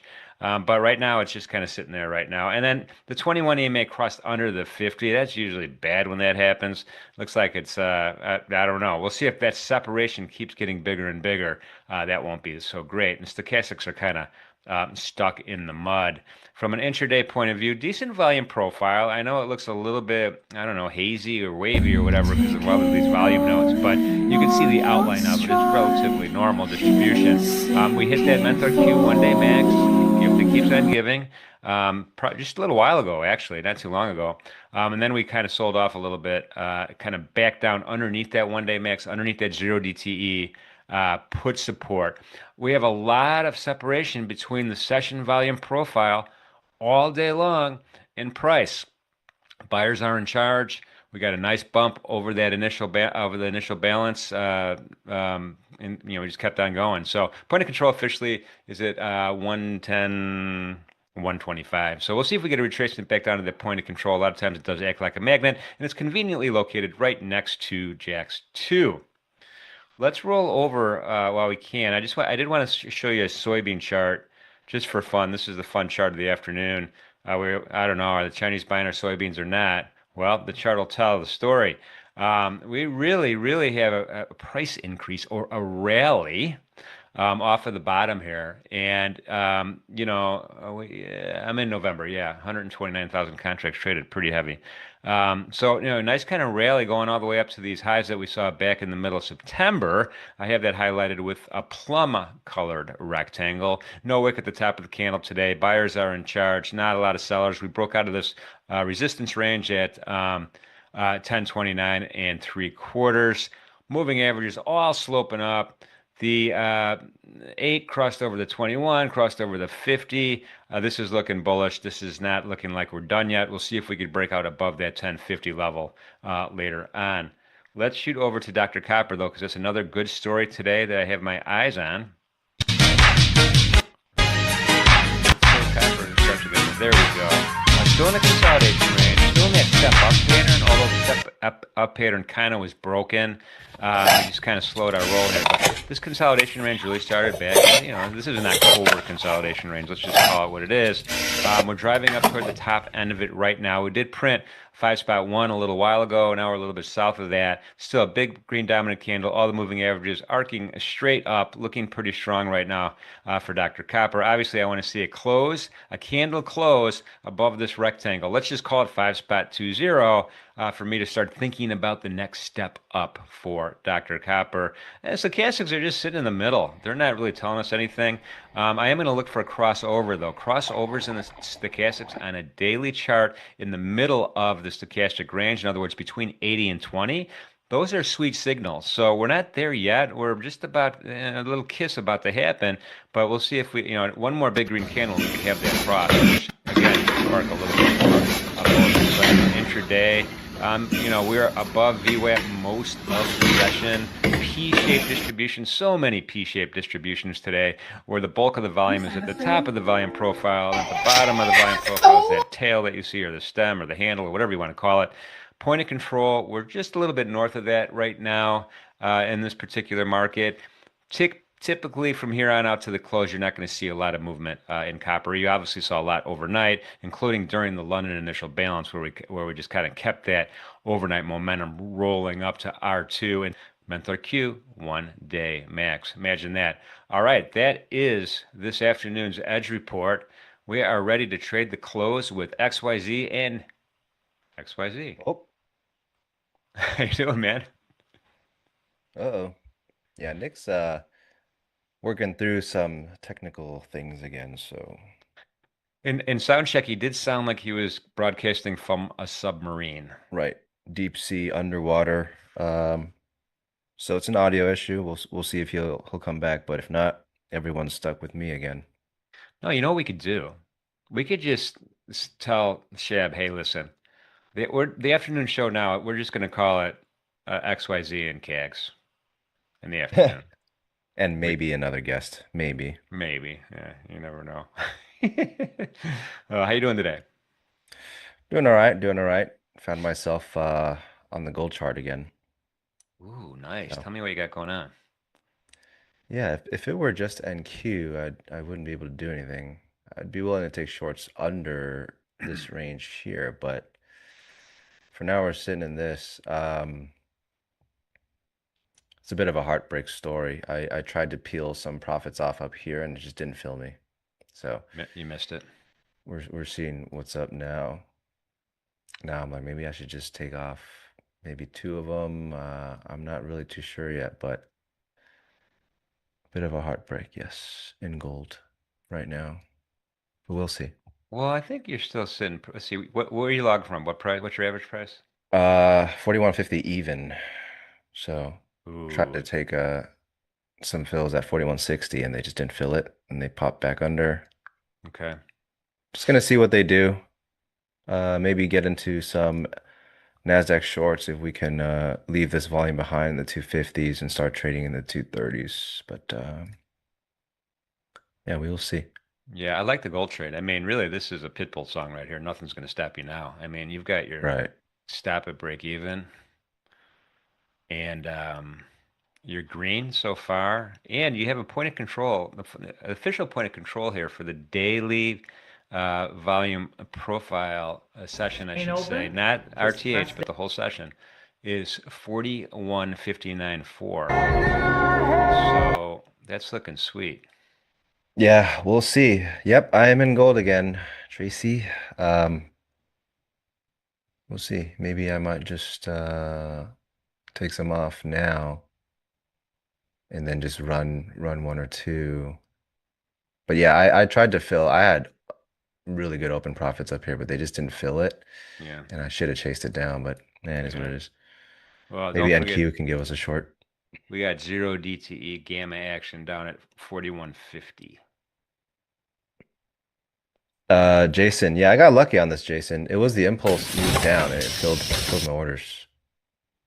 So really lucky on that. That's why I'm kind of being greedy about it. I'm not trying to take profits yet because I find that my access is so good on this idea that to give up that access for, anything under the POC is probably not doing it justice. Like I got lucky enough to get this. I don't want to kind of squander the opportunity. So that's my thinking here. But we'll see. I don't know. Maybe the market tells me I'm an idiot soon. But I really like potential NQ shorts under this range. We will see. So what's going to take to trigger that short and NQ?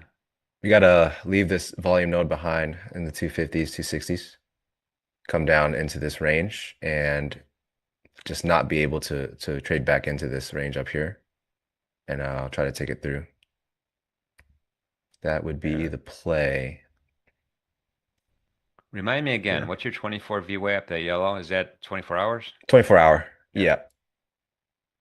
The greatest squiggly line of all time is what it is. The best. It looks like a gently sloping upward line to me. That's squiggly. It is. Yeah, it's been pretty bullish today, that's for sure. So I'm stuck. Luckily gold exists and I started looking at it, so we can do something. There's so many great markets to choose from. I mean, I know. I was looking at copper all day long, and there's so many great opportunities. And even if you're just doing the micro copper, which is fine, there was just some great opportunities there. At treasury markets, great opportunities. So I'm gonna Yeah. keep beating on the drum for other markets here. Yeah, I'm start looking, I'll start exploring, you know. Yeah, we'll see. I thought Trump was speaking at 3. So He should be in like 15 minutes, right? So Lino says 15 minutes. All right. What time is it? Yep. Oh, that's 3, yeah. Man, this day flew by. 3 minutes, yeah. Tomorrow is Friday, man. I know it's gonna be wild, huh? Another Ferragamo Friday. I know. I can't wait. I was telling Stowe, it's like Fridays, traditionally Fridays are like, oh, one more day to go, and then it's martini o'clock, and got the weekend going, but my life changed when I met Pax. I'm like, Revitalized your Fridays? Fridays are the best morning of the week for me. Just to hang out with that guy. Pax is insane. Yeah, I literally got to tell him in person. I was like, I think you're insane. Oh, it's Nick. He's a jolly fellow. I'll just say that. Yeah, no, he's legit. He is exactly as you would think in the most genuine way possible. Yeah, and if you need a hug, just meet Pax. You're gonna get the best. You're gonna get a hug. Yeah, No it's he's real. He's insane, but it's real. I think we have Nick here. Nick, you with us? Yes. Can you guys hear me?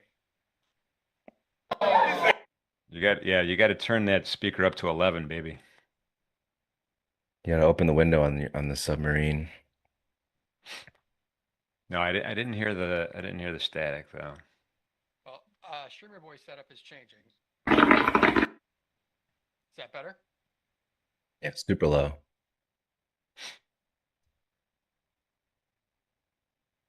Oh, by the way, folks, while Nick's getting his volume here, I do want to remember in the chat, you'll see it right there in the chat. We do have, remember, the third qualifying event, not this Monday, but next Monday for the Arena Cup, and it's been a heck of a lot of fun. And the first results were pretty close. Everyone was pretty close together. We didn't have like a huge runaway winner. At any given time in the afternoon, I was thinking, man, we had about 20 competitors that could pull this thing off. It was really, really good thing. So if you get a chance, it's free. It's fun. The software's easy to use, and there are seats available for the third and final qualifier. Ooh. Oh yeah, Oh, we can hear Nick now. Wow. Nick is Much back. better? Much better. It's like nothing ever happened. Do I need to get closer to the mic or can you hear me here? Okay. It looks like XYZ. Did you peel a couple positions off? I took 2 off around up here. Yeah, secure like $1,000 for myself. So if it comes back to me, I won't cry about it. Yeah, So no, at least I made some money. I have not had my charts on like all day. I woke up late today. I slept Look in. at this guy. So yeah, this is my first batch of profits. All right, great job, man. Well, next time, by the way, I'm the only one that's allowed to cry on the computer live, but that's in my contract. You could actually ask Chef. The shit you see in I'm Winnipeg. gonna amend. I'll negotiate. I'll negotiate for myself. All right. Well, you got Nick back. You guys are in good hands.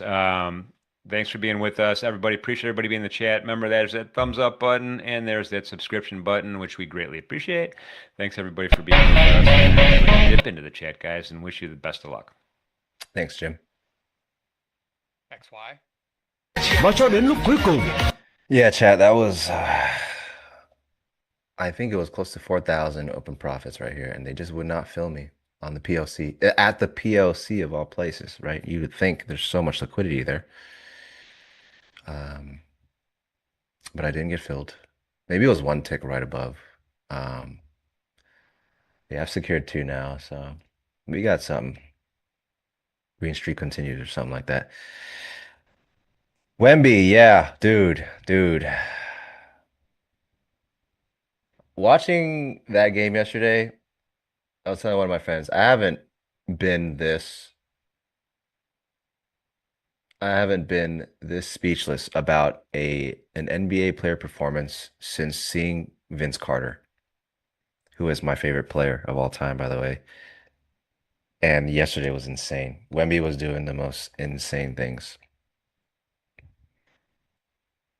Yeah, I think he's gonna have to get like a $2 billion. This speechless about $2 billion contract for Wemby or something like that.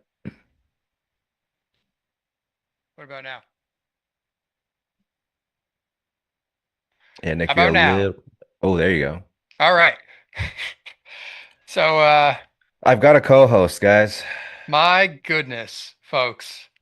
If you want to know the computer trouble that I have been in the last 24 hours, it's Well, just been insane. last night you're like, oh, I fixed it. So I was like, oh, Well, he's good. He's good. I fixed it, and then of course I try to get it ready like 20 minutes ago, and it just dies. So I've identified what the problem is, and I have 2 different fixes on their way, and the third option is me just getting a new PC. Well, my theory is Nick made way too much money yesterday, Yeah, and his computer just blew up because of it. but what's funny is I was trading off my phone for said position. I knew you were trading off your phone when I saw that it was an options play. It was. I was like, that's, I know it. I've seen this before at Naples.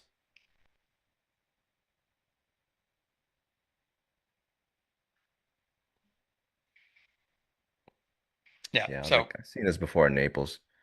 Nick just casually shows me his phone and he's up like 5 figures. You know, it's nothing. It is what it is. it is what it is.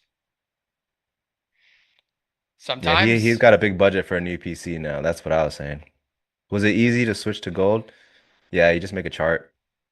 Um, I need to get a DOM up going for gold. I do feel kind of blind. I am just entering based off of structure and some delta right here on the side.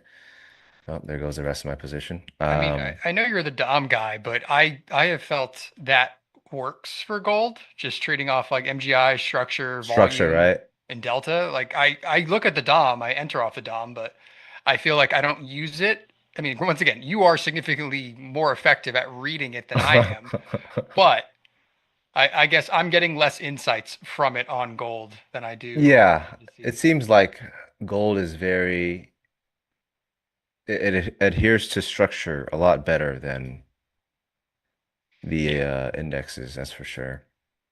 Oil was the same too. So when I traded these 2 years ago, they followed structure a lot better than the ES and NQ. Obviously, NQ is the worst at doing so. But we bagged a little bit off of that. What was 4,000 turned into just 1. So that kind of sucks, but I'll cry about it later off stream. For How did you now, trade today? have you traded? Did you trade this morning at all? I have not taken any trades. I just turned on my charts earlier. So this I is my first. I tried. I had several scratches just that got round tripped on me, where I got one off basically. Your mic is a little low again. Gosh. Well, this is not Oh, my there you go. Oh, you're good. this is not my usual mic, so I'll be back to normal the other hopefully next week when I spend my whole weekend fixing this. But no, I had a couple scalps that I basically got round tripped on. It was a little wonky early in the session, and then we just started drifting upwards. So yeah, I literally think I'm up like $13. $13? Yeah. That's a retail price Panda Express. Well, I wasn't really sometimes okay, when you have a big day like I guess I did yesterday, had a good day in the personal and then a good day in the whatever you want to call my my options account on Robinhood, which is, not necessarily the Also, you greatest. traded futures. You day traded futures yesterday. Yes, Your I personal. did. I was short ES pretty early and then fumbled an NQ short from 270s. Dude. Yeah, I NQ. literally went like 270s to 250s and I was so mad at myself. And then ended up getting a reoffer in on ES and writing that down, but I had taken like that 270 short is when I opened said options position for 0 DTE. And I almost cried because I was like looking at my phone, like screwing around on like Instagram, um, when the Trump tweet came out, and we went to like 660 SPX in like 3 seconds, and then we were immediately back above, almost back to like 6,700. And I like was about to like, I was very mad. I was like, I totally would have just covered as soon as I could. So I had to kind of babysit it and ride it all the way back down to new lows. So that was not the most A calm I nine was bagger managing that nonetheless. position. Yes, it was. It was a Insane. nice position. R.I.P. Chauncey Billups. Yeah. And Terry Rozier. Yeah. That's what happens, huh? Don't gamble on sports when you play said sport. Pretty simple. It's like, don't you make enough as a coach and a player? But yeah. I just noticed your hat. I got a You got to go to the. We'll match. We'll match. Oh yeah, you need your Bass Pros. Do a little matchy match. I mean, what's your bias, guys? I don't. Uh, I didn't predict us round tripping all of yesterday today, I like the mean, chat rest of knows. yesterday. Chat knows. It says Nick and XY stream means 30-point range. So Yeah, I would imagine we are probably pretty much done. well, they took my stop in gold like almost to the tick, and then just now they're doing this without me. So I hate that. That's Don't cool. we have Commander in Chief speaking here in a few minutes, don't we? Right. Yeah, yeah. 5 minutes. 4 minutes. Which you may have learned the last few days, where even if he's giving a brief welcome speech to a luncheon at the White House, he's still going to drop like haymakers out of nowhere around tariffs, China, whatever. So you just never know China. what's going to come out of his mouth, regardless of what the script says. So hold on to your butts.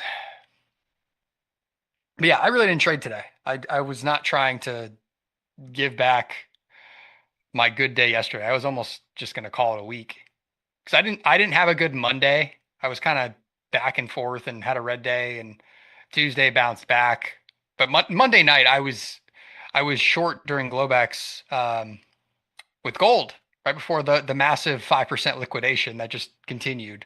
I got stopped out at 43 like 90, and I think the high print of Globex was like 43.90 and like 5. So they took you out of the short and dumped without you, is what you're Yeah, and saying? then literally dumped like Oh, 30 seconds later. And I just was like stubbornly watching it instead of getting back in, but whatever. damn. Sometimes that's what happens to me though. I take a stop out and then it's like it's not quite invalidated, and then I'll just keep watching Well, it go down and then just like not chat re-enter. knows. Chat knows. Yep. Nick's stop There's your entry. is an Every time. insane indicator. I guess it just shows like I have a good read. It's just sometimes I'm either terrible at stop placement or I'm just a tad early on the read because it constantly happens. Someone asked, what do you think about short at 300s? I don't think much of shorts at all right now, honestly. Yeah, it's a slow tape. We've just been drifting or levitating upwards as we are becoming as we've become accustomed to all summer and into the fall. Um, XY, it just seems like we get a day of volatility or 2 days when we're in Florida, and then it just dies again. I know. Which I mean, Well, if you're like Stowe and you had a good long that you could just be riding all day today, like that's great. I just couldn't find a decent entry to the long side outside, except after the open, but it was a little choppy. So I kind of just sat out the rest of the day. yeah, honestly, I kind of saw this coming. I was like, every time we get a huge down day, it's just gonna come back up and then like balance somewhere in the middle of that whole move. So I don't know. It's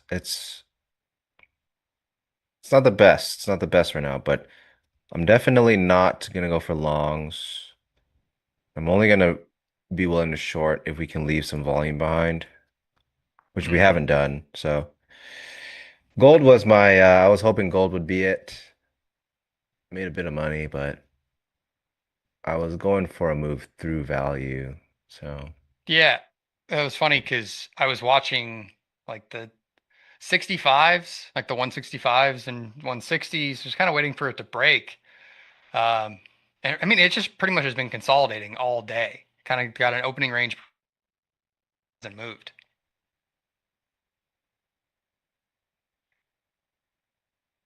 yeah, this is what happens when Nick and I stream together. You guys know Yeah. this. Well, Hit the which is likes. Hit the why likes if you like this. I just, didn't call in from my phone or whatever yesterday, and you guys got some great afternoon volatility and Oh, a yesterday good was a awesome. good Yeah. low to buy. Yesterday was awesome. Yeah, I got that 100 point. I got a 100 point move Yeah. because you weren't on. I was in a single lot and I covered it because I had to cover my phone um, because my computer crashed. I literally entered and then was trying to get set up for the stream and then everything just died. And then I quickly panicked, but then I remembered I can use the NinjaTrader app, the Tradeovate app, whatever, I could call, I could do something to get out of that position because I just couldn't see anything temporarily.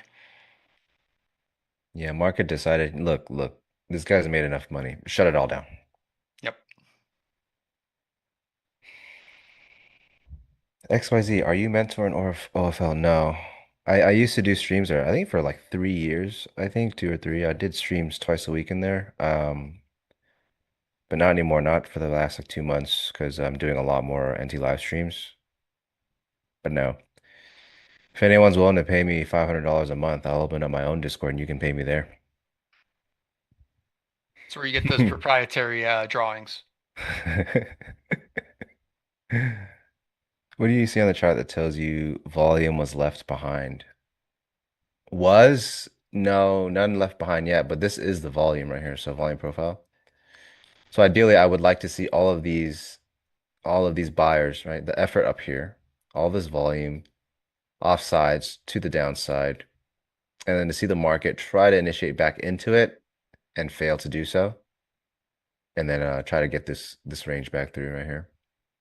So that would be the idea. How likely is it to happen? Probably not very.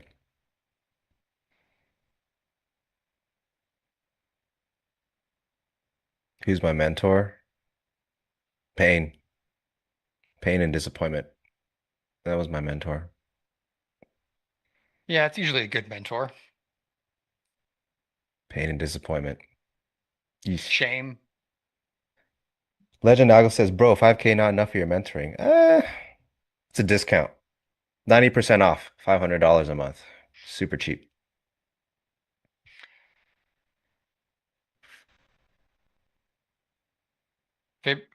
Fiber optic. Yeah. We're back in yesterday's opening range. It's kind of crazy how many times I feel like since since we left for Naples, XY, how many times it's been so over and then we were so back again and then we I were so know. over again. Like that's been the last 2 weeks. But then The it Trump like market. the days in between those, I guess, violent, volatile mornings and afternoons are just miserable though. Yeah. Like we sell the VIX back down to like 17 and our vol goes to like 60 and then it's just like, why am I still at my desk? keep just waiting for I something thought to it would be happen. different by now. Like even in September, right? We get power hours that were actually like, power hours as we remembered them to be. Yep. I think this year, like power hours this year have been so boring, right? The market just kind of, we've made enough choices for the day. I think we'll just stick around here for now. Well, we'll Got me see. looking at gold.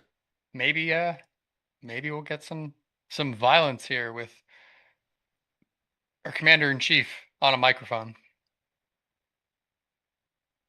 Well, gold's moving without me now. I hate them. What is gold doing? I mean, Barely took my stop and just went back up. gold has been in like a 10-point range the entire session. Yeah, I know. I Opening just range wanted to see them breakout, move through. held above previous day high, and then just chopped.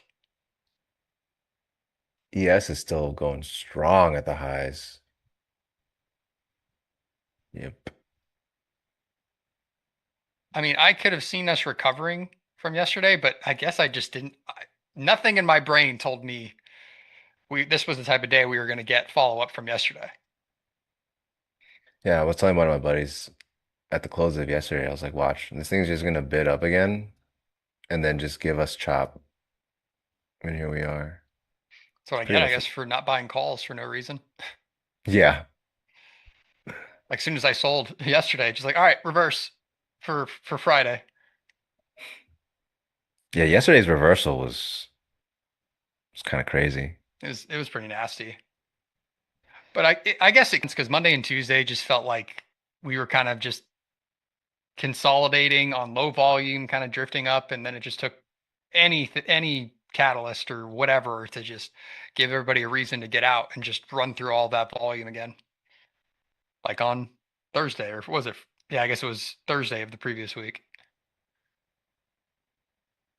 Yeah, when we were sitting in the hotel.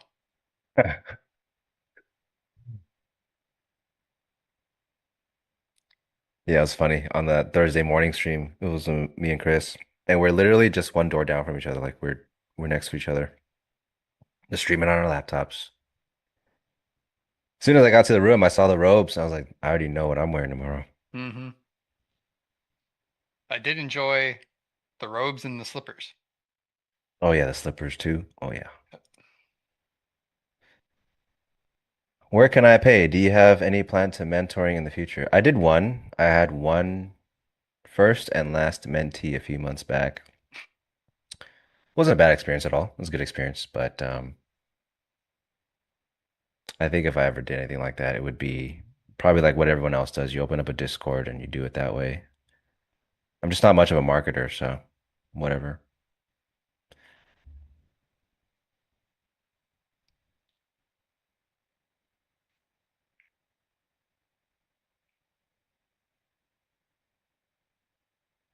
Traumatize the markets. Yeah, sometimes you just be holding something and then it's just, oh, you're out.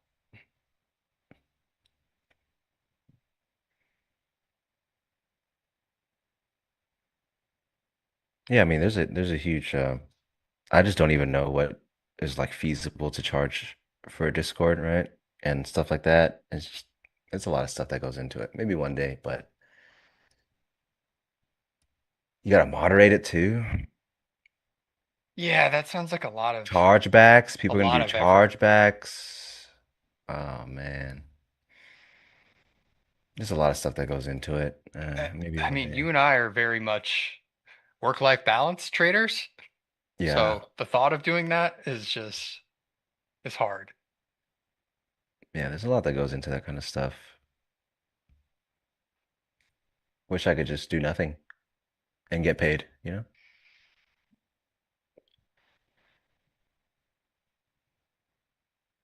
That's kind of how 9 to 5s were early in the post-COVID world. Everyone's all about the work from home now. If it's not work from home, it's like I don't want it. Pretty much. I don't want this job. And then And you wonder everyone why that's work everyone. from home and trading, they're just like trading but not really working. I mean, You're in the I was meeting. doing both. I was trading while in meetings, Yeah, you just kind of like you stay muted, right? Yep. Don't say anything. And then once on accident, I forgot to like shift my camera. My boss saw like a chart in the corner of one of my screens, and he's like, "What are you watching Bitcoin over there?" And I was like, "Do I look like a Bitcoin guy to you?" He actually saw it. Yeah.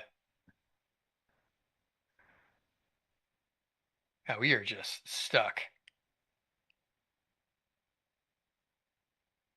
Text trades. That's good math. I would enjoy 500K per month. Yeah, sure. Why not? I'm sure people out there making like 1 million a month. Yep. I think it's probably a lot really underestimated how much work is put into really getting it up and running and stuff like that. Or I could just be talking out of my ass. I have no idea. Think of how much money you'd have for gambling. Trading Discord? No, we're gambling. Yeah, no, text trades, you're totally right. Can we move? Can we do something?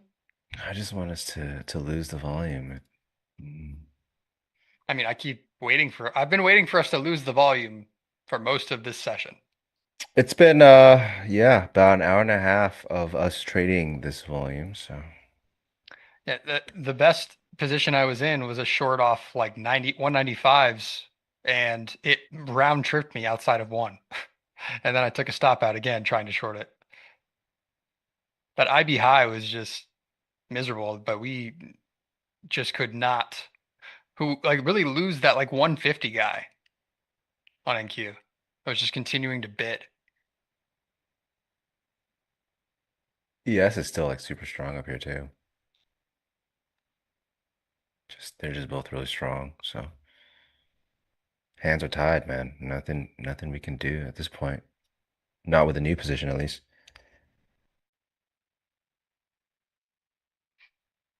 Yeah. I took my Steven licks. Ducks made 18 million in 3 days, like trading or Who? selling something. Is that even Steven real? Ducks. I don't 18 even. million in 3 days? Am I supposed to know who that is? I've seen him before. Some Asian guy who trades equities. Um, I think he does small caps or something like that. Oh, well, that might make Um, sense. but that's kind of weird, right? 18 million in 3 days, small caps. Is there enough liquidity to make that? Uh, He's been possibly. exposed as a fake? I wouldn't be surprised. I mean, I'm sure you could get some of those small caps to go from $1 to. I mean, it still probably would only be like a 10x though. That seems crazy unless he was just whopping size and then rug pulled everybody.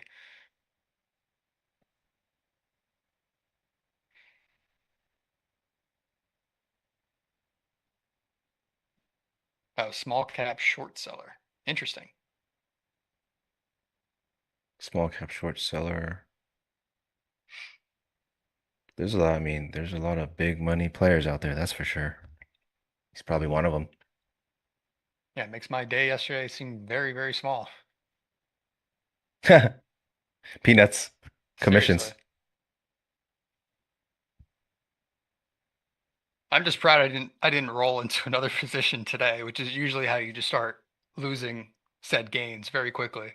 Did you close it all out completely yesterday? Yeah. As soon as we made a new low, I was completely out. Like the Trump That we had was a the Trump low, and then we kind of were holding and drifting back lower, and I was like, if we make a new low, I'm immediately out. I don't care. And then we did roll like another 15, 20 points, and I could have probably made another 10K plus, but I was done. that was some, I mean, You that was got some to, serious yeah, gains. it Serious gains. it's not bad. My second, actually my second largest day ever.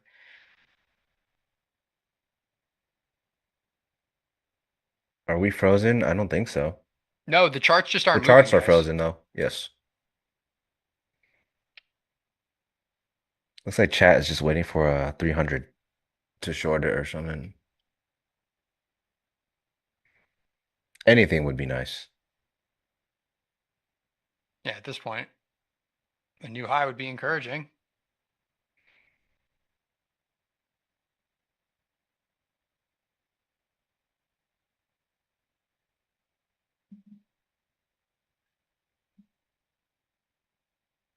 I can't believe how many cords are on my desk right now, how I tried to make this setup work. Loon says, sounds like the Discord is coming, not gonna lie. Yeah, I mean, I want to, it's just I don't, it takes work and I don't, starting it requires work too, so I'm kind of like just pushing it aside. Maybe one day, but it'd be cool too. Just whenever I want to get off my ass.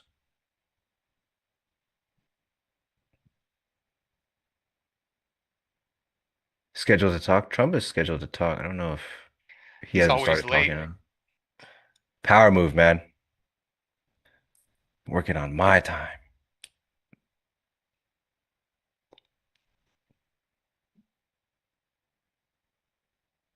Pay me a salary that replaces my job and I'll run the Discord for you.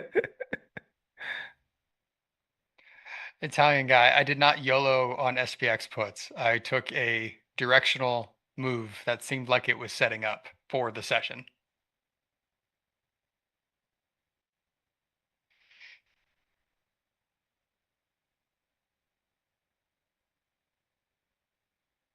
Well, while we're sitting around waiting for the market to do something, if you guys haven't hit the like, please do so.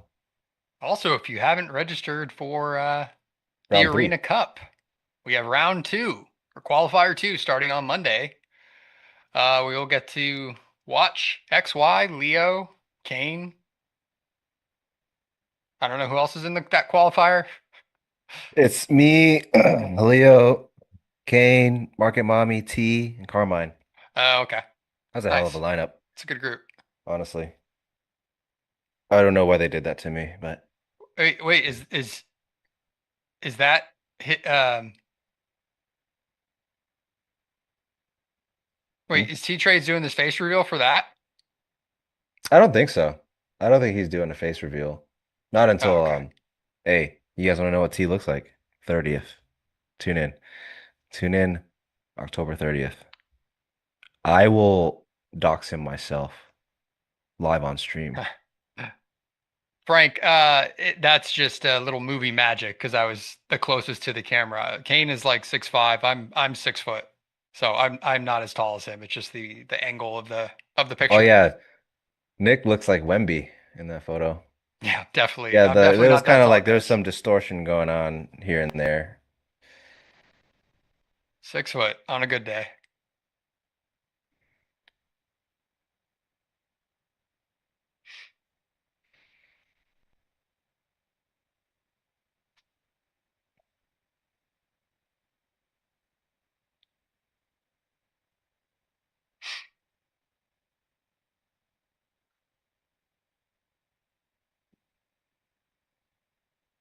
Yeah, actually, I don't think we're gonna move.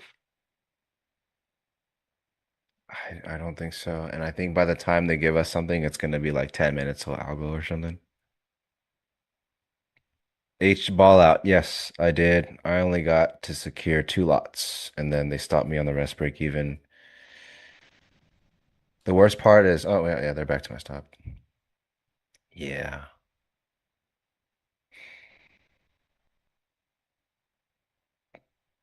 I know a guy that does that for every picture. I mean, life must be tough if you're like that insecure about your height that you're just tiptoeing in your photos. It's not a good way to live.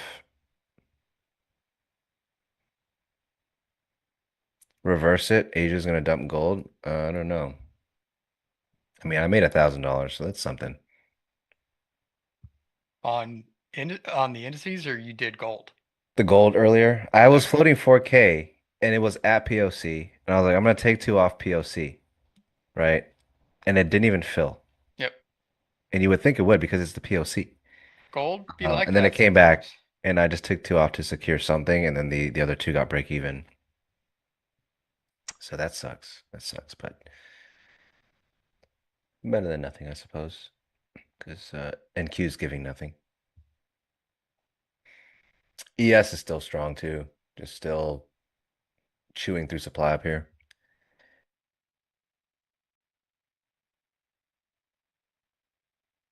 Why did you convince Chris to use volume profile? Chris is using volume profile now? Yeah, he was. I Yeah. didn't catch that this morning. He messaged me a few weeks back. he's also order flow curious now. And we talked a bit about order flow and stuff. And then during our layover or just waiting for our flight to Naples and the layover, we talked a little bit more about order flow stuff. So maybe he's dipping his toes into order flow a little bit. But yeah, is he using volume profile now? I was asleep, so I have no idea what happened this morning.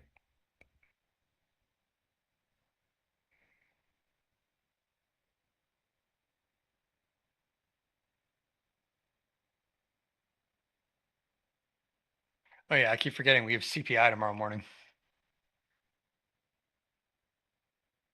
Friday's always crazy, man. So I wonder if we're gonna. It would be hilarious if it comes in, or the reaction to it at the very least is negative, and then it's so over again, and then it immediately gets bid back up like That's this. the Trump That's market. Oh, that's what we're I would. so back. It's I so could over. see that happening for some reason. Like that's my best case scenario, which is fine because hopefully you can trade both sides of it. Although I don't know how much I'm gonna trade tomorrow. Voltage. How many trades does X take typically a day? Some days I take none, some days I take very few, some days I'm firing at the hip. It's not about how many trades for me, it's about how long I'm trading for. So usually about an hour. Anything longer than an hour is not what I'd prefer to be doing. So that's more accurate to how I do it. Oh, he mentioned it, so he didn't have it on his charts.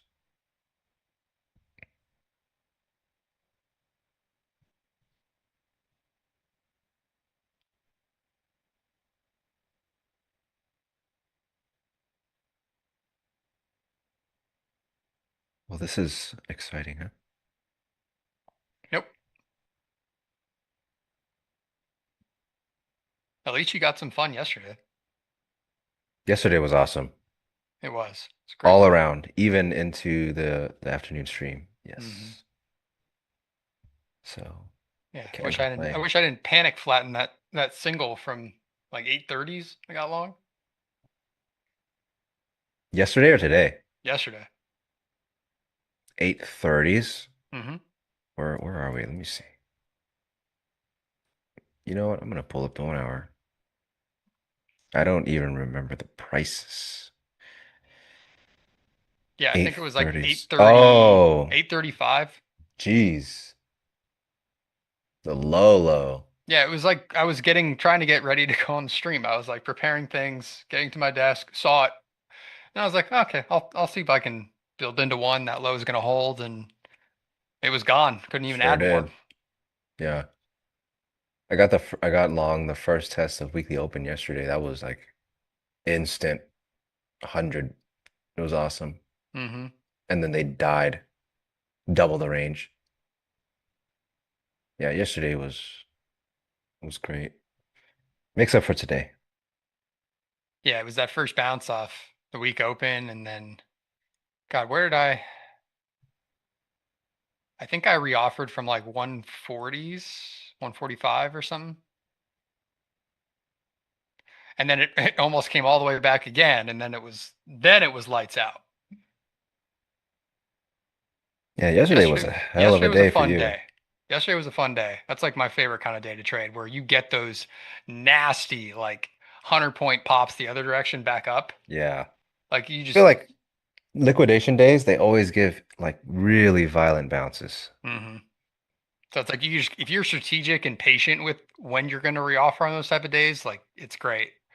Or if you're just like covering and you're holding, you're not holding for a long period of time and you're just kind of scalping your way down, like that also works. 2022 was still my favorite That year. that was a lot like yesterday reminded me of 2022. That's 2022 how it was, felt. dude. And except it was only 2022, like 1% down, 1.5% down yeah, man. I versus did 3%. the least amount of trading in 2022, but made the most because you just whenever you press sell, you're already making so much money so fast, and the market's just running, and then you just turn it off. Good times. Not good for 401ks, but you win some, Yeah, you lose some. we recovered. Every time we get any sort of real correction, it seems like we Seriously. recover just as faster than we ever have. And a good example is obviously post Liberation Day, how fast we recovered and whatever, or up from like 40% from those lows, whatever it is. Here's a question. Who in the chat remembers markets in turmoil? Who was trading during markets in turmoil? I was like just waiting after that 3.5% NQ down day, like 2 Fridays ago.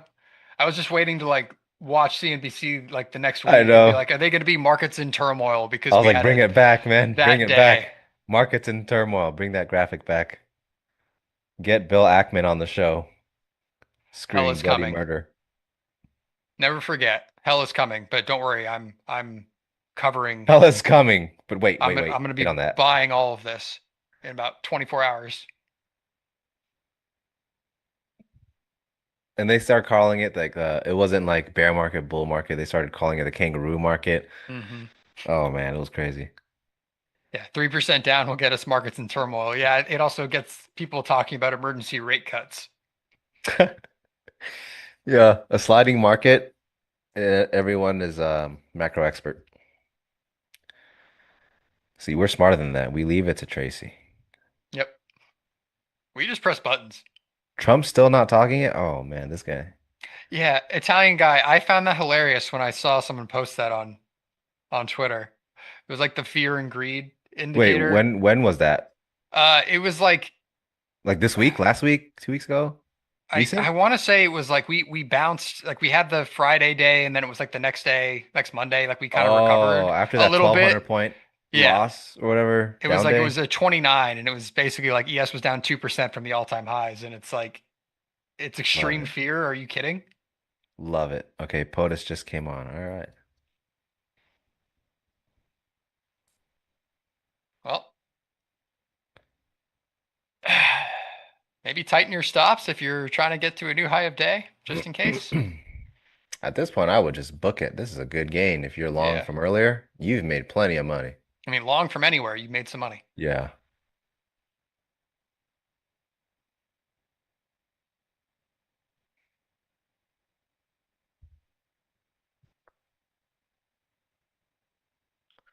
Well, If we first of get a all, liquidation after this day because of something he says, I'm going to be so mad. so mad as you're fiercely buying calls for I mean, Friday. maybe. Well, while it's doing nothing, we appreciate you guys hanging out with us still.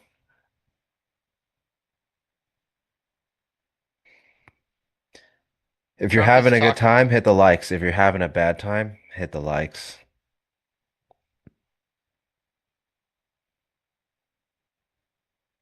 Trump talking about cartels.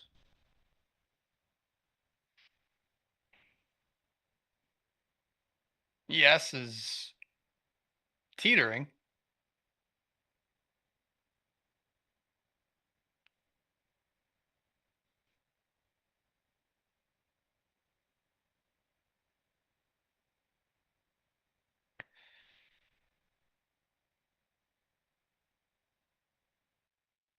You think Trump is looking at the volume profile as he's speaking? I mean, I guarantee he's looked at the market several times today. He's just like glancing down at the podium on his phone, looking at NQ's volume profile. Like, I gotta say something to lose this node right now. He's a market profile guy.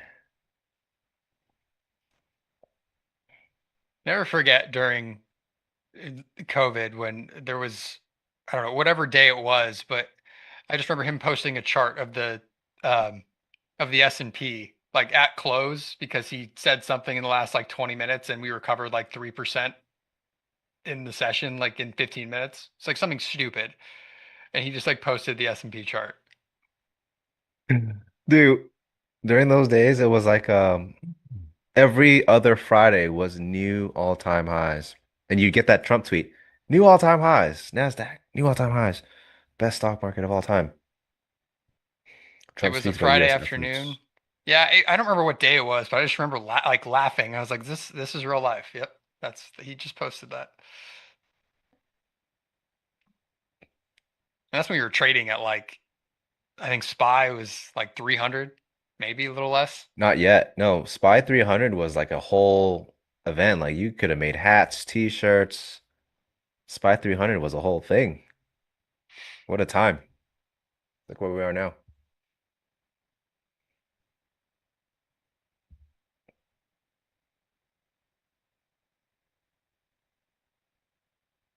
What would be cool if we get single stock futures and there's enough liquidity? That would be really awesome. Word on the Yeah, street is we are. aren't we supposed Just to get them? we are. Yeah, apparently it's gonna happen. I just don't know when, but That's where hoping I there's get. liquidity. I mean, yeah, I hope so. I guess it's just another mechanism to trade the whatever 60% of the S&P and the Nasdaq individually. It'd be interesting. It's like what are you trading in? I don't know. I'm looking at Carvana futures right now, you Oh, I might be shorting that one to zero. know. Is your Delta profile ever refreshed since you're alive? Right now it's for 50 points. So the market has not moved anywhere. And so We it's not going to be able to refresh. we have been Jim, do you know when we're going to get single 20 stock points. futures? Jim's napping.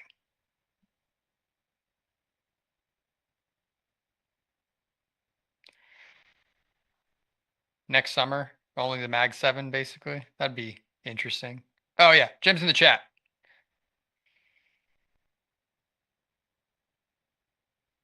Only max 7. I would imagine if there's too many, and if it's not those like the popular names, like there would be no liquidity. Mm, too spread out. Yeah.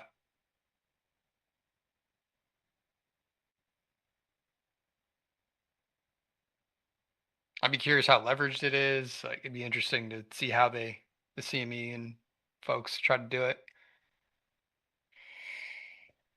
Can you explain, please, what is taper in your understanding? Why is it important? Okay, a taper. A taper is quite literally when volume starts to, what's another word for taper? Like fade, right? You can see on the volume profile, the interest is fading, so the volume profile is tapering. It means that as it's moving in that direction, the interest is also fading. So if you're moving up and down prices, think of everything as an advertisement. When you're advertising higher prices, but the interest doesn't support business up there, it's going to start to continue to fall back to a range where business is supported, where both sides are happy to transact. But if you're going further up, sorry, let me where are we? If you're going further up and the interest is tapering, it's not going to sustain the trade because there's not enough interest. So this is a taper.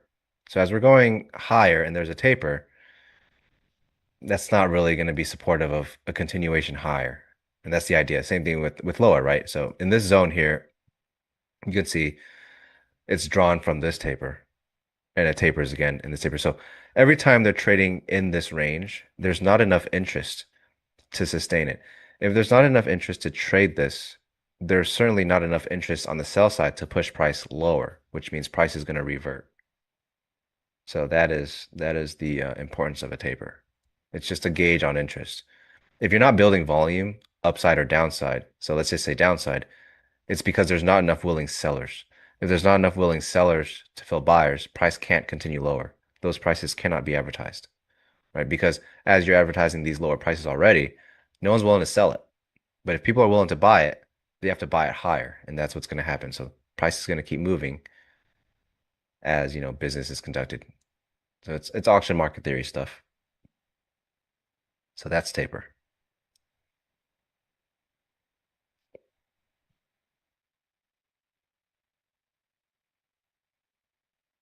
Oh man.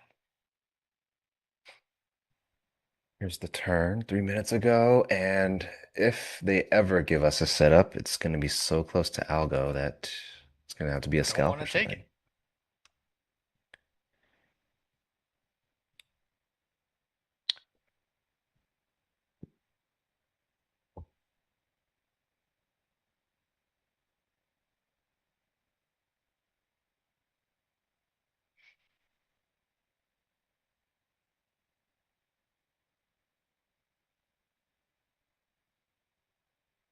Gold lost the IB and it's just going down.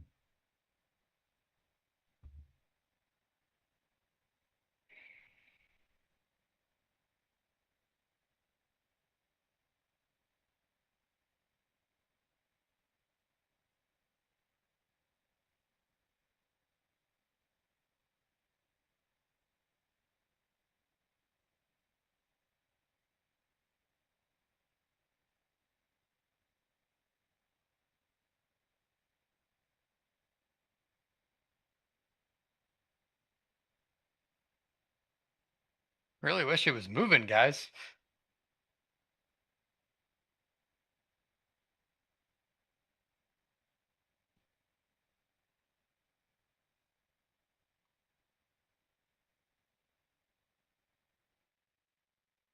Maybe they can step on the gas now. There's so much supply up here. It's been how many days? Like Right. 6, 7 days of this area.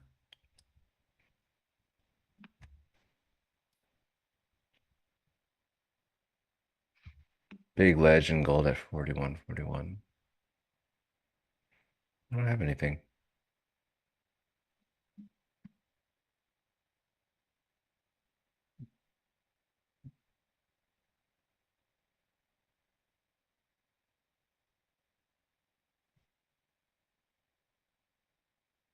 Trump just needs to say the word China Yes, he does. and the party will start. He's saving it.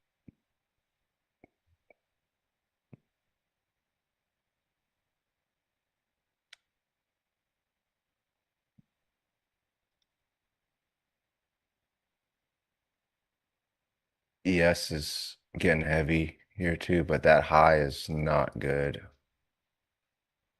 at all. Everything sucks. Yeah. What are we going to do about it? Everything sucks.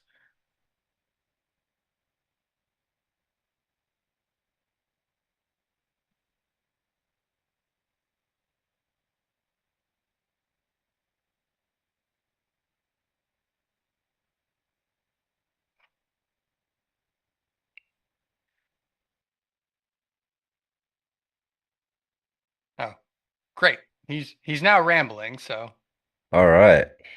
let's see if something happens.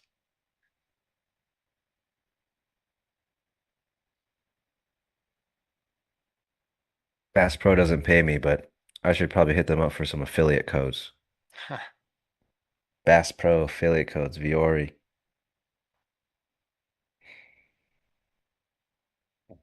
All right, they're trying it.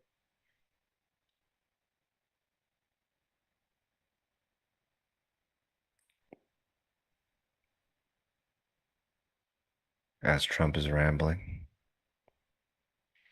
As he tends to do. This tape is not too convincing, to be honest. They're definitely selling, but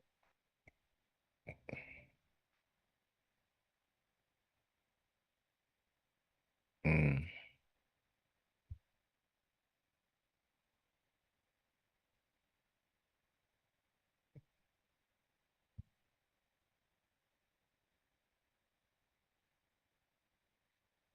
tape is not convincing here.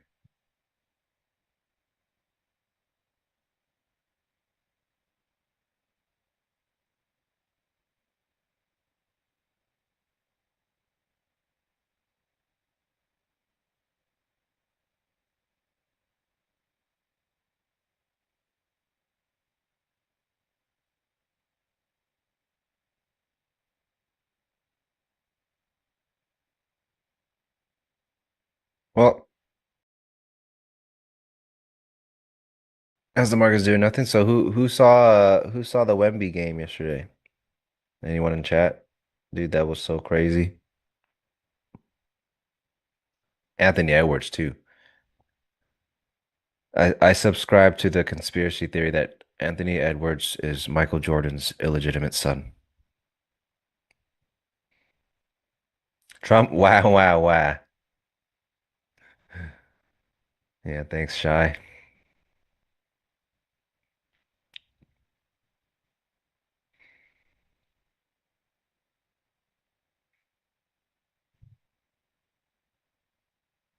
dead body if we lose the volume node at the top. It's possible, but it's the timing is not good. Yeah.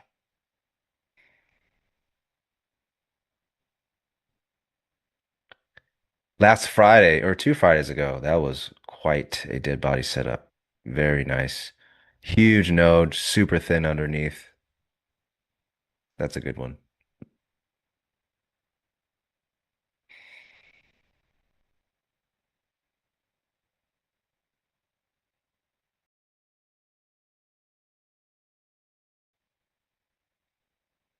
You're still trying.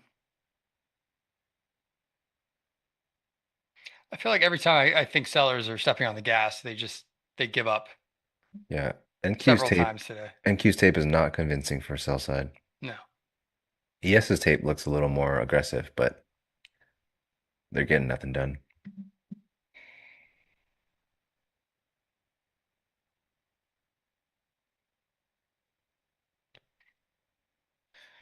Wasn't that the Friday that I friendly fired with Leo? No. No, it was. Sorry, it wasn't Friday, it was Wednesday because I was leaving to Naples. I was on the flight. I was going to the airport to the flight on Naples.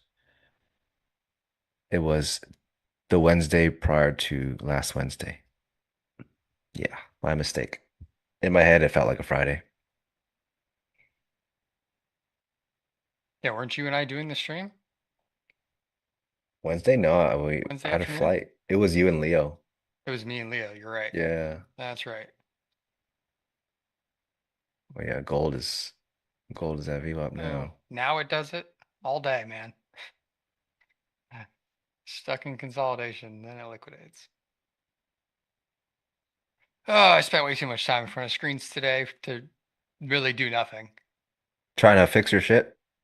Well, At least you that, fixed it. It sounds normal now, like nothing yeah. ever happened. Well, I had my other Shure mic and just kind of got it to finally work. But yeah, slightly different setup because I'm literally just using a random mic stand that I didn't even realize I had. Nothing ever happens. Nope. Question is Dio flat or is he still in the trade? That's the question. It is a good question. If the market, the market is dead if he's flat. Oh, he's not flat. All right. Got it. Got it. Well, I hope it works out for you. There's a lot of built up delta here, 700 almost. It's a bid that's trying to buy ES back up, but let's see if they can lose that. If they can set them off sides, it'll be nice.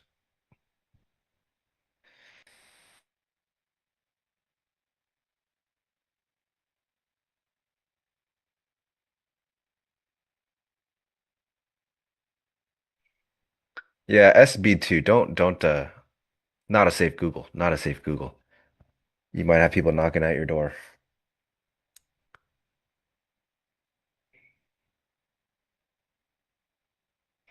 Can volume profile be used as a substitute to market profile? They're two very different things, but yeah, I use a volume profile with 1 hour candles instead of market profile. So it's possible, yeah. It's whatever you want. It's whatever provides you the visual that you can more easily digest. That's all it is. Pattern recognition is the whole game.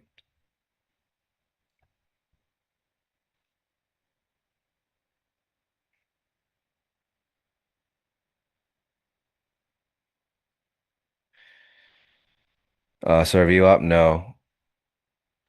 Um, there is red delta accumulating because that's a passive bid. But if I say there's a bid that's trying to actually initiate price, that's market buying. So in this range, ES is seeing quite a bit of market buying as well as passive buying. So the way I see it is if market buying cannot push price upwards still, there is a chance that there's enough selling to push even that buying off sides and we can get a nice like liquidation move. But I mean, we've got algos in like 6 minutes, so even if it happens,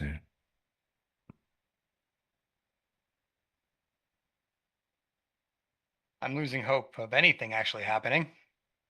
we're gonna close right here, I wouldn't right at the shock me. cliff. It's gonna be a cliffhanger, literally. Where are we? 43. Yeah, I mean, I wouldn't doubt it, man. Nothing's going to happen. Or something very violent's going to happen. I would be very interested in trying this short if we had more time. You don't want to short it into the algo as Trump's talking about anything? Yeah, I don't know. I don't know about that. Gold futures selling off in the close. Let's see this. Yeah, they're coming down. This low volume spot right here. 2 attempts. No go.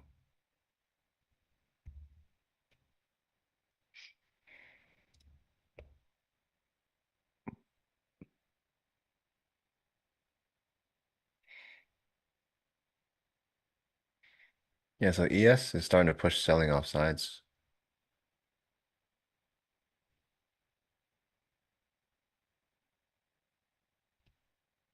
Iceberg 78s ES, probably.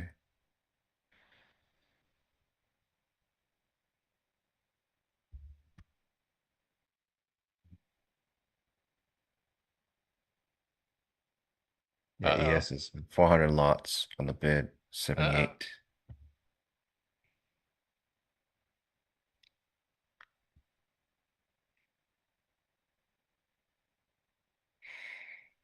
Can they do it?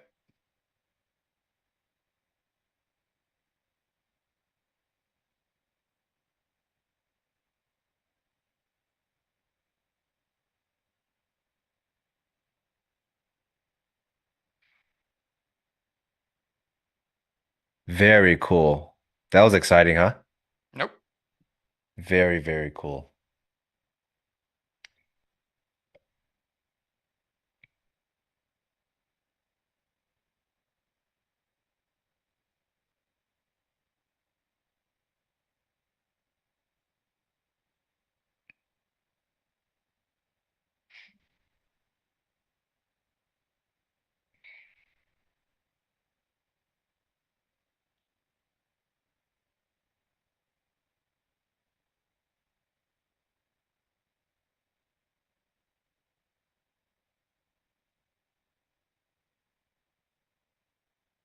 $780.5 ES. They're trying to buy it.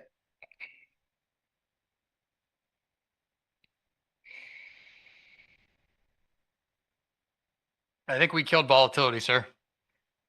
Yeah. It's crazy because chat knows it. They called it as soon as we got on stream, and I was like, you know what? Maybe today they'll be wrong. No. We just all had too much fun yesterday. And you guys all had fun on Thursday and Friday last week. Oh yeah. Can we trade FX spot on Ninja? I don't know. I don't think so. Poor high? Yeah, there's a poor high. Definitely a poor high. Everything sucks. That's right. That's what it is right now. Everything sucks. One of the boxes drawn, absorption. They're trying to buy through, and they're getting absorbed. So this is the indicator. So a lot of buying taking place up here, unable to move price.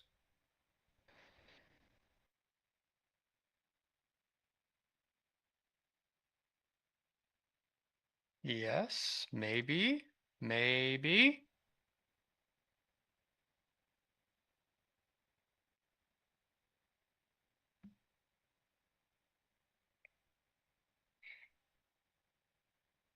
Maybe. I mean, they did try to buy that right now. Yes.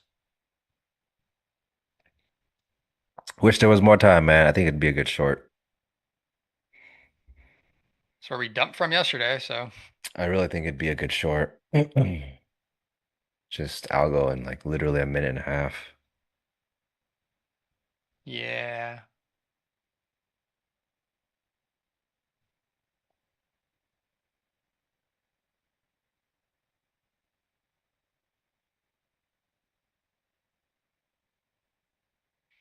Well, I just noticed everybody in the chat has like at in their name now. I know. Is that like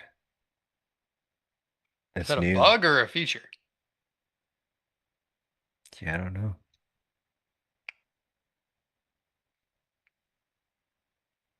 Bug.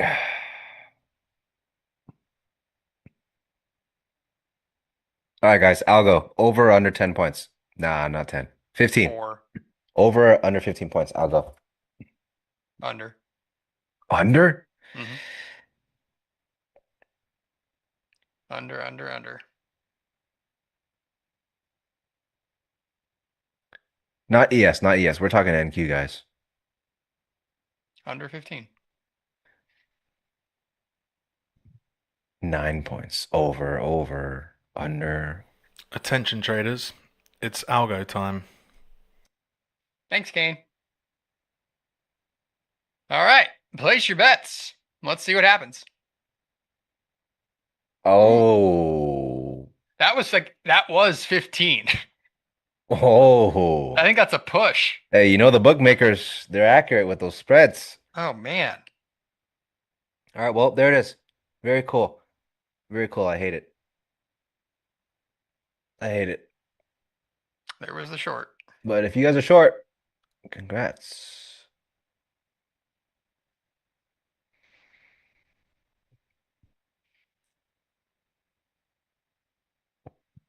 All right, chat's making money. Look at Dio. Dio been sitting in the same short for 2 hours. Mm-hmm.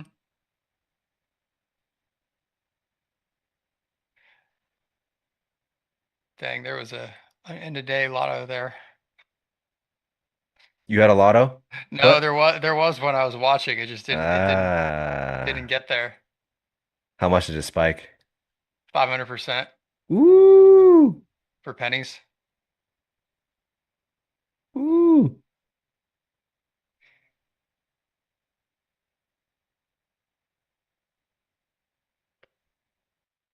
You know who I miss, man? Where's Alfonso? The guy that talks like a Oh bot, yeah. He like gone. ChatGPT. Hey, where's he at? I haven't seen him in a long time. Yeah.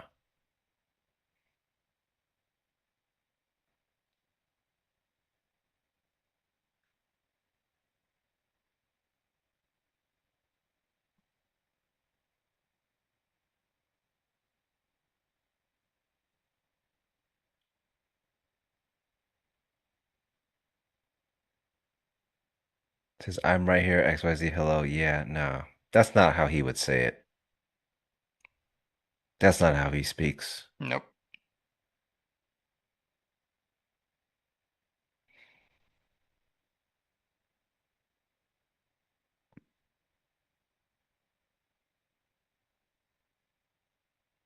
Well, this would have been cool if we had like 30 minutes left, you know? Well, yeah, I probably would have tried the short on the break. Yep, we would have got the short, scaled some out right here at the edge, and then the rest would be riding down to 0 Or probably round tripped or round tripped. because they hate me. Well, now the chat hates you too.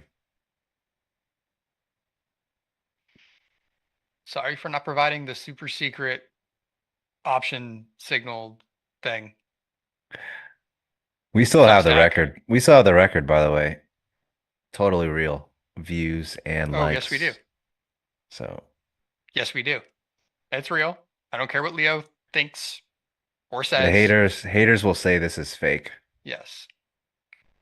Haters will say that wasn't 5,000 people watching us at one time. See, here's the round trip, XY. Yep. They hate us. Oh man.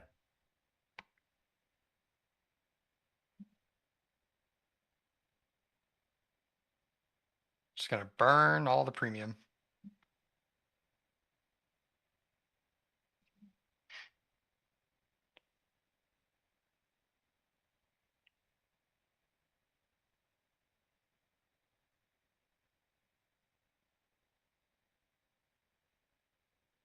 Oh yeah, I still need to send the brisket. I need to get with the team and get the address of the person who won and send the brisket. I will do that this week. BC Trader, yes, that is correct. You can the retest is what would confirm what decision they want to make. Mm-hmm. Getting back in or not, and then that would be the play. Yeah. But 5 minutes Well, to go. for anyone that hung out with us, we appreciate it. Please hit the likes before Jim gets back. Or next time we do a meetup, he won't let us leave. At least we got to complain together. You know what I mean? Yeah, it's always fun to hate watch with friends.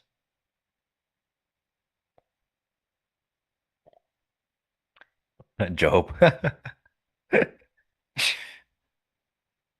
What's that meme on that one show? It was about that serial killer, Bundy, Ted Bundy.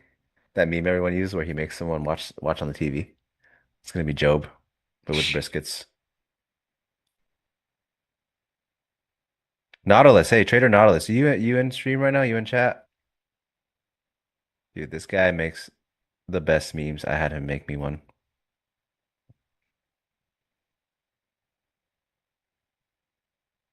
Yeah, I literally made $13.16 after commissions today.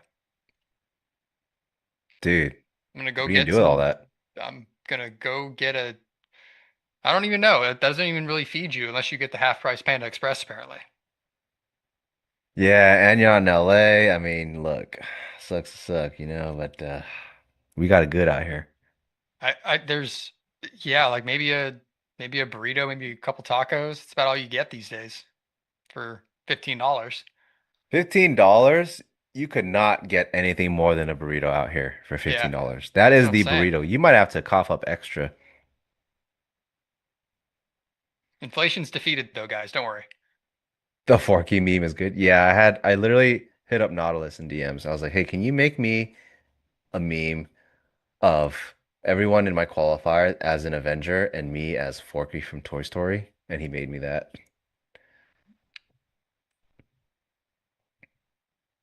So you're calling yourself trash? Kind of. Kind of. In a way. Now I need the I'm trash soundbite. Or we're out of time. It's gonna be an interesting qualifier. I mean, everyone's a really good trader. I'm gonna melt my brain trying to trade 5 markets.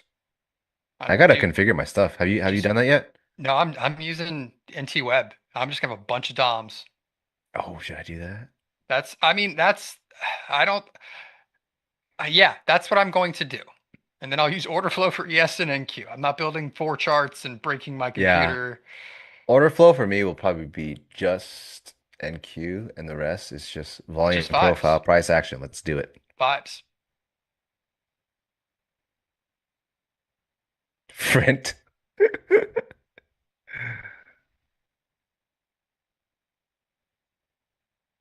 Front was sweating for a second.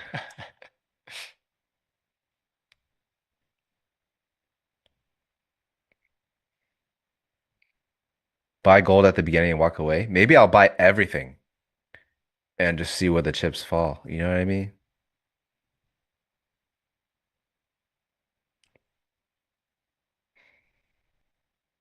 Yeah. So I'm just gonna have 5 DOMs. Although I'm the kryptonite could be me trading, what is it, the euro? So we get to trade 6E, right? Not even the micros. We get to trade full 6E. Yeah. Like So. two minis. And I'm gonna be honest, I have no idea what I'm doing with currency features. So that could be a terrible decision to even touch that product, but we'll see how it goes. Yeah, we will see. Yeah. Any of you use hotkeys? Everything I do is hotkey. Yes. I still need to set it up. I'm actually planning on it.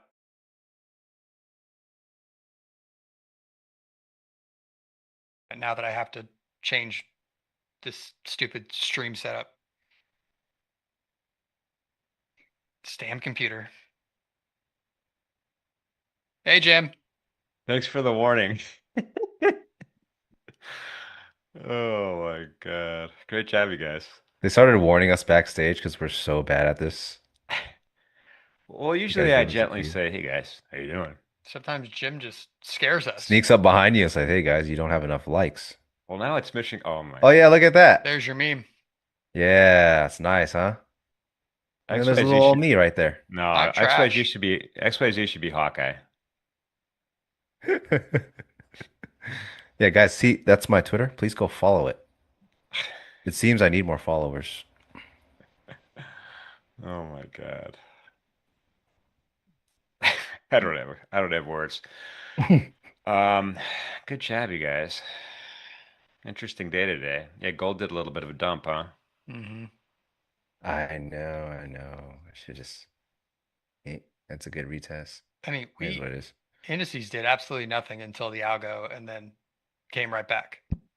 Yeah. Oof. Waiting for CPI tomorrow, man. Everyone's just waiting for CPI tomorrow. There you go. That was wrong. Day is over. Let's get some more thumbs up for XYZ and Nick for a tick being here with us this afternoon, everybody. Thank you, gentlemen. You were awesome.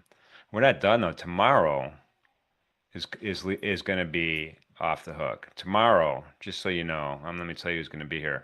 We have a special guest, Blake Morrow. You guys know Blake, the Pipsar. The guy's awesome. He's going to be with us early in the morning. We have Capital Preservation Friday with this young man named Pax.